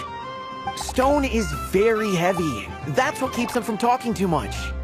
That's awesome! I want to be a knight when I grow up too. Ring, here I come! Ha! Oh, the hat-wearing man. I never thought I'd see you again. You seem more determined than when I saw you last on the train. If you say so. Oh, I do say so. The people you once helped see it clearly. It's because you are once again on the right track.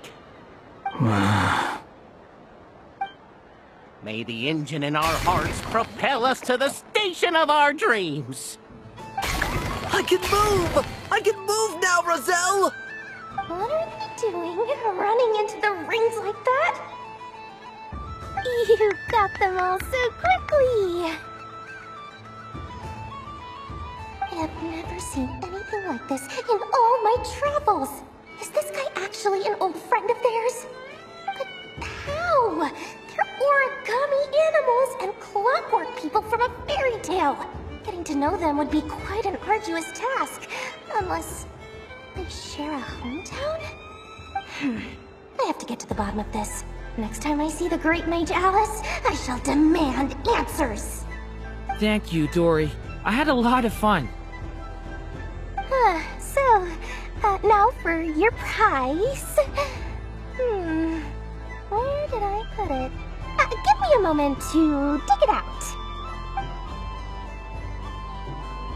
Oh, sweet grand prize.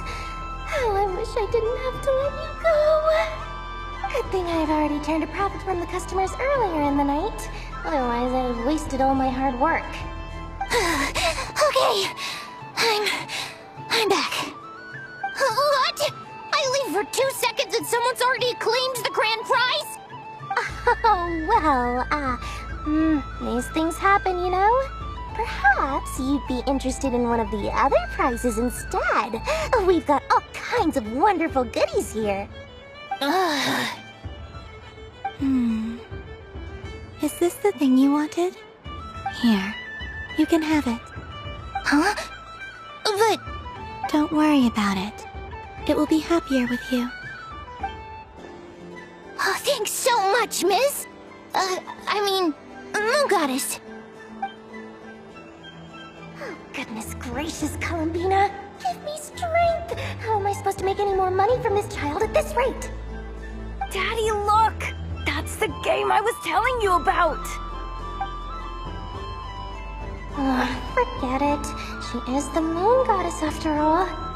I'll think of some other way to swing this. Maybe I can try to hook this new kid. Huh? Oh, someone already won the grand prize.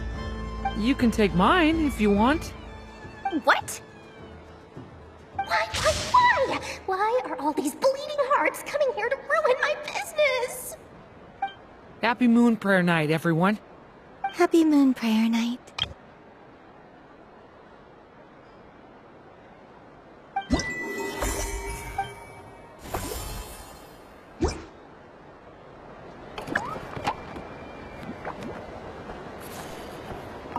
If all the prizes are gone, I might as well close up shop for the day.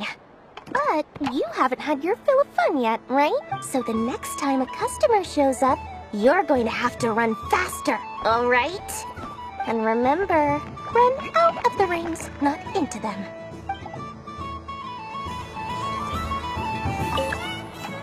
Done being a do-gooder yet? Thanks for coming here with me, Hat Guy. Are there any games you'd like to play? It's your turn to pick. I'll come with you. Why does that hamster think you've grown up? You haven't changed at all. I know you don't mean that. You're just taking the opportunity to make fun of me, aren't you? Even if you won't admit that taking some time to compose yourself is important, I can see that you're doing it in practice. Otherwise, you'd have taken off your hat and flown away by now. Looks like Albedo's socialization program has been far more useful to you than all those Vahumana textbooks.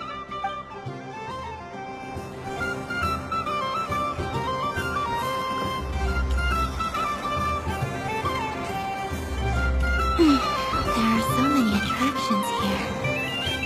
Since I rarely get out, I might as well make the most of it.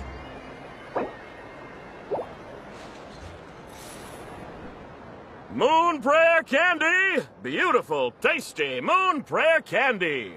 Buy a whole box, share it with your friends and family! Candy? To share? I wonder what flavors everyone would like. Welcome home, Moon Goddess. Fancy a box of Moon Prayer Candy?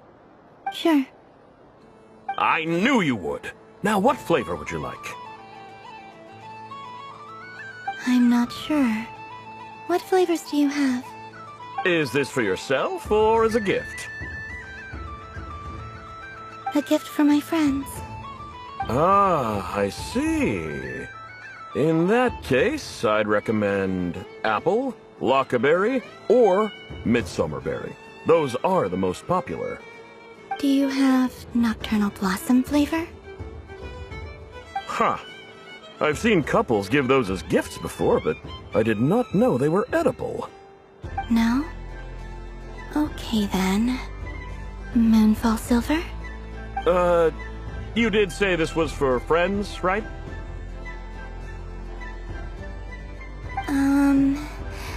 Maybe smetana then. Hey, now that's a creative idea! I've never tried it before, but if you're happy to wait, I can see about whipping up a batch on the spot. While we're at it, you got any other ideas?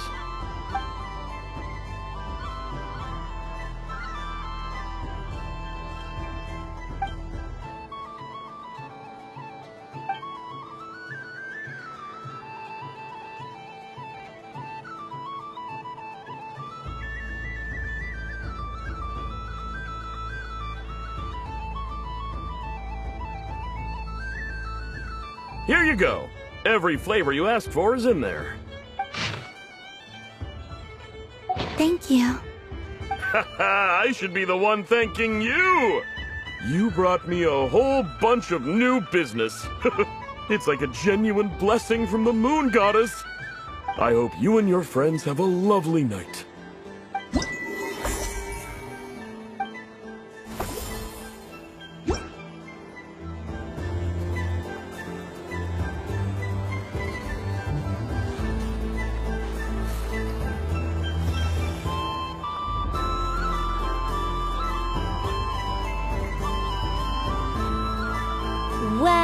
Well, look who it is. I heard someone went and disappeared on us the moment we let her out of our sight. They looked all over for you. Frankly, I didn't think you'd be back for Moon Prayer Night. Were you worried about me, Sandrone?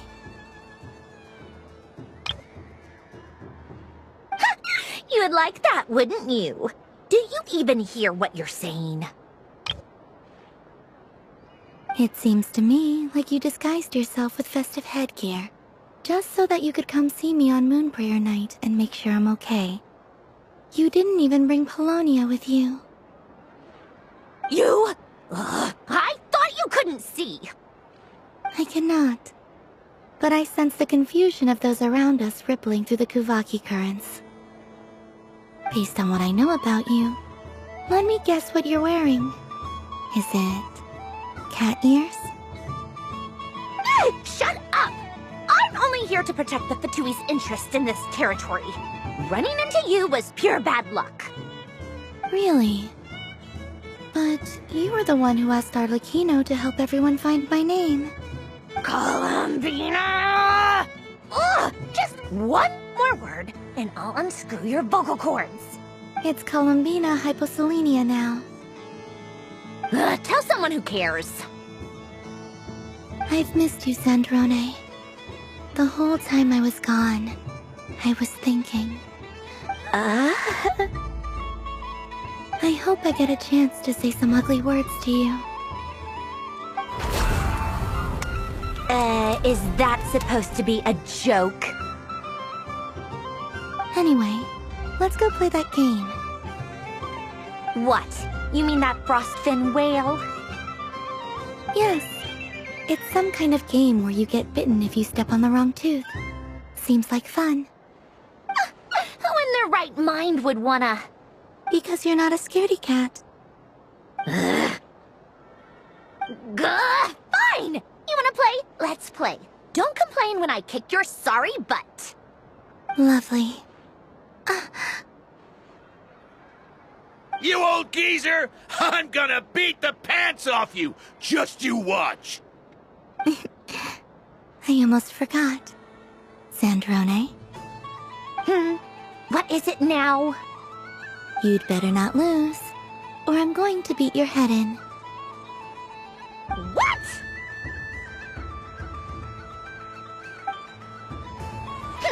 Allow me to demonstrate since I'm feeling so nice.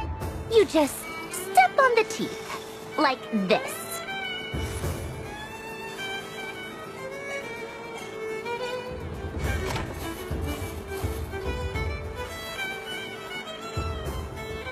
Which should I pick?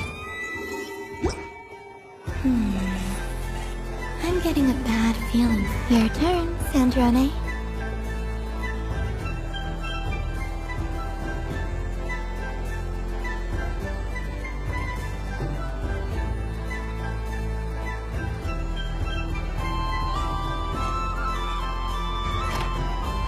Don't come crying to me if you get bitten.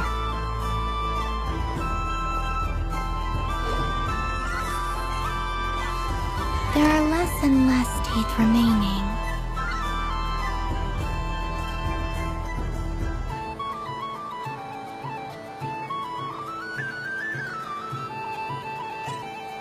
Huh? What's that noise?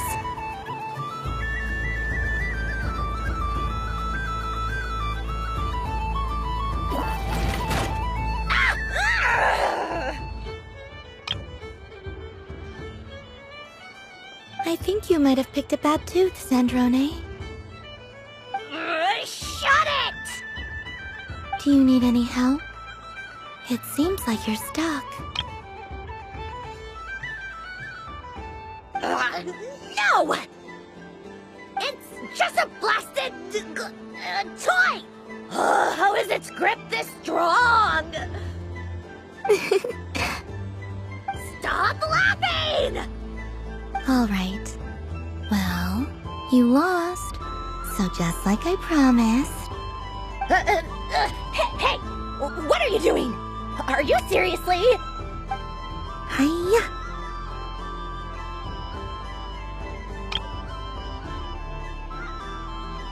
Why, you... Oh, just you wait! Rematch! Are you all right, Sandrone? That was quite a strong bite. Are your clockwork parts? Quit your fussing! I don't need it! All right. I'll go first this time.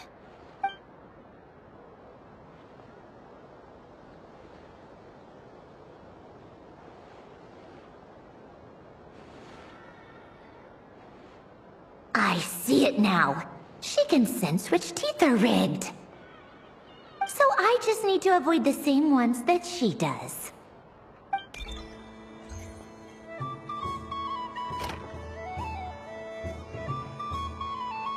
This one... Seems fine. She avoided that one then? Now I've got you.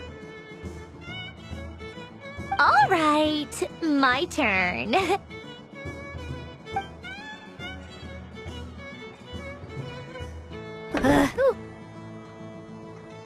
What? Looks like you lost again, Sandrone. Wait! There's more than one bad tooth! Bonk.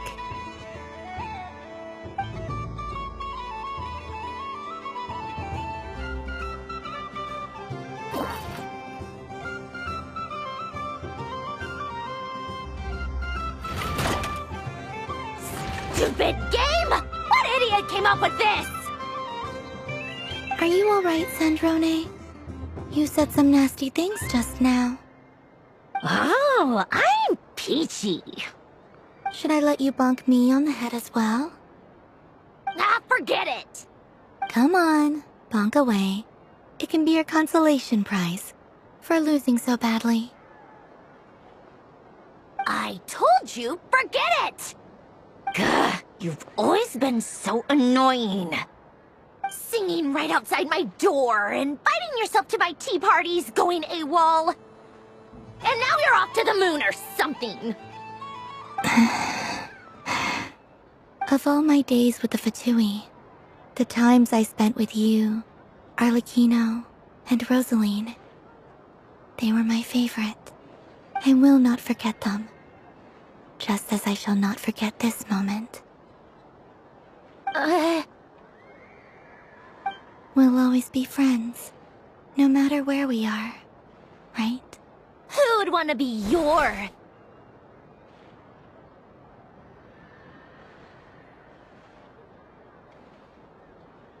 I'll miss you, Sandrone.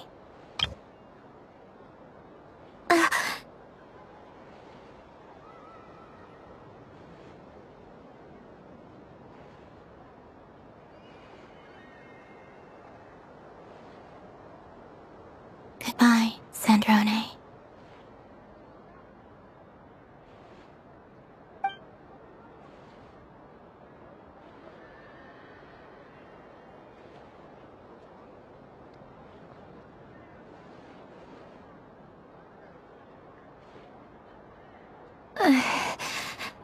I'll miss you too, Columbina.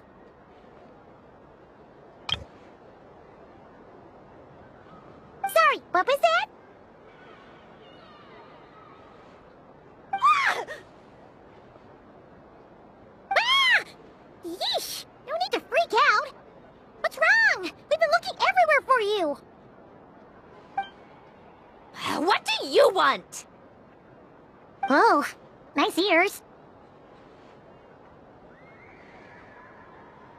What do you want? This! Huh? It's your turn to draw something. You're one of her friends too, aren't you?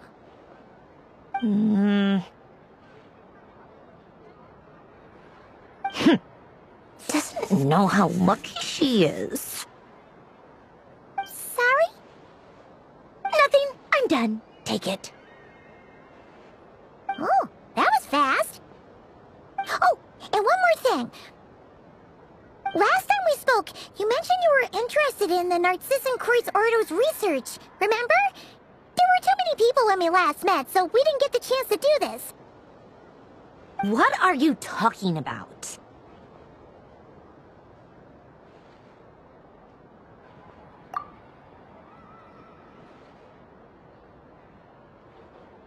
This is... Oh. Alain, Renee, and Marianne. Huh. Huh. The Holy Blade. A savior's plaything. It's not about whether I approve or not. These people, they would sacrifice themselves for the sake of the world. Especially Alain Guillotin and Renee. That is something I would never choose to do. Still, I didn't know they had any pictures left from that time. If I'd have thought to bring a camera, I'd have... What? Yeah, of you being bitten by the frostfin whale and Columbina bonking you on the head. Tear it up! Now!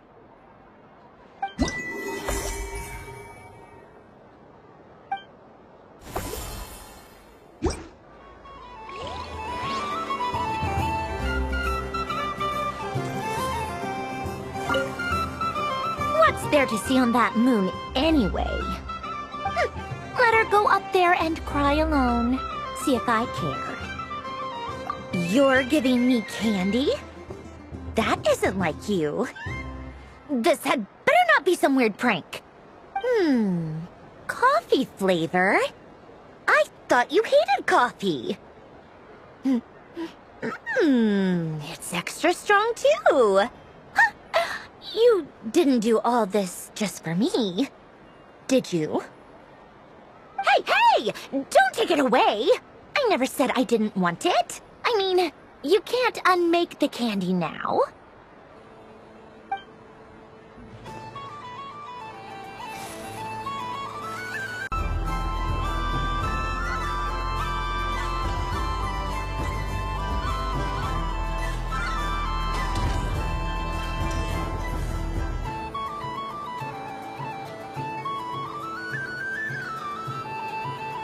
Doesn't make any sense. How am I losing every single time? Wait, Inefa, you're cheating, aren't you?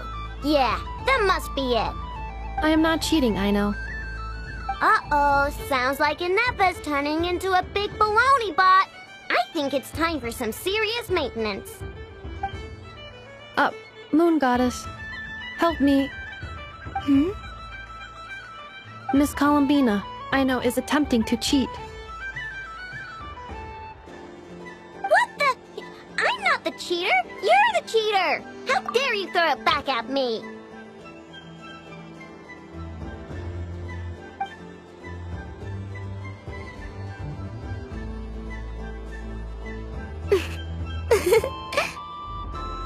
Alright, fine. Let's all laugh at Aino. Just you wait till I get home, because I'm gonna make a game bot that can win 100% of the time. Let's see you laugh when I come back and beat your butts. You'll all have your heads covered in stickers when I'm through with you. We came to check everything was okay after all that yelling, but,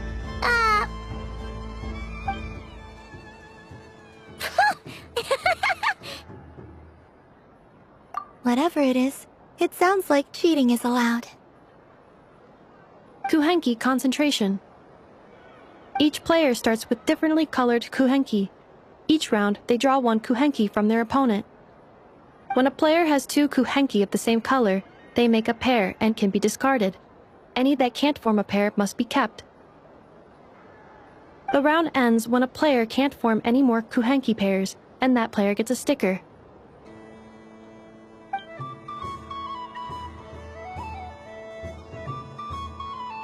ooh! Can 4 people play as well? That is fine, so long as the turn order is fixed beforehand. Alrighty then! In that case, the 2 of us will join as one team. Okay, but if you lose, you're both getting stickered. I don't want to hear any excuses. Sure. And if we win? If you win, only one of you gets to sticker someone else. I have taken to calling this. I know logic. Hey, lay off me, alright? Okay, so we're starting the game from scratch again, which means all my stickers so far don't count. Looks like Luonatar is the Kuhenki of honor for this game. Anyway, let's go clockwise, starting from Inefa.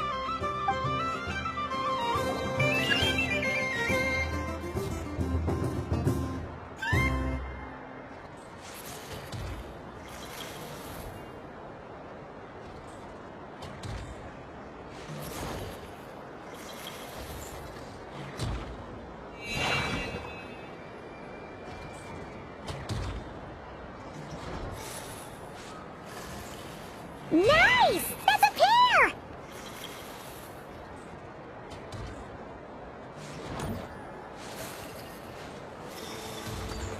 Go, go! Fly!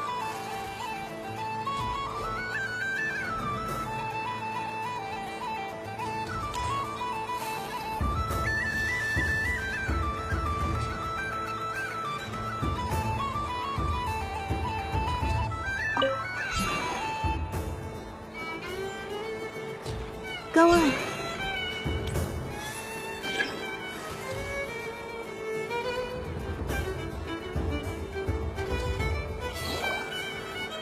I have a pair.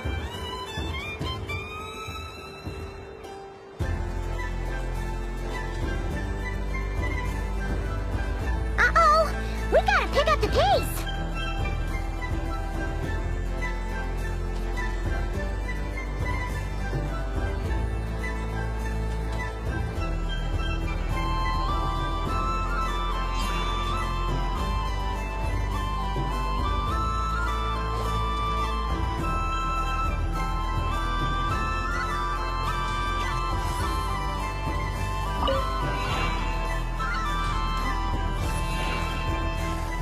I win.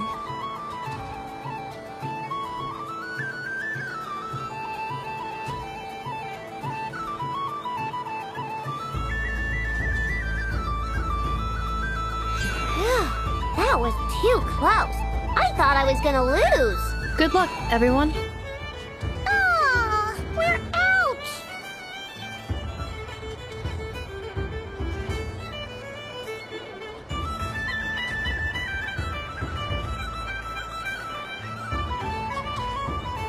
Let me pick a good one.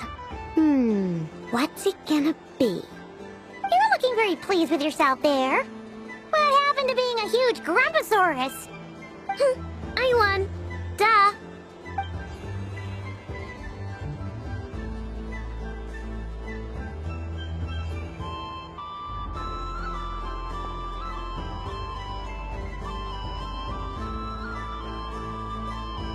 Oh, me again? Don't fidget too much, Ino, or the sticker's going to fall off. I don't care. If it falls off, it falls off. If a pair of Kuhengi get discarded, why not a pair of stickers? Huh? Huh?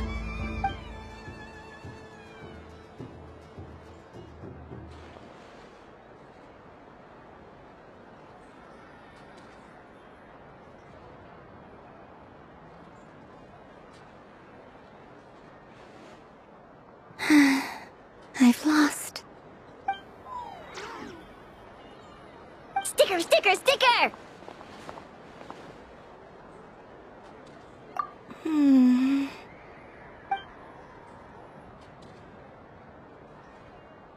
Cute! You think so? Shame. I can't see it for myself.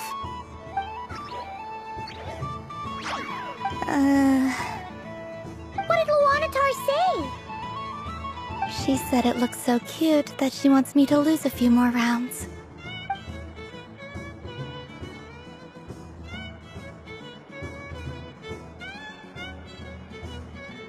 Who put these stickers on Paimon's eyebrows? Ugh, she can barely see! Alright, now, I think we got enough evidence to prove that there's a serious problem here. Yes, I agree as well. The culprit is... Ineppa! Culprit? What did I do? Quit acting dumb, Ineppa! You're not wriggling your way out of this one. I've been watching you. Not only did you remember whose side Luanatar started at, but every time someone drew a Kuhenki, you were logging it and calculating every last possibility. Which Kuhenki pairs were gone, who had what color Kuhenki in their hand, even our facial expressions.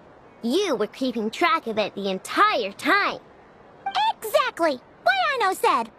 Putting aside the fact that running calculations is not against the game rules, do you have any evidence to support your allegations? But that's not against the rules either. So she admits it. She certainly does. Alright, everyone and grab a sticker. It's time to get Nefa back. But... Take that!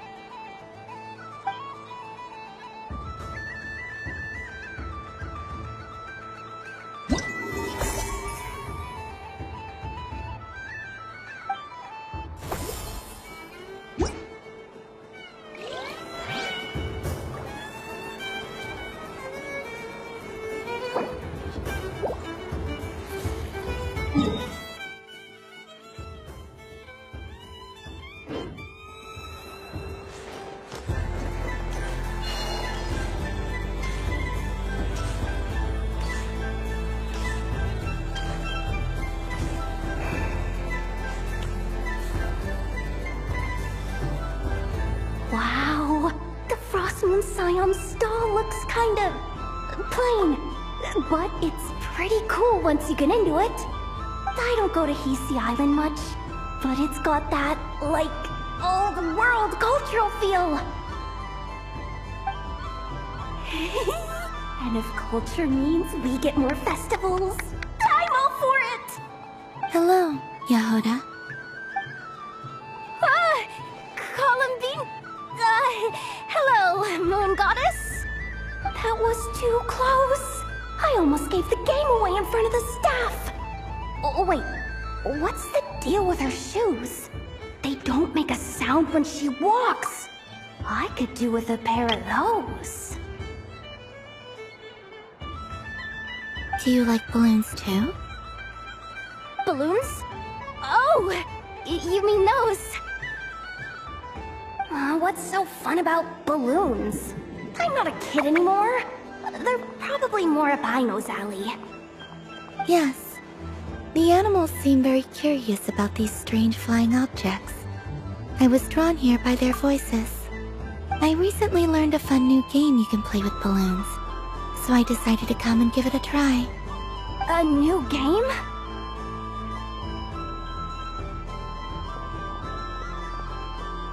Hello. Welcome home, Moon Goddess. Here to buy some balloons? Yes.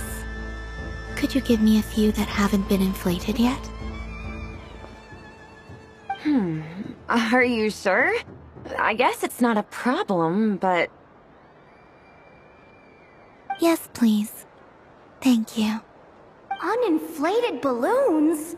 But those are just little rubber pouches. What does she want with those? Would you like to play the balloon game, Yahoda? Huh? Sure. I guess. How do you play it? Wait here a moment.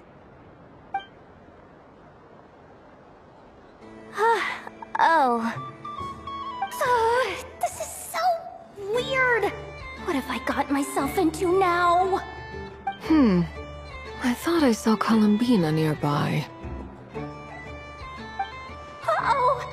That's the fourth Harbinger! Although she's helped us out quite a bit, she's good people, right? Is she looking for Columbina? Oh, guess that's my ticket out of here. I'm not sure my heart can take being sandwiched between two Harbingers.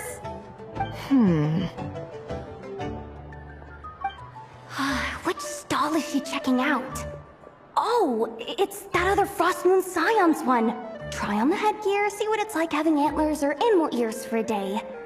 Oh, I wouldn't be caught dead wearing that stuff. So embarrassing. I have enough gear to carry as it is. Wait, what? She put it on?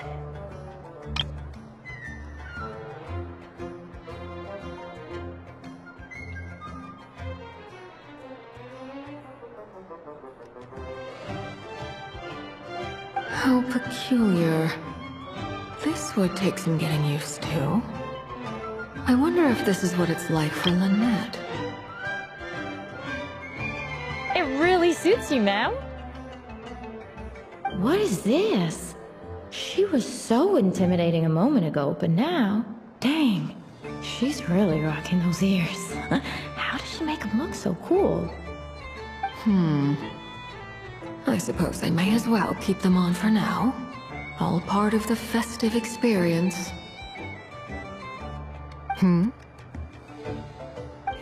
She's coming this way. How do you do, Miss Yehoda? Oh, jeez. Don't talk to me while wearing that thing. Where am I supposed to look? Oh, hey there. I'm looking for Columbina. Have you seen her? She just... Huh?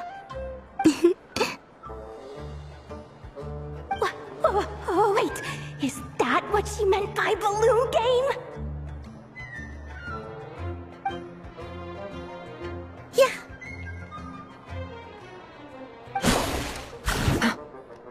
Huh?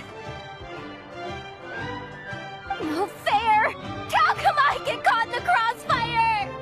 An ambush from the rear? Is this a declaration of war, Columbina? Would you like to play too, Arlecchino? Seriously? Are they gonna start some beef right here, right now? Gladly. That said, I believe there is another who would like to join. Boss Nev! Thank goodness! You've gotta get me out of here! Things are kicking off big time! Hello there. I'd like 10...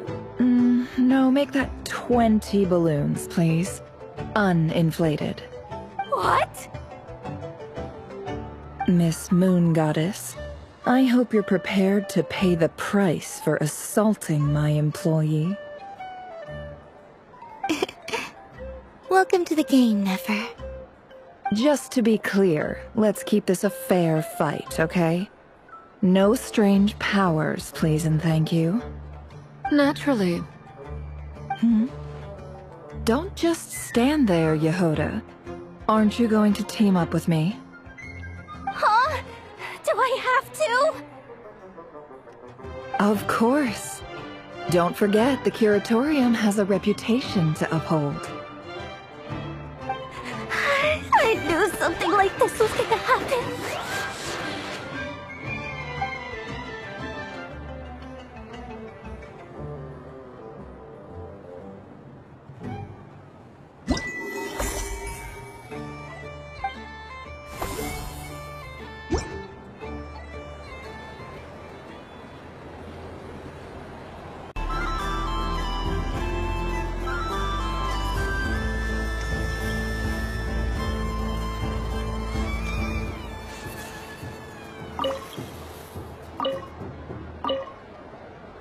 I've seen Lenny and the other children play this game before.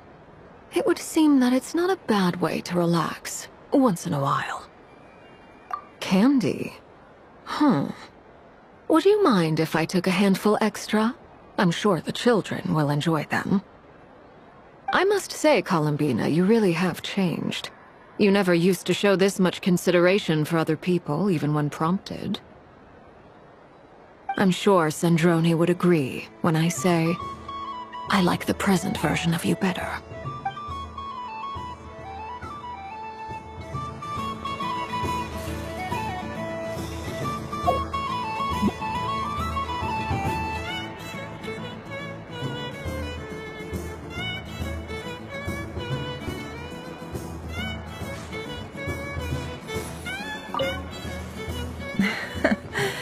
That was fun.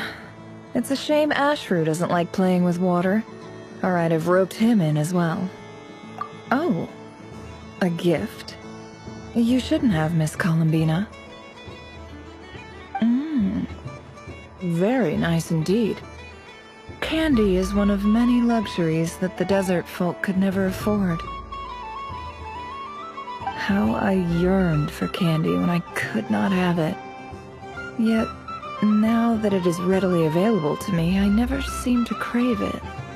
May your moon prayer night be one free from regrets.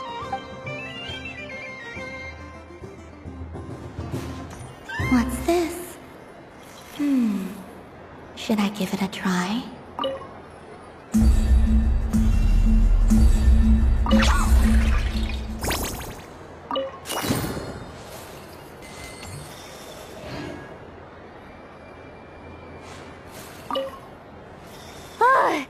I just had a water fight with 2 Fatui Harbingers. Pretty scary, but also surprisingly fun. Aw, man, this feels kinda wrong. Like, shouldn't we be the ones giving you candy rather than the other way around? I guess I'll just take one. What flavor is that? It tastes like getting a mouthful of muddy grass. After being rear-ended by a blunt-horn rhino, then face-planting the ground. I'll never get this taste out of my mouth. It's delicious.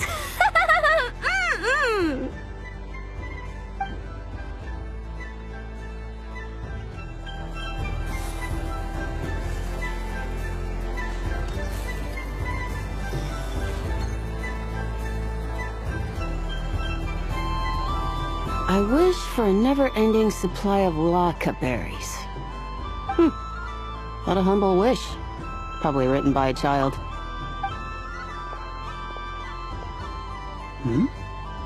Is that Llama the Moon Chanter?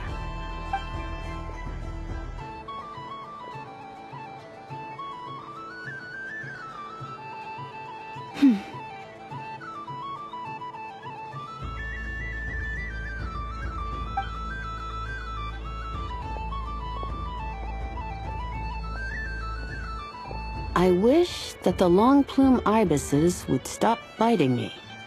Oh dear, poor Llama. All right, I'll write that one down for you. I got it.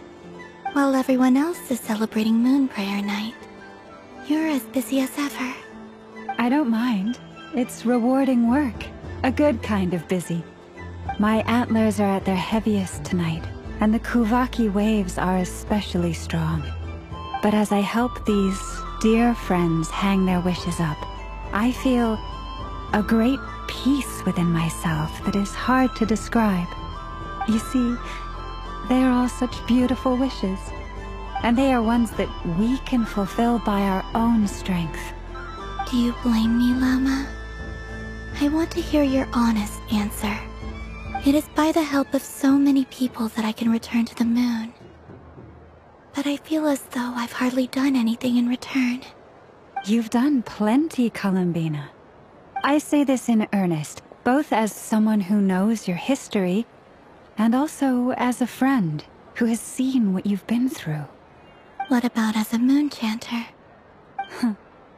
I feel proud to honor our moon goddess's wish. And I'm sure any moon chanter in history would have felt the same way. Thank you for your kind words, Llama. But... Since you asked for my honesty, I won't lie to you. My feelings are mixed right now. Besides pride, I also feel... I suppose it's... a reluctance to let go. Once you return to the moon, we will be far apart and separated by a false sky. I'm sure those of us left behind will gaze up at that sky, yearning for the moon once in a while, just as you used to do. I will miss you, Llama. I will miss you all. I hope to stay in touch. I will try and find some way to send messages down from the moon. Perhaps you could use Kuvaki. I've heard Yehoda say that signals can be sent using long and short waves, or strong and weak lights. That sounds a little complicated. What if we forget what the signals mean? We could prepare a codebook beforehand, but... You're right. It wouldn't really suit you. Still... whatever happens, I believe that you will find your own unique way of communicating with us. And now that I think about that, my heart feels lighter. Because you trust in me? Yes. I have faith in you, and in the power of truth. In my experience, the truth tends to be difficult. But that's what makes it stand out from what is false. So I'm confident that your thoughts and your love will shine through the curtain of lies. We will know it when we see it. Thank you. Now, could you help me hang up my wish? Is this? I wish that all who dwell in this moonlit world can find a place to belong. And I wish that I shall one day see my friends again. It's 2 wishes. I hope that's not too greedy of me. Not at all. And I think you speak for us all with the second one.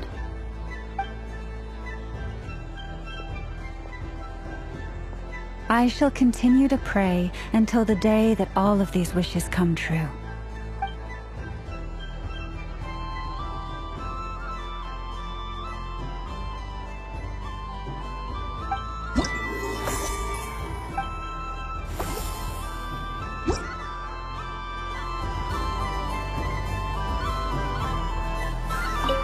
Yes. May everyone's wishes come true. Why, thank you. Don't mind if I do. Oh, my. It's so sweet. I'm so accustomed to plain, simple meals that this sweet treat is quite a shock to the senses.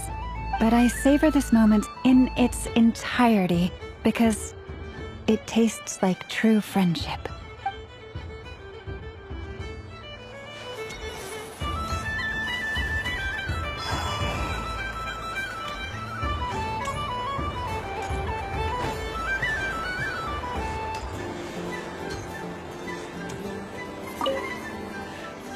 Huh? Albedo? This sketch is for you, Grandmaster. Oh, a gift for me. Thanks. Let's see what you've done for me. The north wind left in the lurch.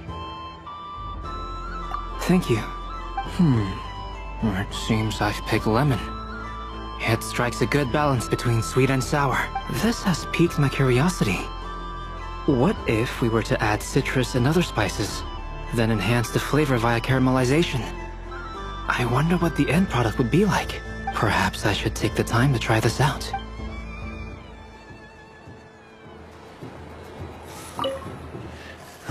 It'd be rude to just leave without saying anything. But at the same time, I don't want to barge into their lively conversation just to announce that I'm leaving. I guess I'll just wait a little longer. Huh? Albedo? This sketch is for... Oh! The north wind left in the lurch. Ooh, I get one too? Nice, thanks! What is that? Oh, it's so familiar. Don't tell me, don't tell me. Oh, I got it! It's like the candy jar dropped into a vat of today's boon.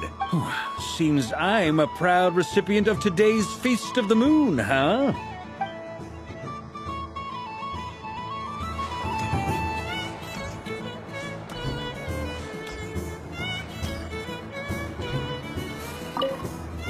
Done being a... Thanks for coming here. Are there any... Why does that... I know you don't. Even if you wanted. Otherwise, you'd... Looks like Albedo's socialization. A moon prayer candy for me? Huh, thank you. It smells like... baked apples and butter. Reminds me of Good Hunter, a restaurant in Mondstadt. I always have to resist the temptation to go there, unless I'm ordering food. I understand your homesickness, Miss Columbina. I have a double dose of it, because both Simulanka and Mondstadt are my home.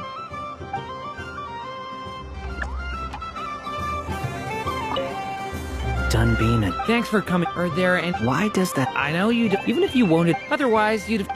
Looks like Albedo's social... I thought you'd actually spend your precious time doing something more worthwhile. Everyone has to take one? Well, fine. I'll take mine.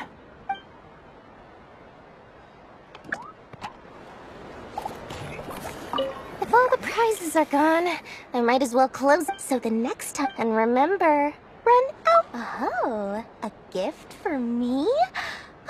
Lord Sangamabe really is going up in the world. Wow, candy from the moon goddess herself. If I back this up... No, what am I saying? Box this up in exquisite gift boxes? Yes, I can Maybe I don't even need to go to all that trouble. Any old boxes will do. I just need to tell my customers that this candy is blessed by the moon goddess. Yeah, that ought to do it. Sounds like a plan. Time to have Irwa earn his keep when I get back.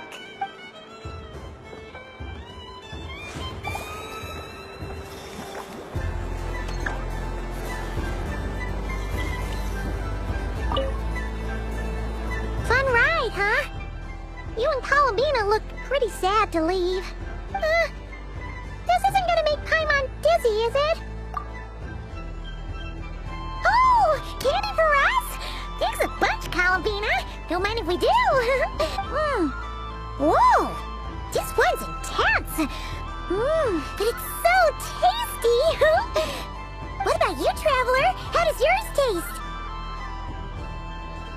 Oh, sounds good. Paimon's drooling now. Are there any more Smetana candies in the box? Yes, I believe so. Okay, gotcha. Let's see. Sure. This one, and yep, this one looks right too. Okay, that's 3.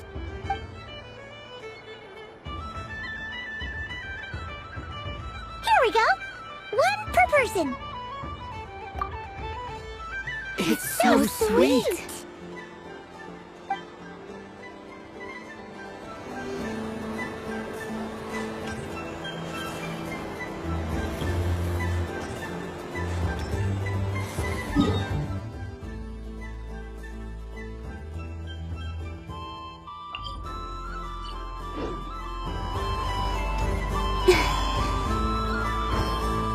What's this? Should I give it a try?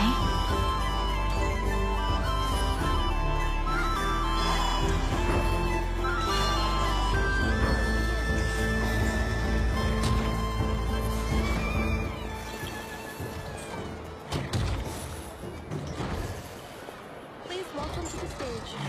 Cool your jets, Dustin. Combining precision engineering with water cooling technology, this high-performance sprinkler fires powerful, controlled balls of water for up to 14 seconds at a time, as well as providing accurate plant water.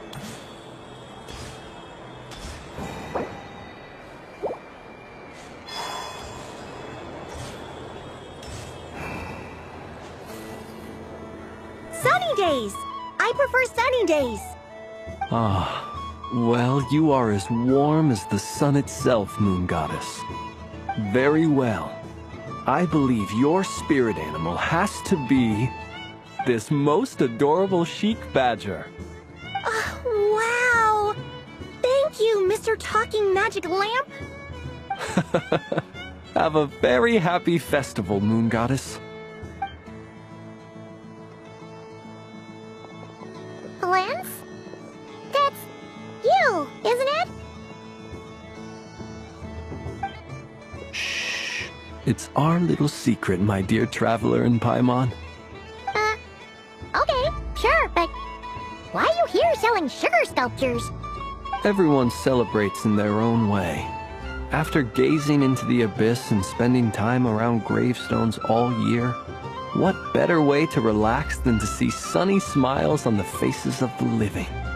Besides that, I like to think of myself as a fair judge of character. I dare say matching personalities to confection suits me rather well. That's not what Paimon was talking about. Aren't you afraid that your true identity might be exposed? Should I be? There is all manner of magic in the air this moon prayer night, thanks to the work of the great mages. I see Miss Columbina is hiding in plain sight. Why should I not do the same? Why miss this rare opportunity to enjoy a special evening in my true form? Fair enough. You got a point there. People who don't know you will probably think you're just a talking lantern. Well, now that we see eye to eye, what brings you here? Not a search for your spirit animal, I presume? Ah, well, actually... Here, see for yourself! Oh, this is... How wonderful. A beautiful idea. Yeah! We just met Barca, and he said that having everyone draw their own section was kind of boring. So, he did your bit for you. Ah, Varka. Ever the maverick. I see his artistic skills are truly one of a kind. In that case, I shall paint something on Mr. Albedo's behalf in a short while. What? Why not now? Ahem. Welcome home, Moon Goddess. Phew, that was close. Hello, Flint. She recognized you right away! What keen eyes you have, Miss Columbina. Especially considering they are shut. I did not see you. Rather, I sensed you. I can sense the fluctuations in Kuvaki all around me.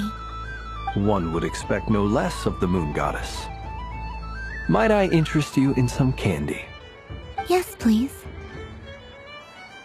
Excellent. I shall make some for you right away. Hmm?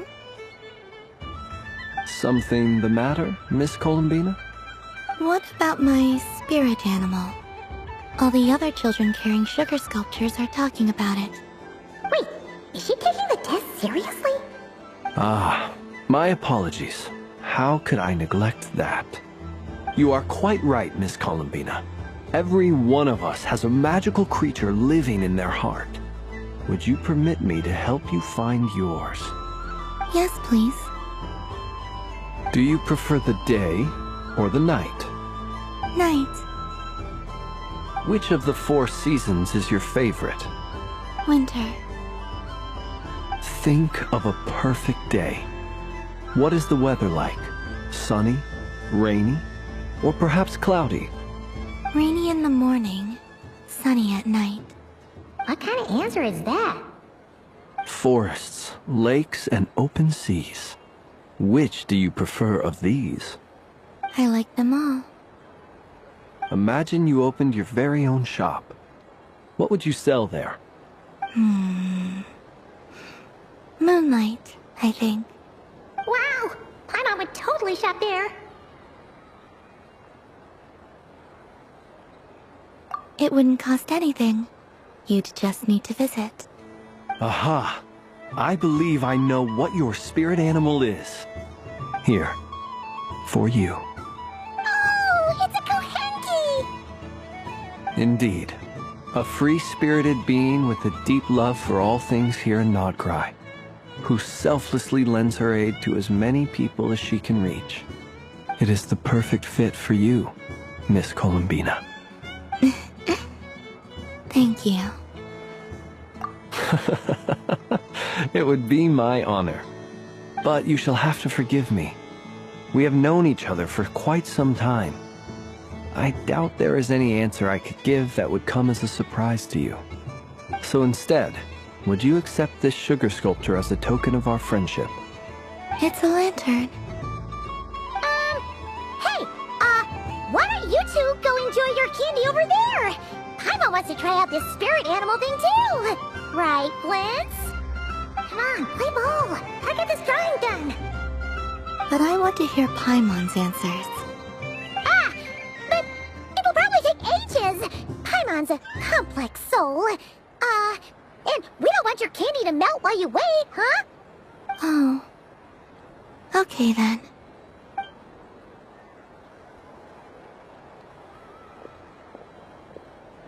Phew.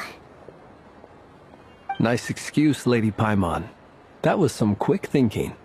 Yeah, no thanks to you. A little help next time.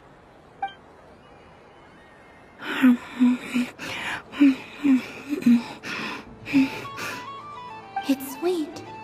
Is that Lockaberry? I wonder what flavor the traveler got. This way, this way! It's the candy-selling lantern! I'm coming! Of course.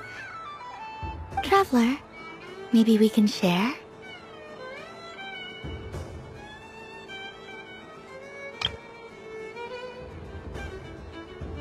Yes, I found out recently that people share their food sometimes, so I'd like to try it. Or... is that a no? Thank you.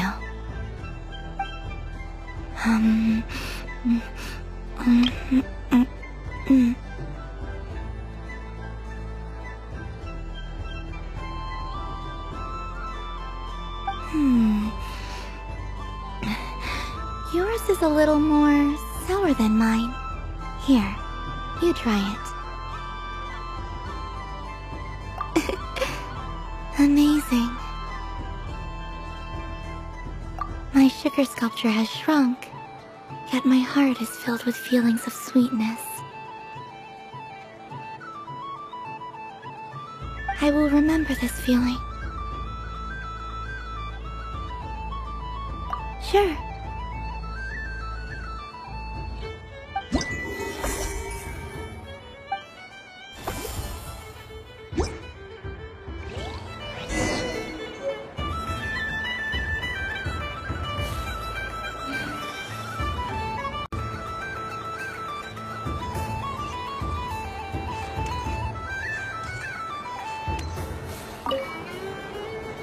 Traveler. Hey there, Columbina! Are you done checking out the festive amusements already? Are you sure you don't want to look around some more? You might not get another opportunity like this for a while. Right now, what I'd like to do is... Thank you. But I think I've had enough fun for one night. I've made plenty of precious memories. Really? You sure you don't want to have a little more fun out there? Final answer? Yes, I am sure.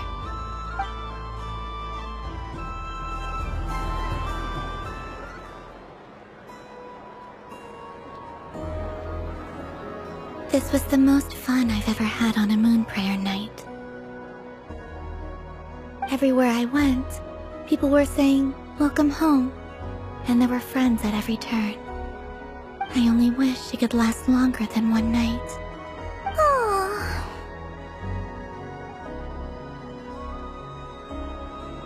Yes, you're right. The moon prayer blossoms. Ooh, look! Look! Moon prayer night has come.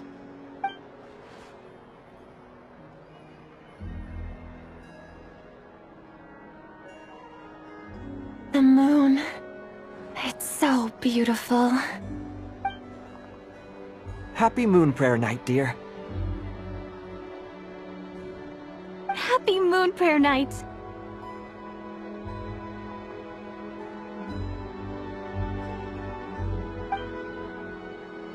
Happy moon prayer night.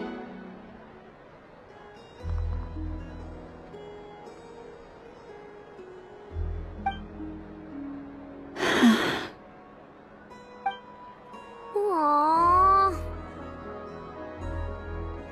Huh.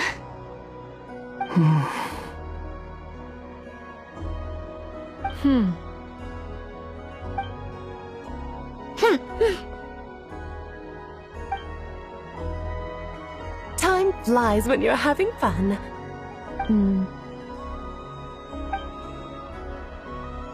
Oh. Looks like the time has come. Columbina. You're heading off, then? Yes, to the ruins you mentioned. And from there, back home to the moon. Wait! I know? At least...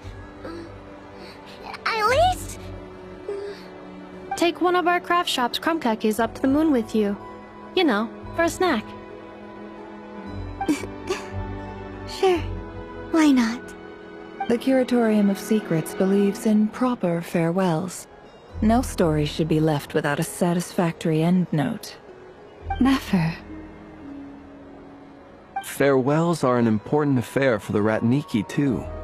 We never know when we might meet again. Haha! And here I thought grand farewells wouldn't suit tonight's mood. But I suppose friendly passion is not to be stopped, eh?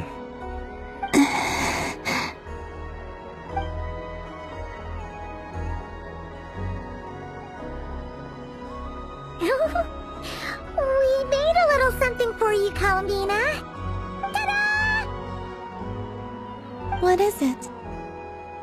A Moon Prayer Night greeting card. With drawings. You did mention that you'd like a portrait done, so I took the liberty of creating one for you.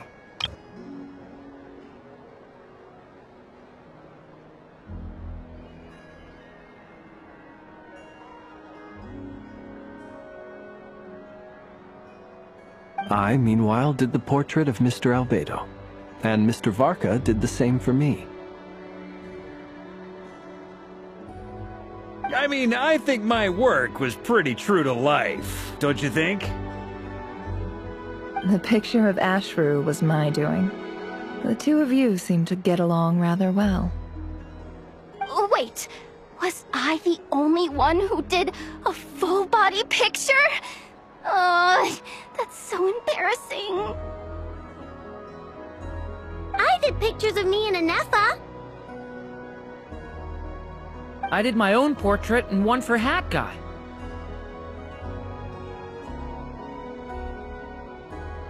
Plus, there's the two mages, Arlecchino and Sandrone.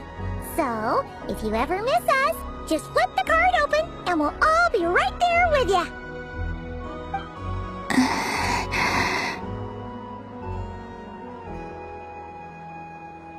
I don't know what to say. Thank you so much, everyone. This whole Moon Prayer Night was more than I could have ever asked for.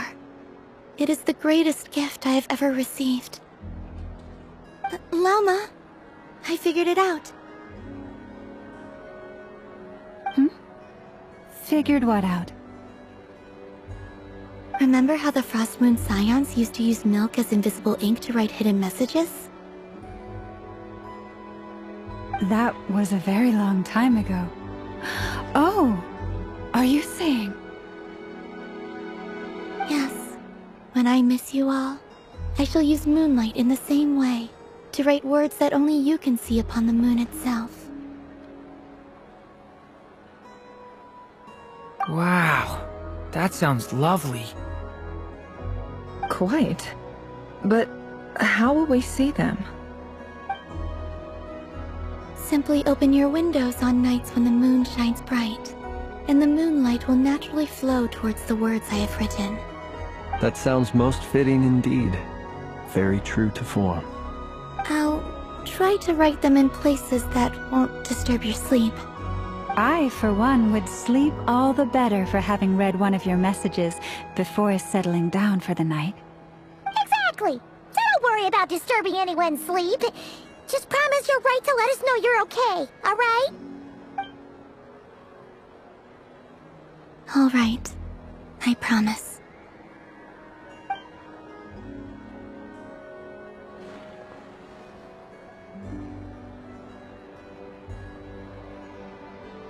In that case, Columbina. I'm ready. Very well. Let's go.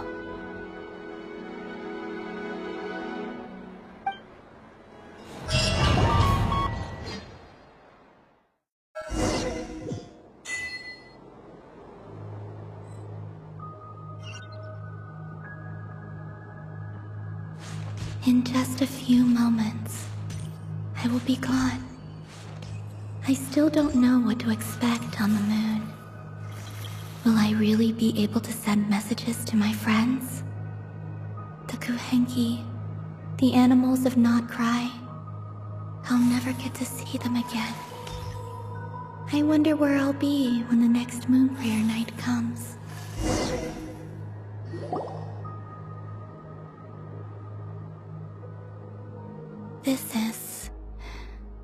This is where the people of Hyperborea used to communicate with the moons.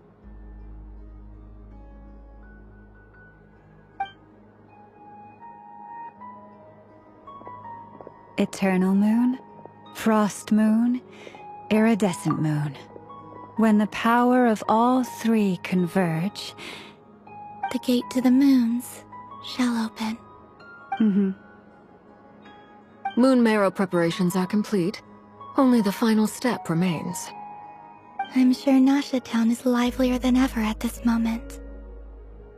Yeah, it's a shame you couldn't be there for it, but it's now or never, right? It's fine. I'm more than happy with this.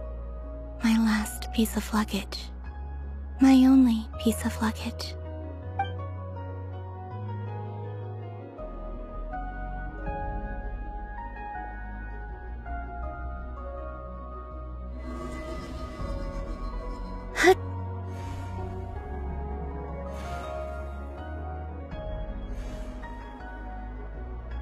I can already feel the moon calling to me.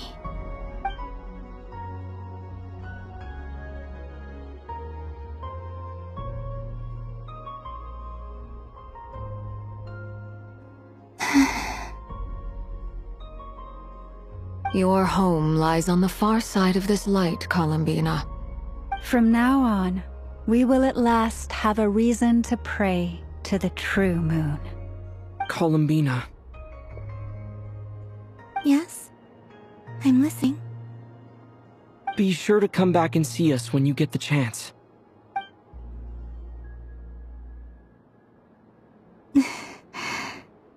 Of course. But if that chance doesn't come, then remember that you have friends on this planet. People who will miss Columbina. Yes, I will. Thank you for everything you've done for me. And remember, come night or day, the moonlight shall always connect us. Well then, farewell, my friends.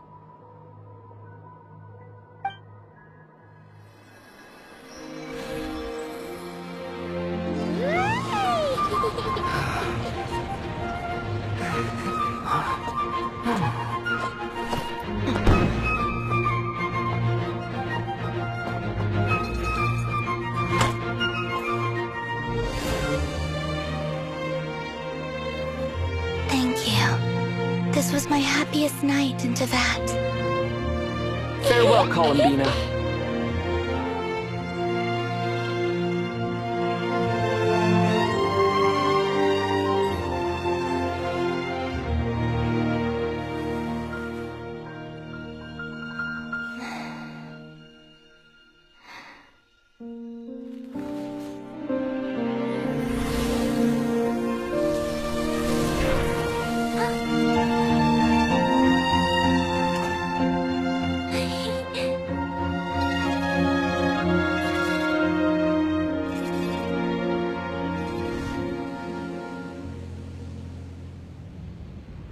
The moon really is closer than ever tonight.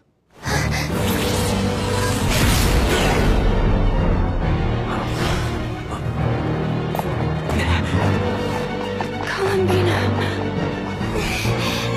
All three moons in one place. Time for one final experiment. Reason, life, death, time and space. They all believed I would fail.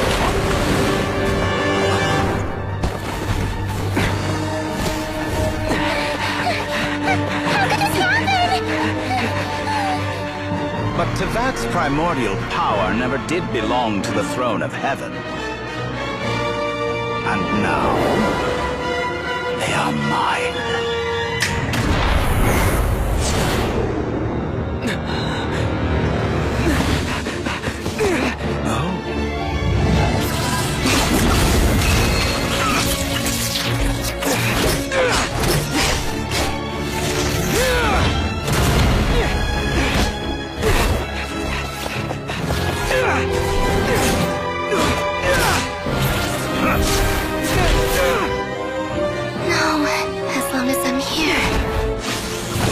Is free to wield the Three Moons' power.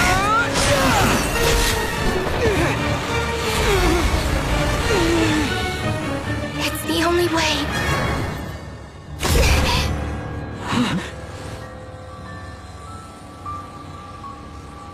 I guess I won't be going home today. Columbina! No!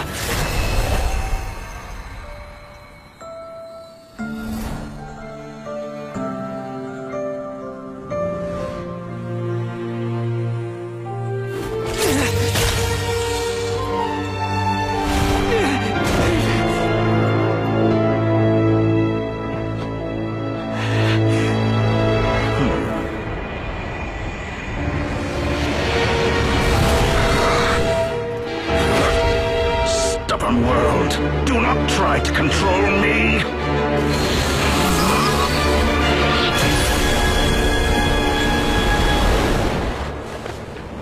Columbina.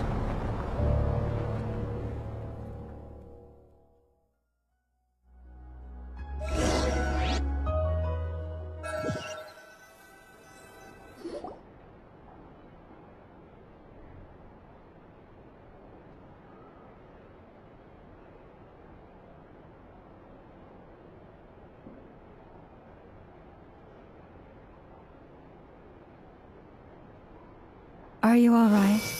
Do your wounds still hurt? I had someone prepare a little medicine that could prove effective. Take it if you need to. In that case, let me relate the contents of the call we made to Alice after the incident occurred. That dottore is a crafty one. He distracted the Hexen Circle by creating a huge fuss at Tevat's borders. I'd assumed that the cause was an abyssal intrusion from the outside world, which in fairness is a rather common occurrence. But after learning that you managed to influence the phantoms in Nod-krai, I realized that perhaps this interference could have come from within Tevat instead. But we weren't able to change their fates. True, you couldn't change how their stories ended, but you did build some variables around yourself. Variables? Yes. Things you heard that you could not otherwise have learned. Ideas that would otherwise have never crossed your mind. All these things are variables. Of course, most variables usually pale into insignificance with the myriad of possibilities floating around. But the moment you start treating them as building blocks and intentionally stacking them, that changes things. That's what dottore did, and it's how he created the necessary conditions so that when you activated the portal tonight, it played right into his plan. However, we have no way of knowing exactly what he did. Yeah, we also need to ascertain Columbina's status. And that about sums it up. As I suspected, dottore has disappeared completely. If it's any consolation, he wasn't able to control Columbina as he might have wished to. Oh no!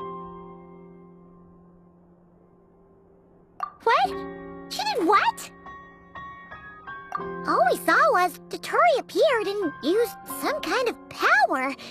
The next thing we knew, he and Columbina were gone and you were falling into the sea.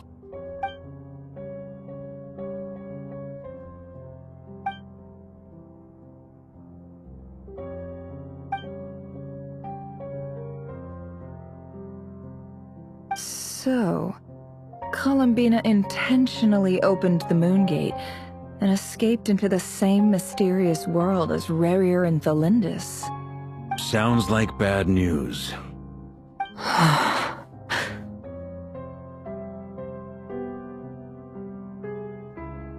Seen in that way, the trilunar syzygy and Rerir's emergence, dottore might have been pulling the strings in both cases.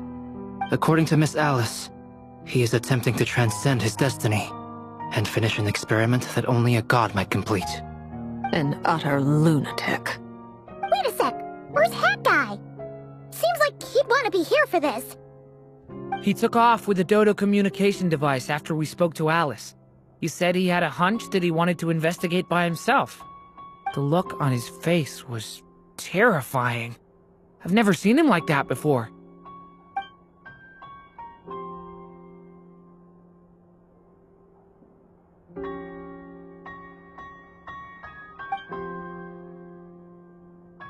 I'm back. That guy! I went to look for the Hyperborean phantoms again. I think I've gotten to the bottom of it. I got them to talk to Nicole on the other end of the communications line. Turns out, the history they describe is different from how Nicole remembers it. Really? But how? Surely Nicole can't have been wrong. Because the phantoms are the ones who are deceived. They speak of a savior who appeared in their history. One who never should have existed.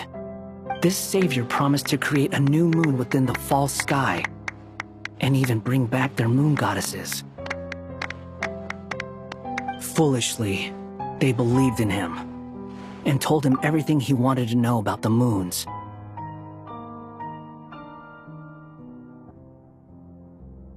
It's obvious that this was Dottore's doing. Now you mention it, the first time we entered the Hyperborean ruins, we heard the phantoms discussing their history, and I remember Nicole commenting that something sounded a little strange. But Dottore shouldn't have been able to get in there in the first place. He didn't. Nicole said that this was an anomalous state triggered by disruptions in the causal connections between phantoms from the same era. The variables that Dottore put in place were substantial enough that they even affected phantoms that he never met. So it's not that their memories were unclear. They'd been tampered with. That's exactly the possibility Dottore was trying to manufacture. He turned these variables into knowledge and engineered the situation so all that knowledge would fall into his hands. Then, he harnessed that knowledge on Moon Prayer Night to truly create a false moon. How is that even possible? To be precise, he exploited a weakness in the way the spell works.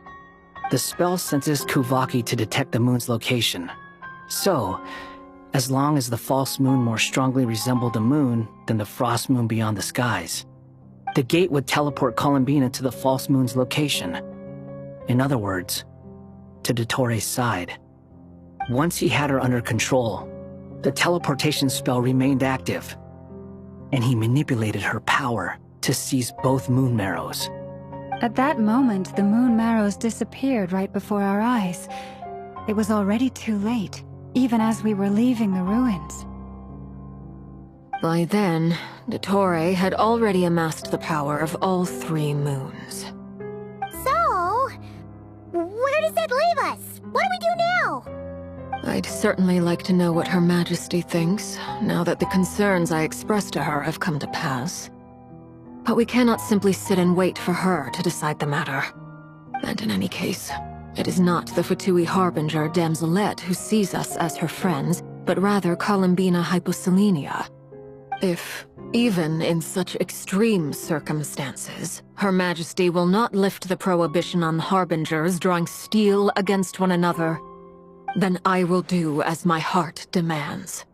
I will fight as Peruware instead. Oh, Arlecchino! Time is short, so I'll make the first move.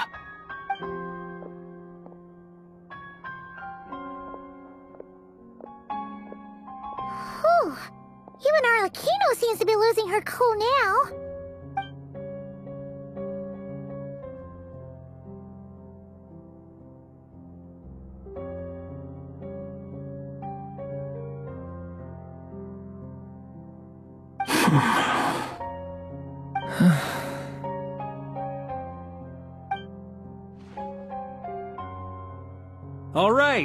All right. Lose those dejected looks for a moment and let me get a word in. It looks bad, I won't lie. Very bad, in fact. So Dottore's pulled some real dirty tricks to gain the upper hand. For now. And yeah, it's to the point where even the mages say that his variables have affected destiny. I'm not so sure, though. Many have told me that Tevat's destiny is fixed, and that does appear to be the case. Well, what makes Dottore so sure he'll be the exception? And since he was able to stack these variables up, who's to say we can't do the same? You of all people should not be discouraged, traveler from afar. This isn't over yet.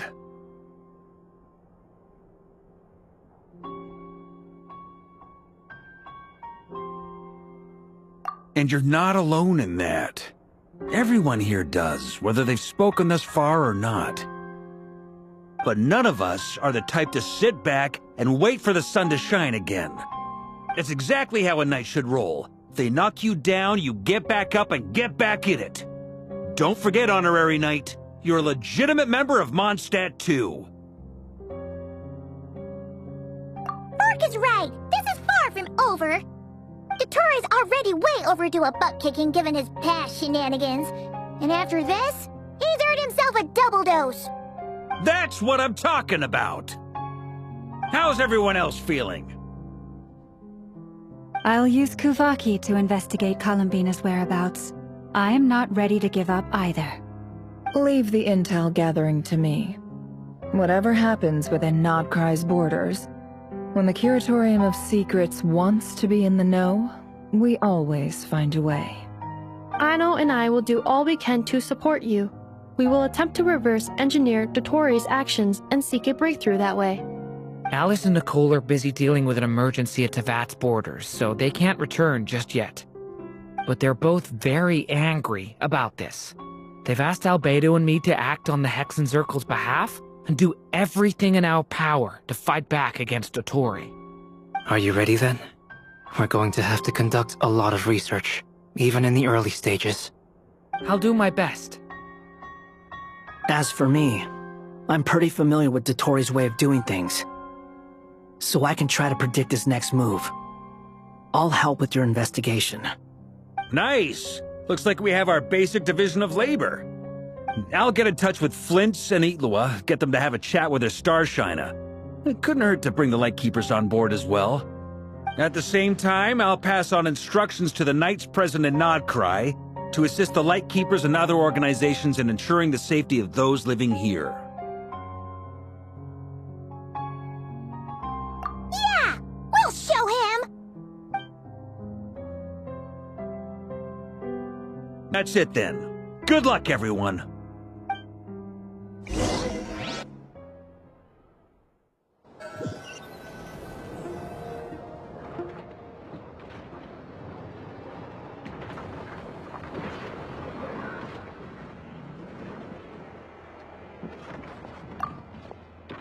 I never thought that Columbina would become my real name. It went from being a Fatui code name to something my friends call me. And remember, come night or day, the moonlight shall always connect us.